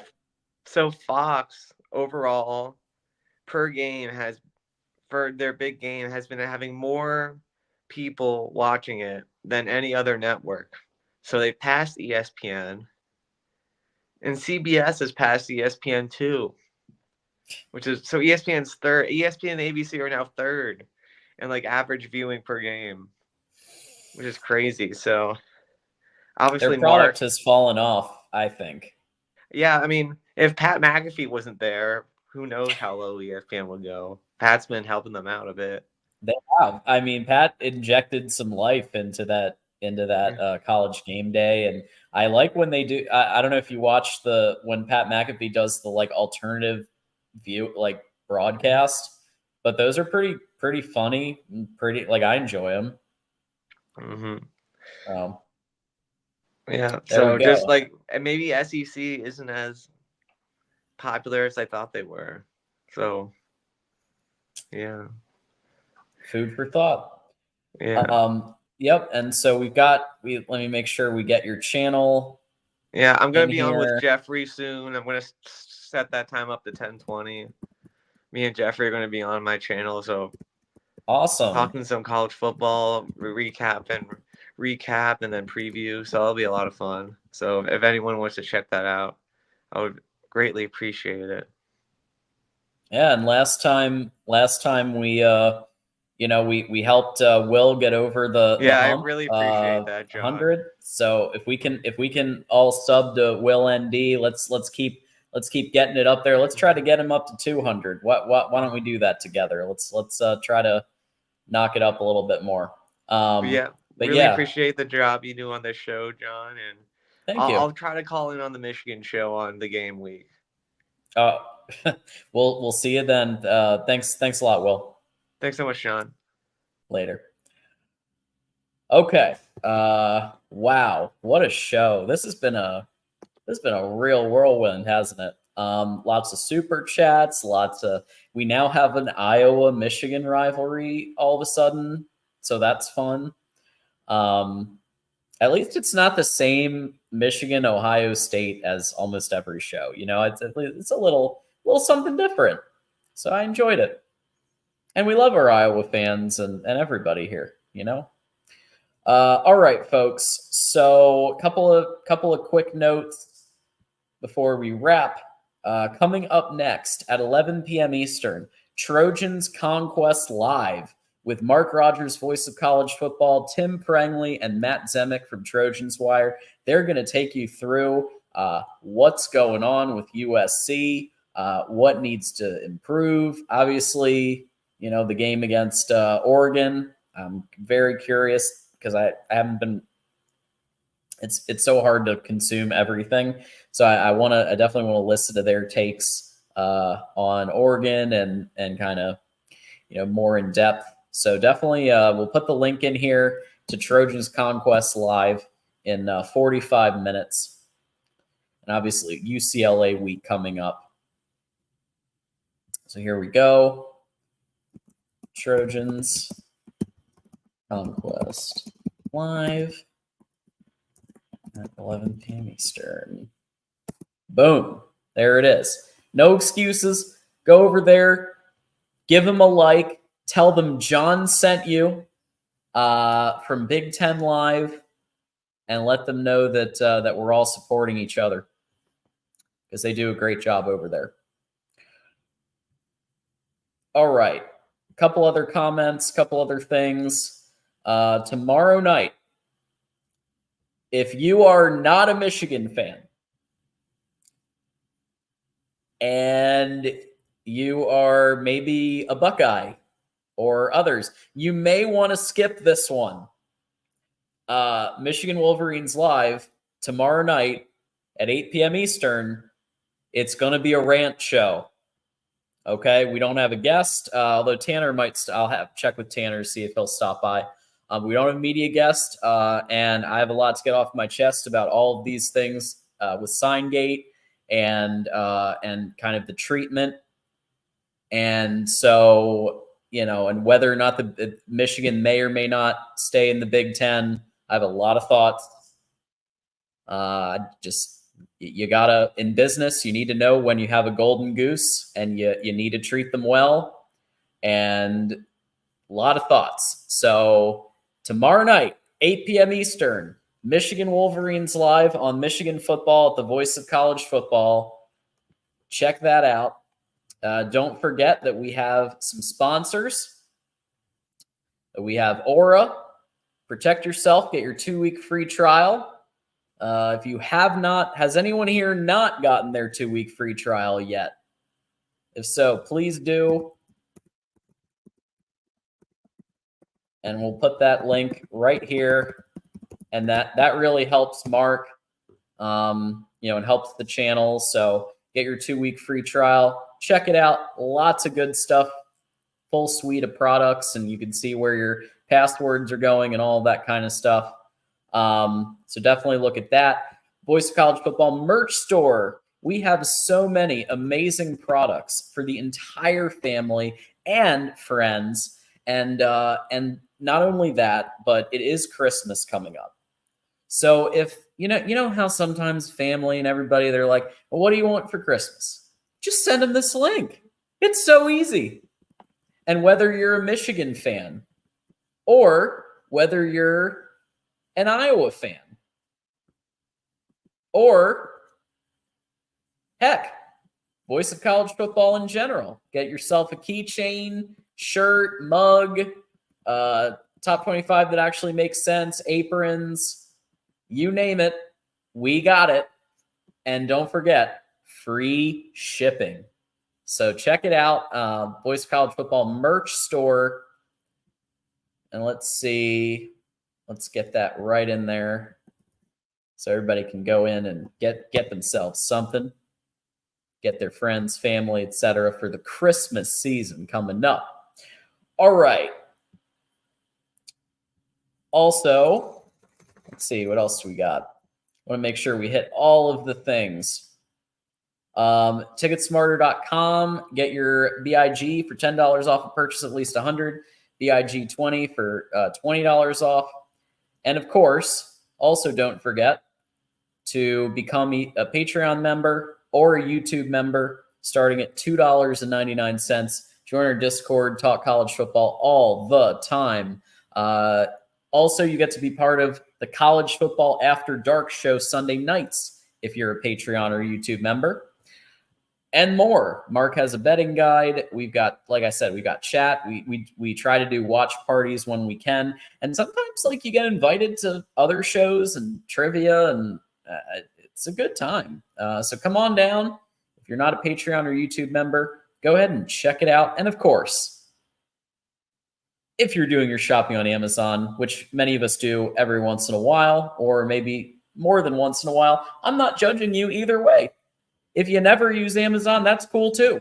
But if you do, click the link in any description of any Voice of College Football video, and it's the same shopping experience. The only difference is Mark Rogers gets a couple of bucks. So that's the only difference, and you might as well just go ahead and do that. All right, folks. Let's see any final comments here. Go Blue for real. Have I ever not finished a show with Go Blue? I don't think I've there maybe a couple of times, but I'd say 95% of the time I remember. Let's see. America's team, Michigan, yes. Thank you, Nick. We appreciate that. Let's see. Thank you, Troy. And that's coming from a Buckeye, talking about a Michigan fan. So there you go. I mean, can't really beat that.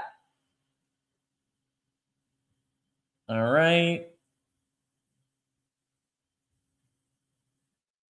You can if you want. I'm just saying. There's going to be some smoke. That's all I'm saying. Thank you, Casey. Thank you, Jared. Thank you, Mike. Mamma mia. Yes. So I am 25% Italian. That's the highest percentage I have. And then Irish is like 5 or yes. It's a much smaller percentage. But for some reason, the Irish just comes out. So there you go.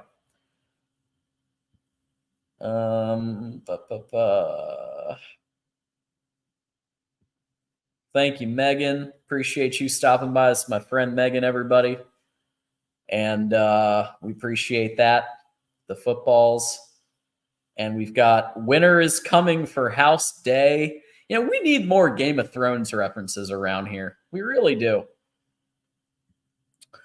Does anyone know where the love of God goes when the waves turn the minutes to hours? Michigan's boa constrictor play style. And you know what I like when Fox does that image of Jim Harbaugh as the boa constrictor, whoever did that should get a raise. That is so good. Jackson's the man. Yeah, Jackson's awesome. He's got and he's extremely knowledgeable about football too, and that's always appreciated on the Voice of College Football, right? Always appreciated. I have to admit, I'm a 49er fan, so I've seen Harbaugh for a long time. So you remember when he almost won a Super Bowl, one play away from winning a Super Bowl. Sometimes he says the weirdest things. He sounds like he's from Mars sometimes. Sharon Moore will be 1-0 versus Ryan Day. Go Blue.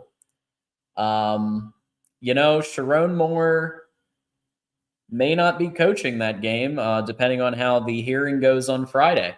I'm a little dubious that Harbaugh's going to coach the Maryland game, but we don't really need him for that one. Sharon will be able to get it done, but I'm hoping that the legal process will happen where Jim Harbaugh will be able to coach against Ohio State.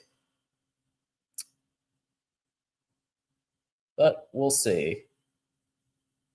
If you're really Italian, where were you in that Getting Gotti doc on Netflix?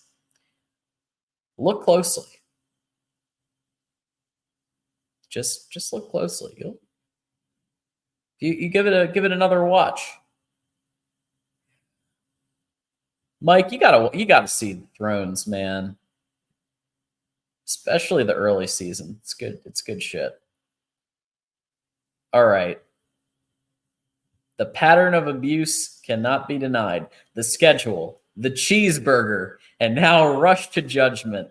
I have a lot of thoughts. A lot of thoughts. Yes. The crime of paying for cheeseburgers. And by the way, the brown jug makes a great cheeseburger. Okay? Harbaugh's got good taste in burgers. Brown Jug rules. Anybody who ever stops by Ann Arbor, go to the Brown Jug.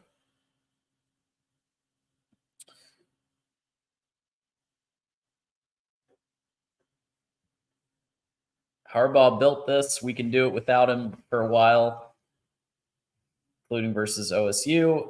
Michigan is the only school who can drop F-bombs live on Fox. I don't know. I think if Ryan Day dropped the F-bomb, they would, that would be fine too. Maybe you get either way. I mean, Michigan might get like a small fine, like FCC. I don't know how all that works, but it's possible. Anyway, that's it. All right, folks. I've been going about 2.5 hours. This show has been going 4.5 hours. We're gonna wrap for the night. My name's John Diadamo. If you haven't followed me on Twix, I'm gonna put my own Twitter Twix right here. So please follow me. I give all kinds of takes on football and other things. So check that out. If you haven't hit follow, definitely do that. LeBro, go blue. Absolutely. All right, y'all.